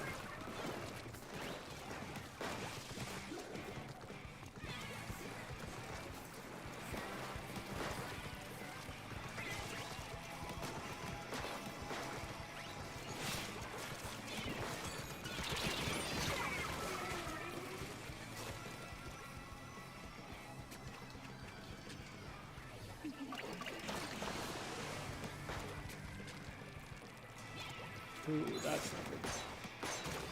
Well, we're fine now.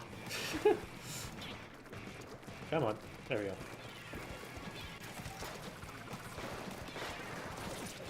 Oh, they're just gonna drop on me from there.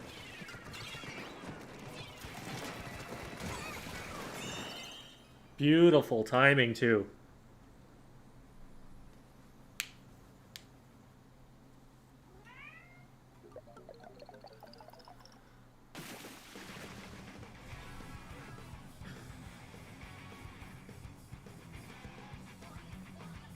Kitty meowed at me.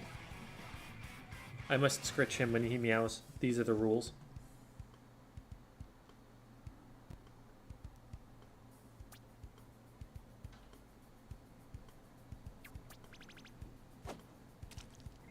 And we get all those points back and some more.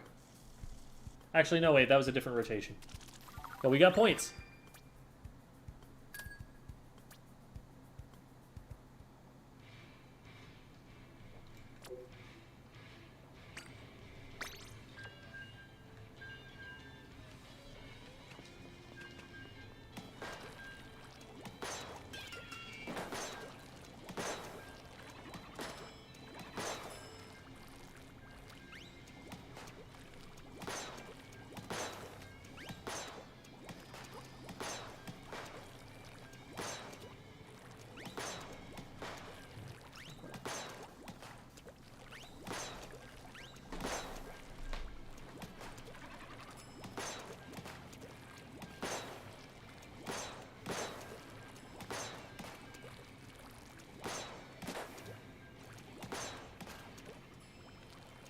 It's actually fairly precise if I want to hit it on someone who's far away. It's probably only a tactic for if someone's like right on top of me and I have to hit the direct.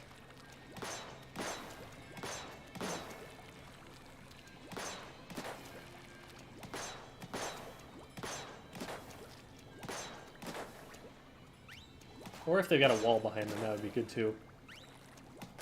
Like, that's pretty easy to hit. What can I do to practice against fast-moving targets? I mean, practice leading your aim in the lobby, but there's only so much you can do there. It's going to take human players at a certain point before you're going to be able to practice that.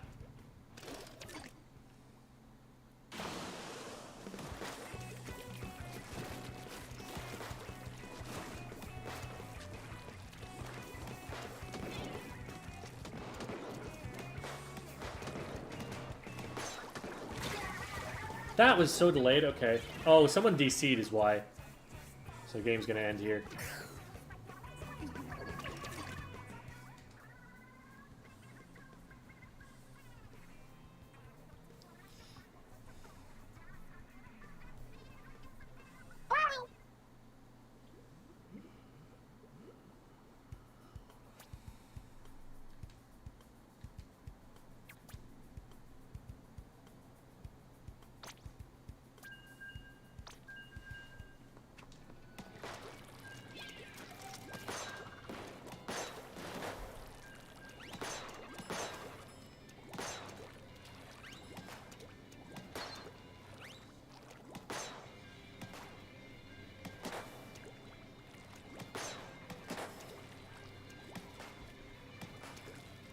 Probably best to aim it to the side of them if I'm going for that. Oh my god, that's really precise at that angle. Yeah, it's probably more of a they're right up next to a wall kind of idea. Is that hit? No, that doesn't even hit. Not even on the corner there. Yeah, probably better to just aim at them at any kind of long range. Can't do anything against dualies. If they're not Tetra dualies, then they can't do anything while they're rolling either. So just do your best to kind of figure out what direction they rolled and track them from there. Why do we have 4 rapid blasters? Come on. Make a reasonable comp challenge impossible.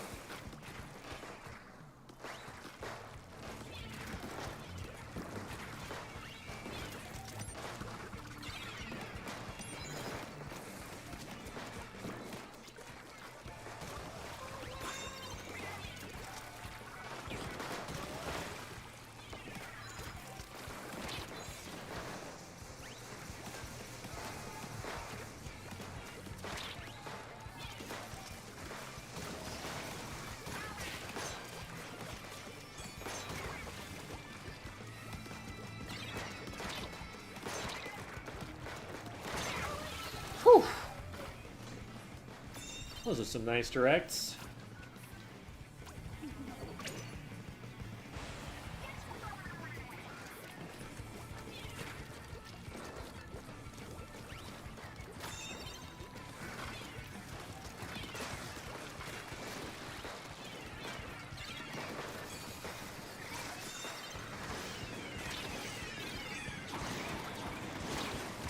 I should be able to hit this. Oh, come on.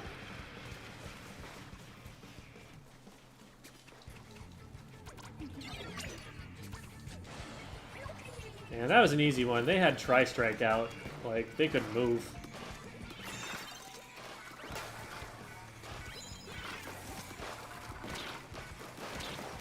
Yeah, I can't just keep pushing that. I'm just gonna die for that.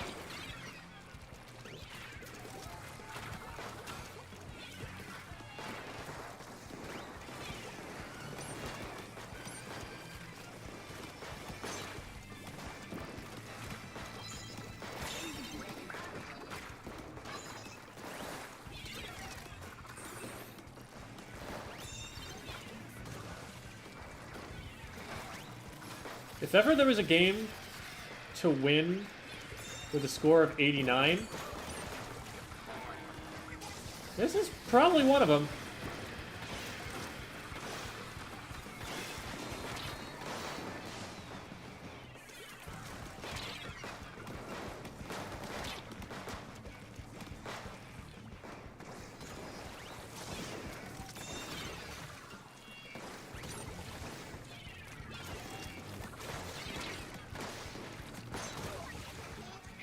You don't want to be rushing into that against a rapid easy shot.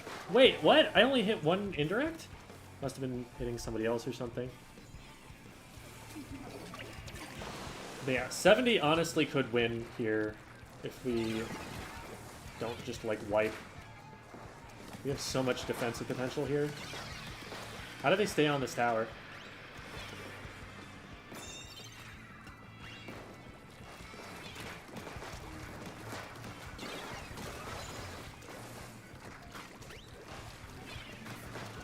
I need to make sure I have some room behind me to run away.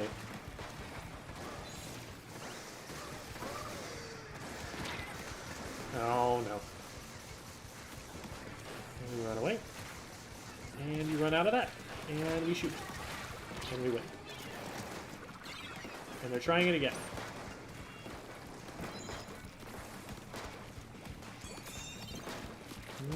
Thank you.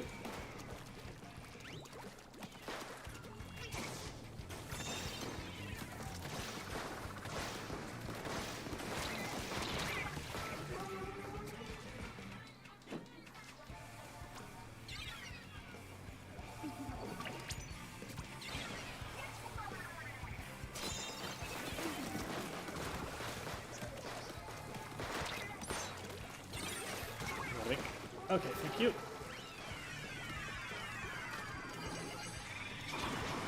Yeah, I just threw that into nothing. Oh, crud. That was smart.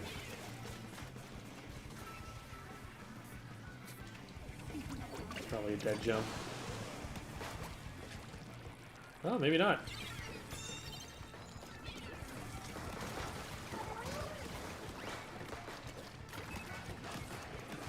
Oh. Well, this is awkward because they're right side peeking me. We got to the funny number, though.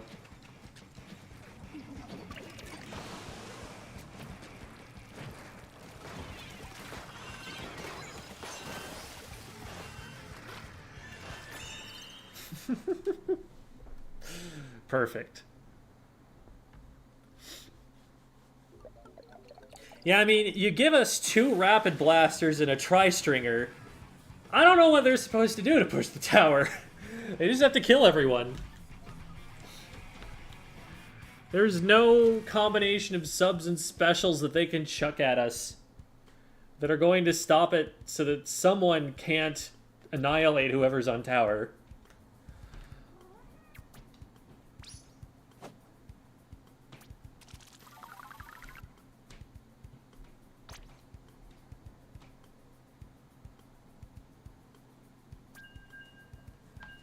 $22-2. Let's go, Gisa. Pop off.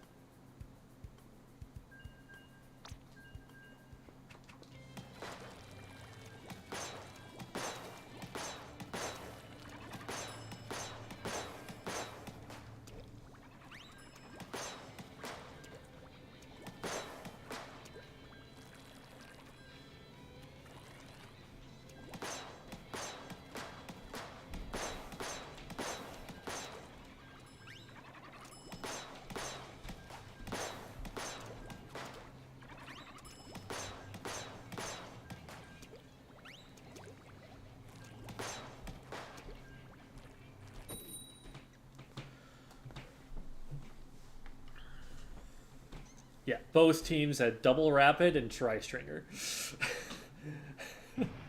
That is maybe an even bigger reason why a push to 69 was the winning push. Getting a checkpoint is an absolute miracle. Is that our Sam? Is that simply Sam? This could be hard.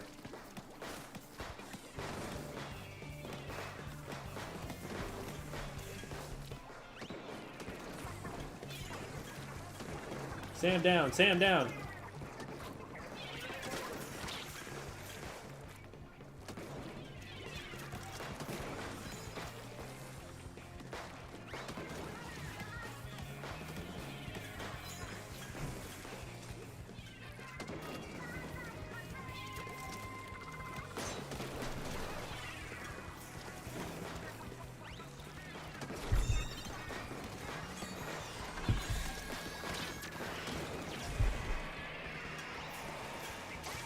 I would have actually thrown that behind the tower. The team can push it out for them, but they needed to cut off more of an escape route for me to really be held up by that at all. How are you alive? Oh, so many explosions. Any idea how many explosions that was? Get out, cat. I'm sorry. I know that people are not happy with me not allowing Romeo to be around, but man, is he getting in the way.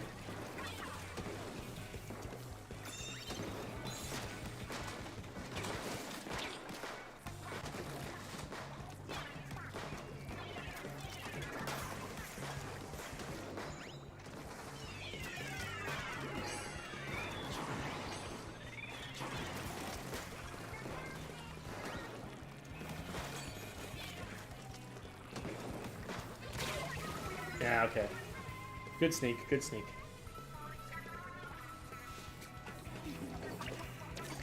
We are just on opposite ends of the map right now. That does not work.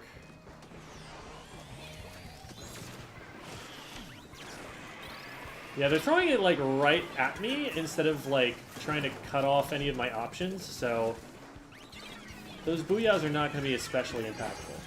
Okay. Good.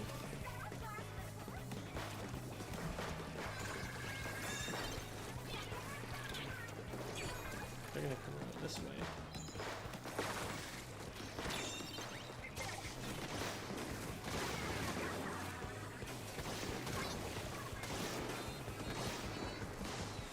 One of the nice things about the E-Leader matchup with Inkjet is that you have a faster fire rate than they do.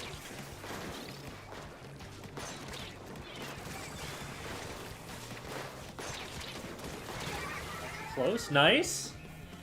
Might actually be able to get another checkpoint out of that as long as the E-Leader doesn't pop off here. Why did we get off the tower? We were so close to check. Ugh.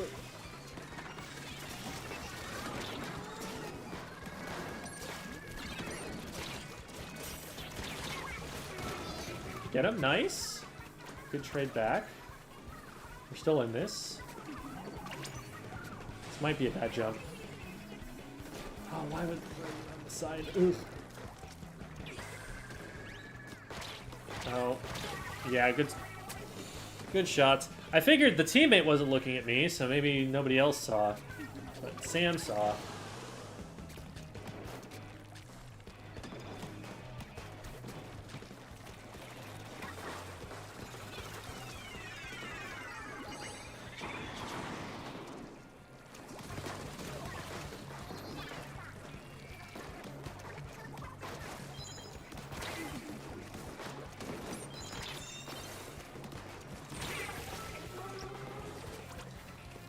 Did we not get anybody out of that? We had them both pinched.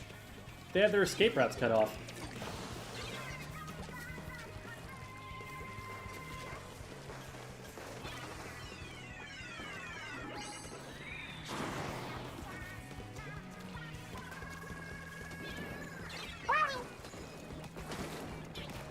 This is not safe. I shouldn't have jumped. Oh boy.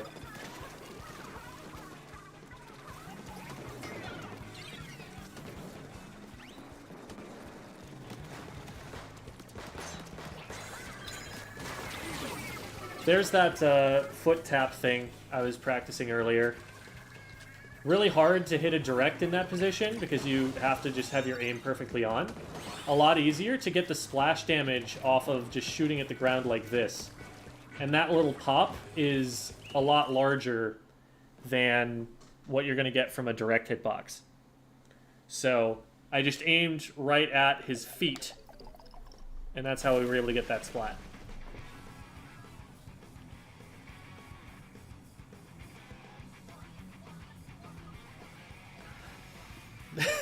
Sorry, Sam. I thought that might have been you. I got your toes.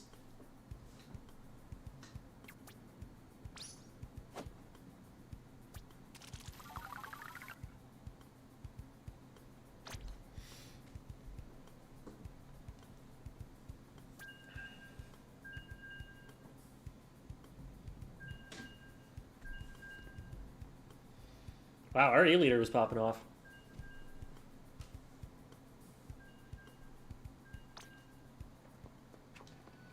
How do I take advantage of the short-range ballpoint mode?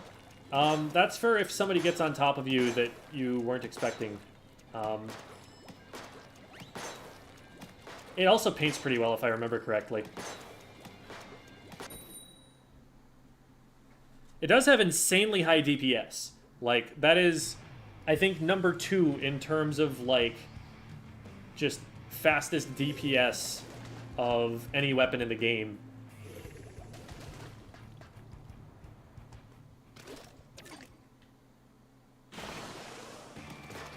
Should I be using tactical or to take fights I'm unlikely to win? Make sure that you're taking fights that you're at least likely to trade. Oh, they've got a DC.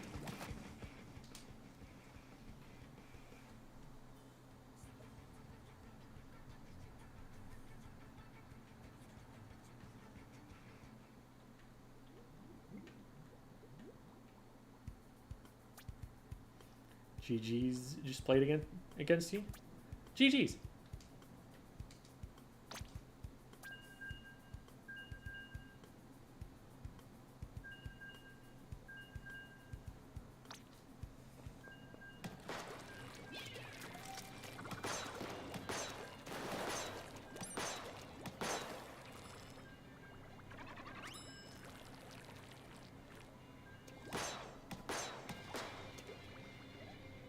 Yeah, that was actually sick.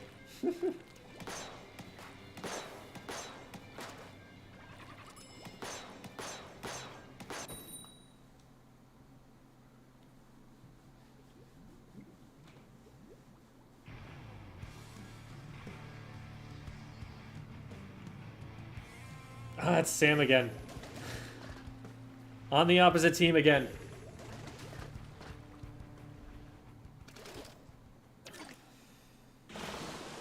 Why can't you put us together? We're like teammates. It's because we're both playing Rapid Blaster and it's pairing up weapons that are similar ranges.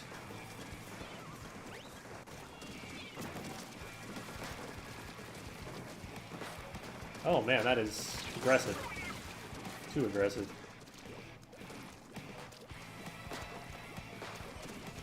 I should die for this. Okay.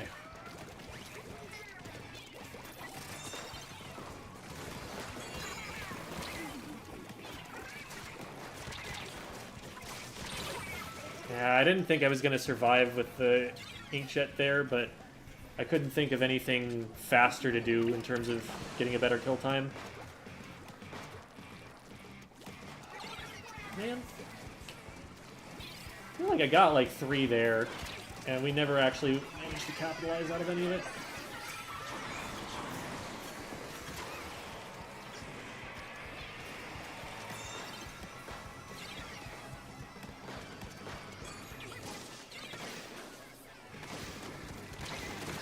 Why are you challenging that?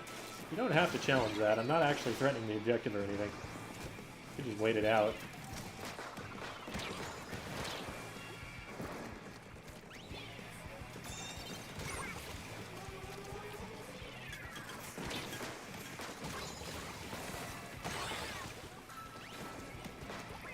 Getting on. See if I can get an inkjet charge by the time they're back.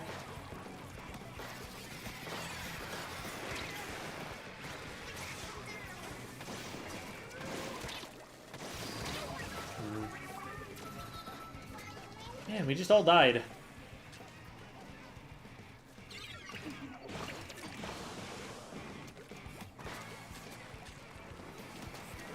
Oh man. Try to save it.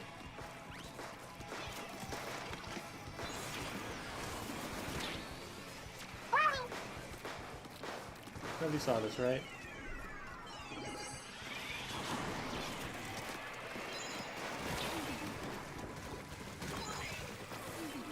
Okay, that's 3 down, just the shot.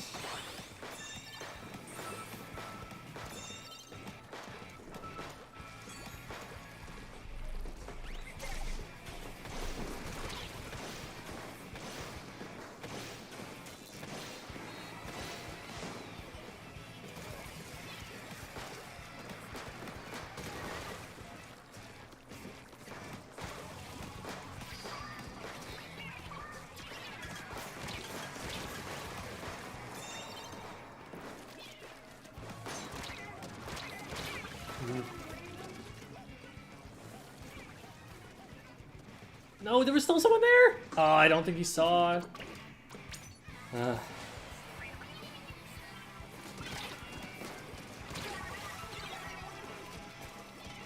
We could have won that. I don't know why we didn't engage.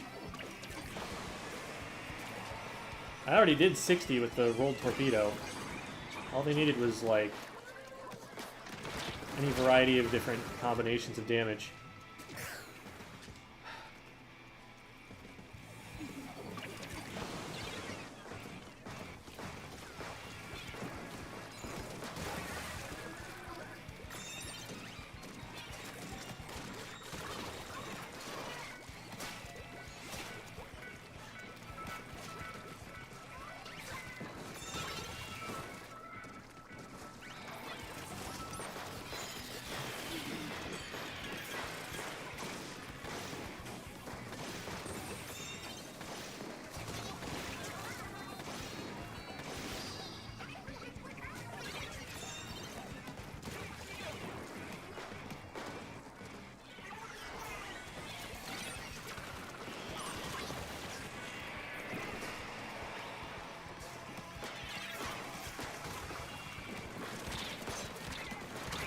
Oh, I needed to aim at his feet. I don't know, might not have worked either.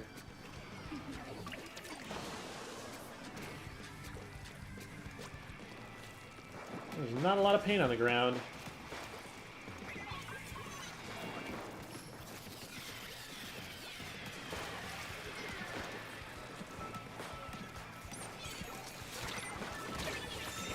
That was a really well-timed flank. I was not ready for it.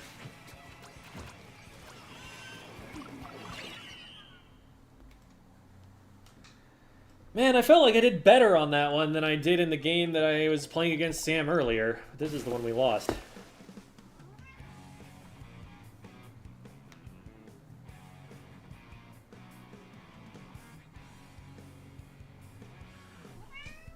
I am going to grab you, cat. I'm going to lift you. I will punish you for your insolence by scritching you and loving on you. Try strike. Man, I did so much better in that game, Sam. Like, that first game, I was getting carried. And in this game, I'm up super positive KA and everything. And that's the one that we lose.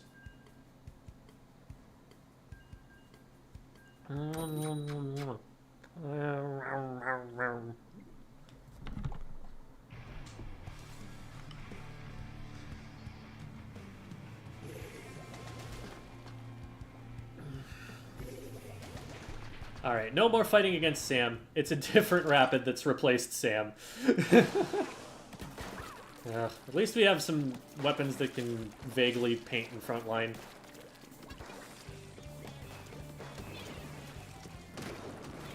Okay. So left side's gonna be vulnerable. I don't want to throw too much aggro from right. Nice, nice, nice, nice, nice.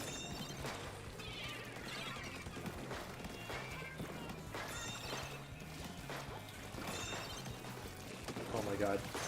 There we go. So we can save this for here.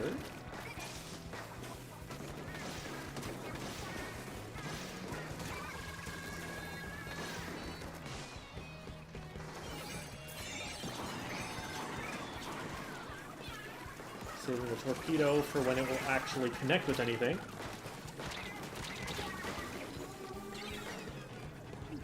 Cheesed for a few points, but couldn't actually get the pick.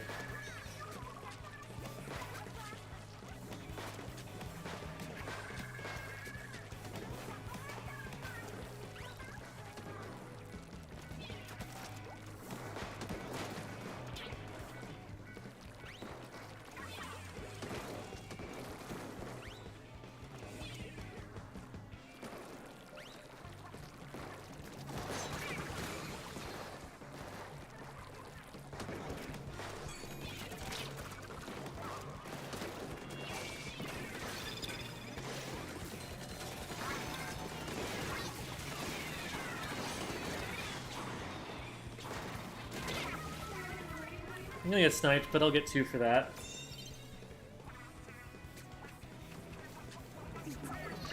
I have 1 cat. His name is Romeo. He is my cat.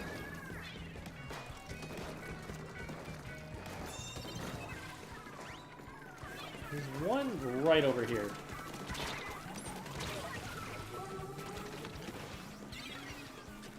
Yeah, we're paying a little bit too much attention to the right, just because we haven't gotten it through that first checkpoint stronghold yet.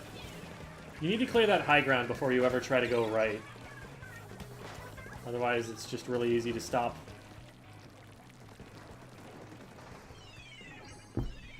Hopefully nobody notices that this is all painted.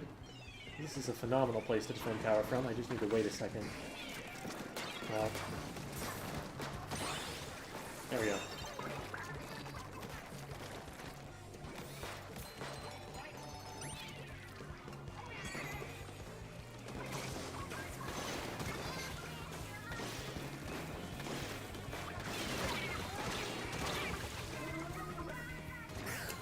And there you go.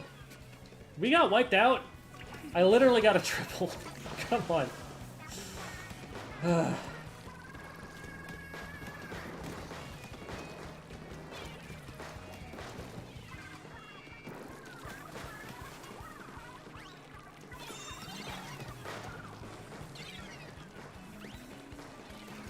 We might not be able to defend first check here. They've got a bunch of specials to launch.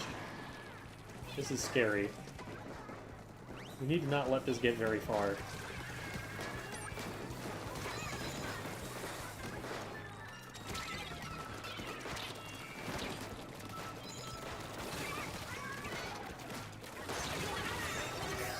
We got the direct, but now we're gonna lose the lead. My god.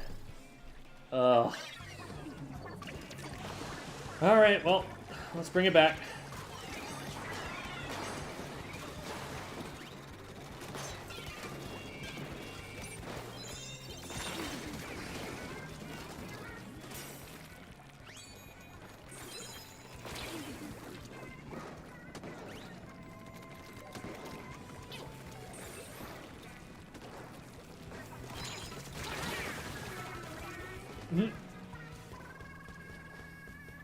A mine, of all things. That's funny. Definitely very aggressive of me to go for, but I was thinking maybe I could sneak in and get underneath that ledge before anybody saw. Okay,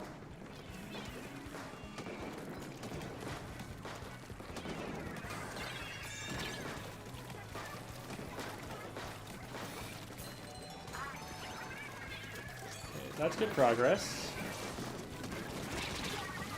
I was hoping I could, like, duck long enough to stay down and fire a shot inside the big bubbler as I was coming up. Man. You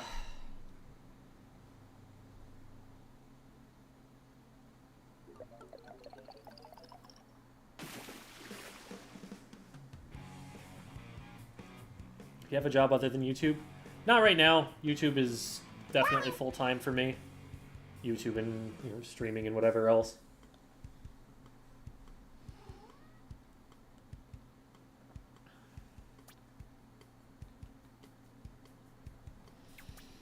That's another good game.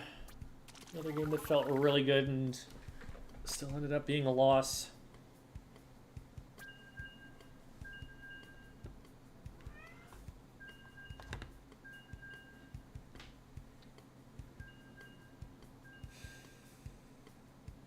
Wow.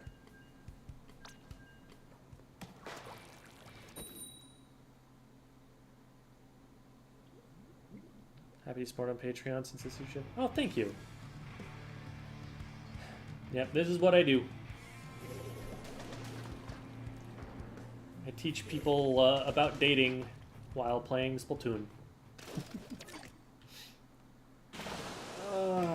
So we're playing against Sam again. They have the singular painting weapon on their team.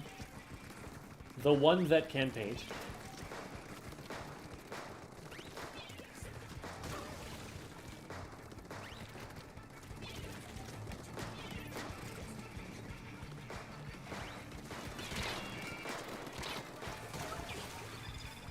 That was lucky.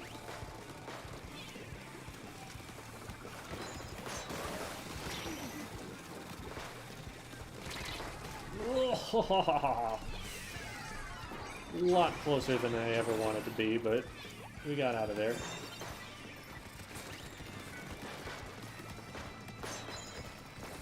Okay, one hit, one hit. Did we not get the one hit? We did not get the one hit that we needed.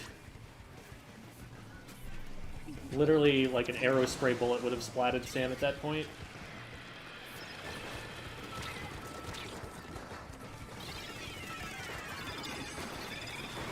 Well, that's a lot of things.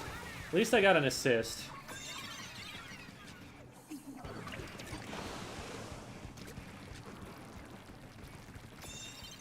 Good.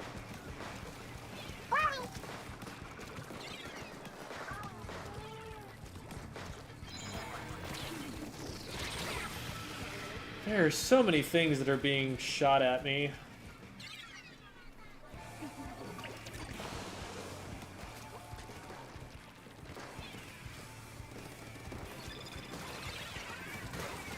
Oh. I didn't realize there was someone there. Apparently neither did my teammates.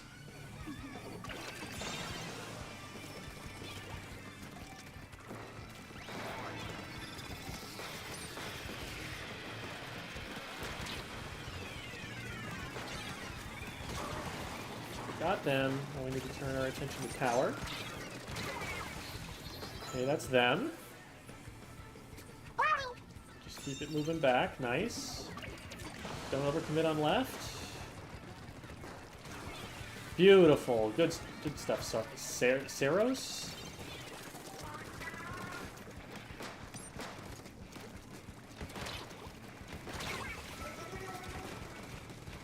Yeah, we still had someone on the right. I should have focused on clearing that out first.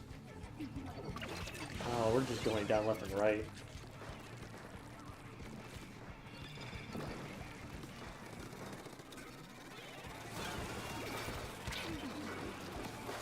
Well, that's unfortunate. Getting marked there is pretty bad, as it turns out. Stop fighting on the right, we need to fight on the left. Okay, whew. If our teammate on the left had gone down there, they would have just been able to push for free for a while.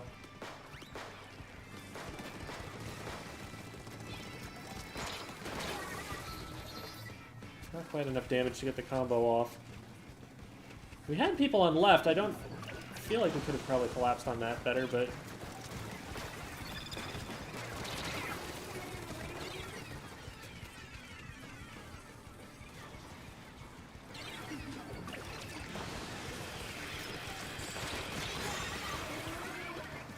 yeah, to just throw everything at the tower there. Ugh, that's game. That one didn't feel as good, to be fair, but also, man, I played a couple of good games on that ticket, and neither of those ended up coming through. Big sad. Hi there, cat. You're just bound and determined to get in the most annoying place you can, huh? I didn't use a single inkjet in that game. God dang. Thank you for the raid, faulty product. I guess that means I have to play a few more, huh?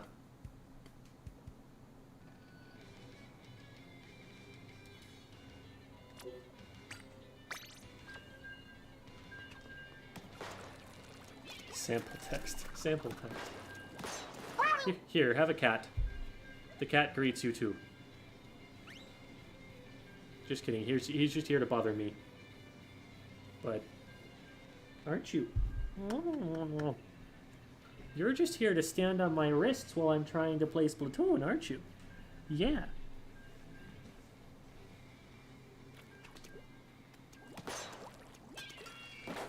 Do you play Mario Kart? I mean, I have played Mario Kart. I don't play it very regularly. It's usually only when I've got friends who want to play it with me.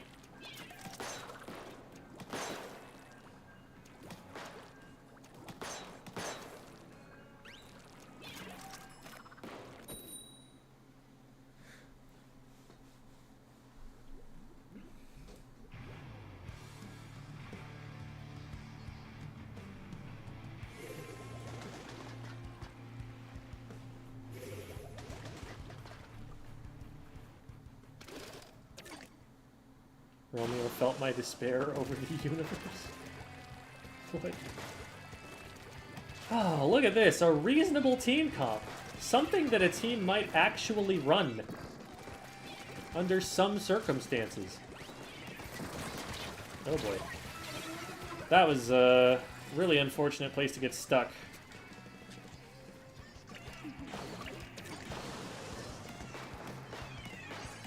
We're gonna use those tri-strikes, and I just don't want to be anywhere near it.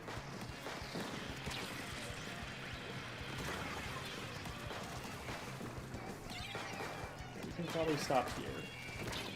Unless that is allowed to continue. Oh dear.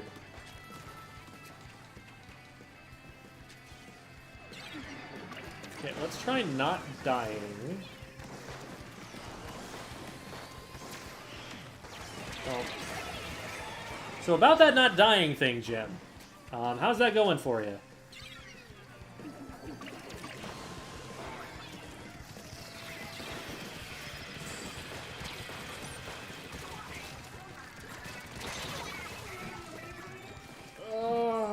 Okay, well... Okay. Oh boy.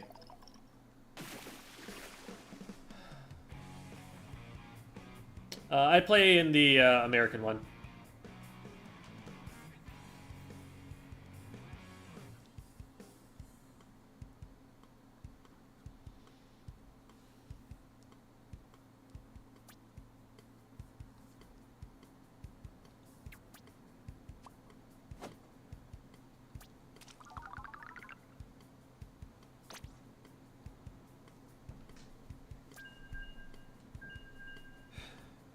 Well, we go next.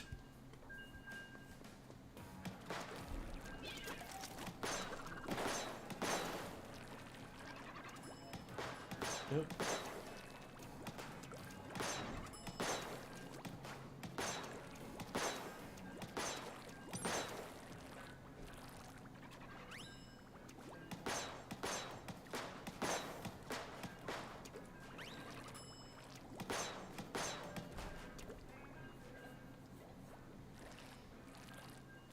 Peak X power, 2460.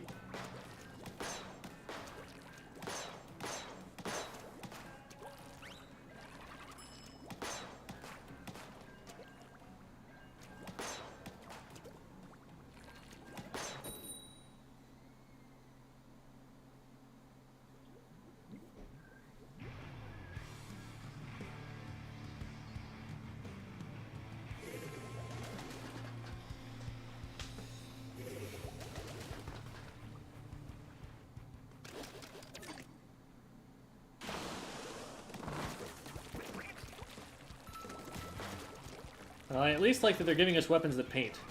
That is a nice change.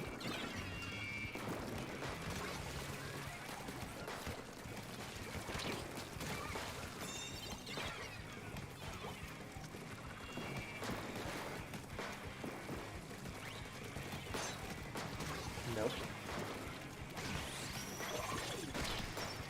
Okay, cool.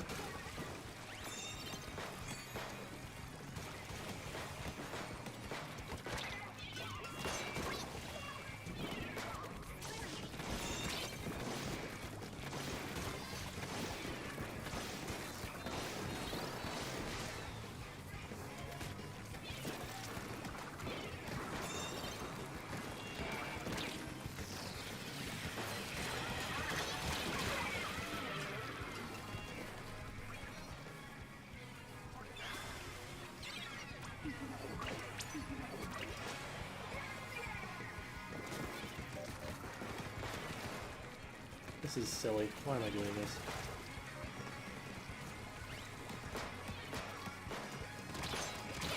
Oh, you shot blocked for your teammate! Come on.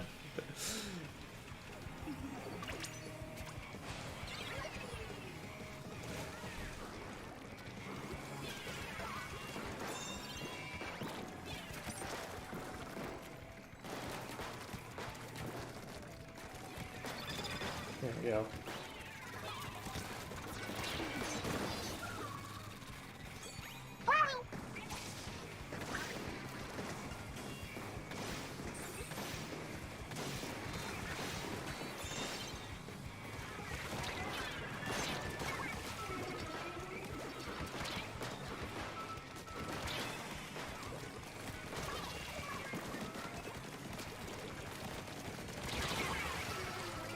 There's a guy behind us. Still a guy behind us. There's been a guy behind us. We got one. Jump in the middle here. We're not going to be too crazy.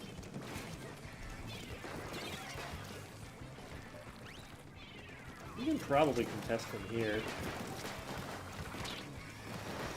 As long as that guy doesn't get on top of us. Oh.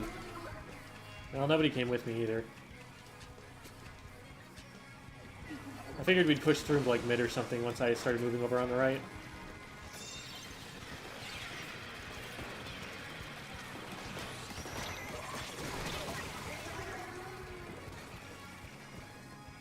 Evasion? That's not how that's spelled, though.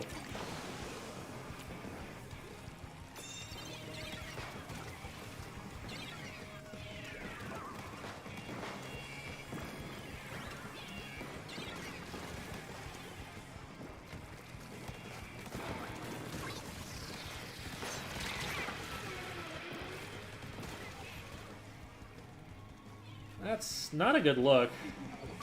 We're still on the tower. We're jumping people in. Oh, come on. We need to not just be dying in front of the tower here.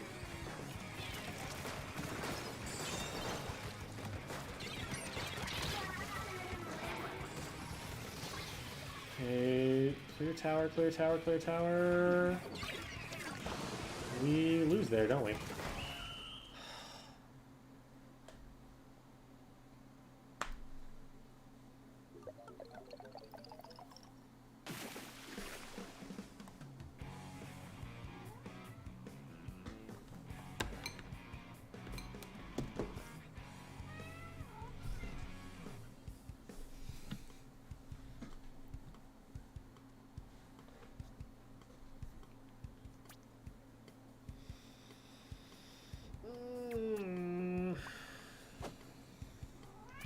The way I started off that game was insane. I had to have gotten like 6 of them in a row.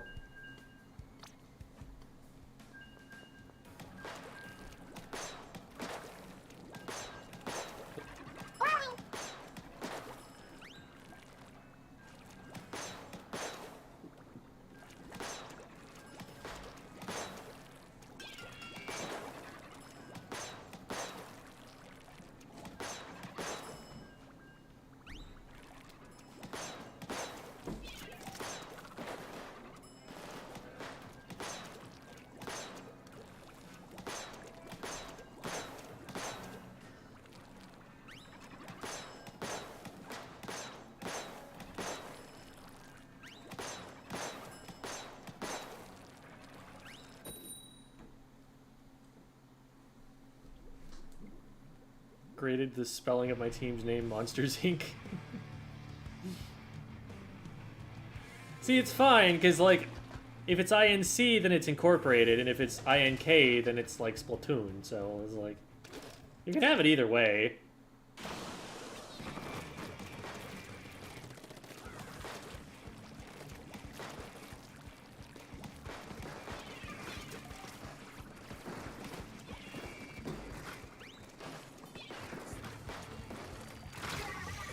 Ooh, nice shot. That was just a one-shot.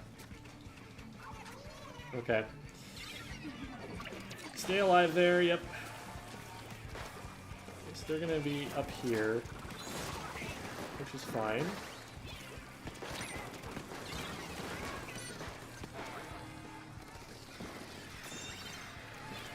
There's still someone over here, isn't there? No, not anymore. There's too many players over there.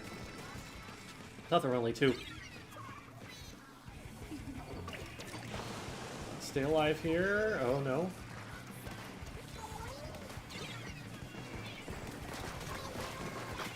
I think we get one there. No, not quite. We might here. Well, this is a pointless engagement at this point. And everybody's dead, so...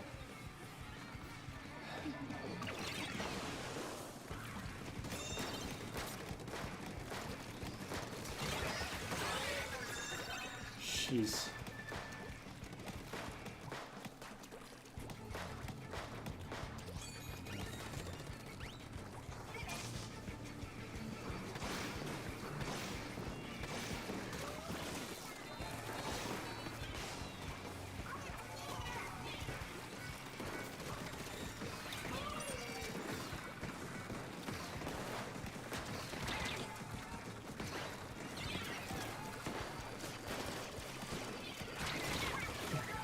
best I could do at that point. Maybe hope for a lucky direct somewhere. I stayed in behind that, oh no. They weren't even going for me. I stayed in behind that pillow for way too long.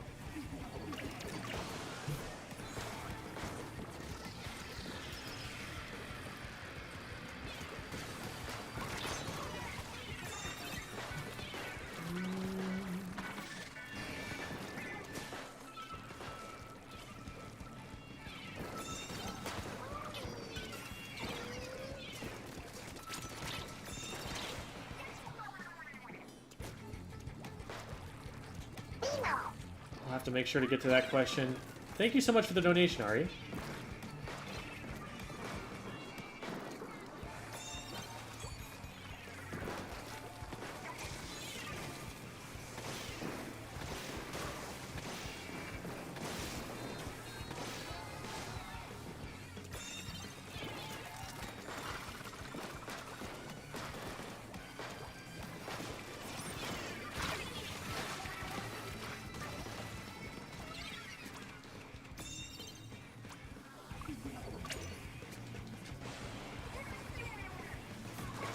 Boy. There we go.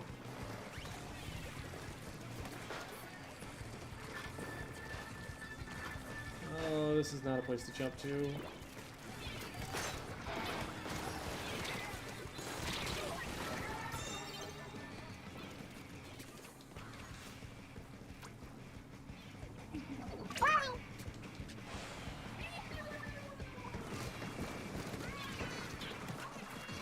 Where I wanted it.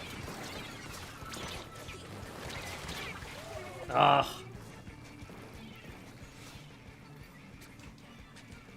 I'm dying too much here.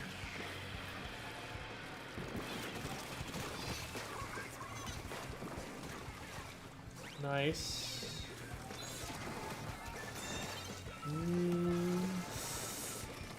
We gotta get out of that.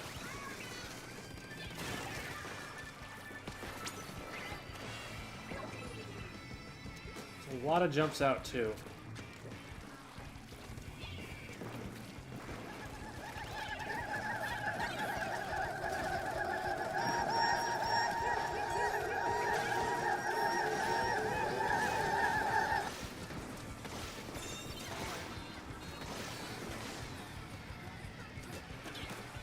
Thank you for the raid, Lumo!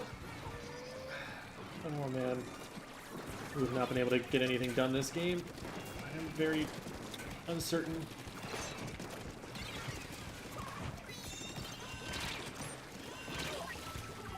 Well, that didn't accomplish anything. Unless we could jump into this. Wow. They lasted a lot longer than I thought they were going to, but... Yeah, I should probably...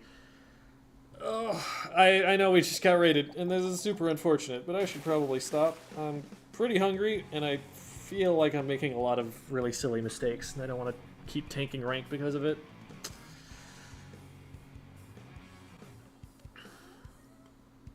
I left this stream to watch a different stream, and then they raided back. Well, welcome back. Going back to Ari's question, thoughts on the medal system? I find it helpful in Anarchy, except for during rank up series, because I find myself getting tilted when I get 3 gold medals and we end up losing. I don't put a lot of weight on the medals. Like, I like that there are certain stats that they're telling us. Like, there are certain things that it's useful to know that you're accomplishing, but a lot of the time it's like stuff that you could just see from the results screen anyway. Like, it's nice to know #1 overall splatter. It's nice to know, you know, #1 turf inker or whatever, but some of them don't mean an awful lot. And I feel like it's more there to try and create this sense that you're being rewarded for what you contributed, even though that's not the way that ranking systems should work. Because ranking systems should really only be based on whether you won or lost. Oh my god. Look at you, cat. Now I know why you're bothering me. Because it's close to your food time. It's like 20 minutes until you have to eat. So that's why you're being obnoxious. But, number one, Damage Taker is my favorite. Yeah, it definitely, is not worded in such a way that would suggest that that's a good thing. Hey, no, you get off that. You don't get to be there.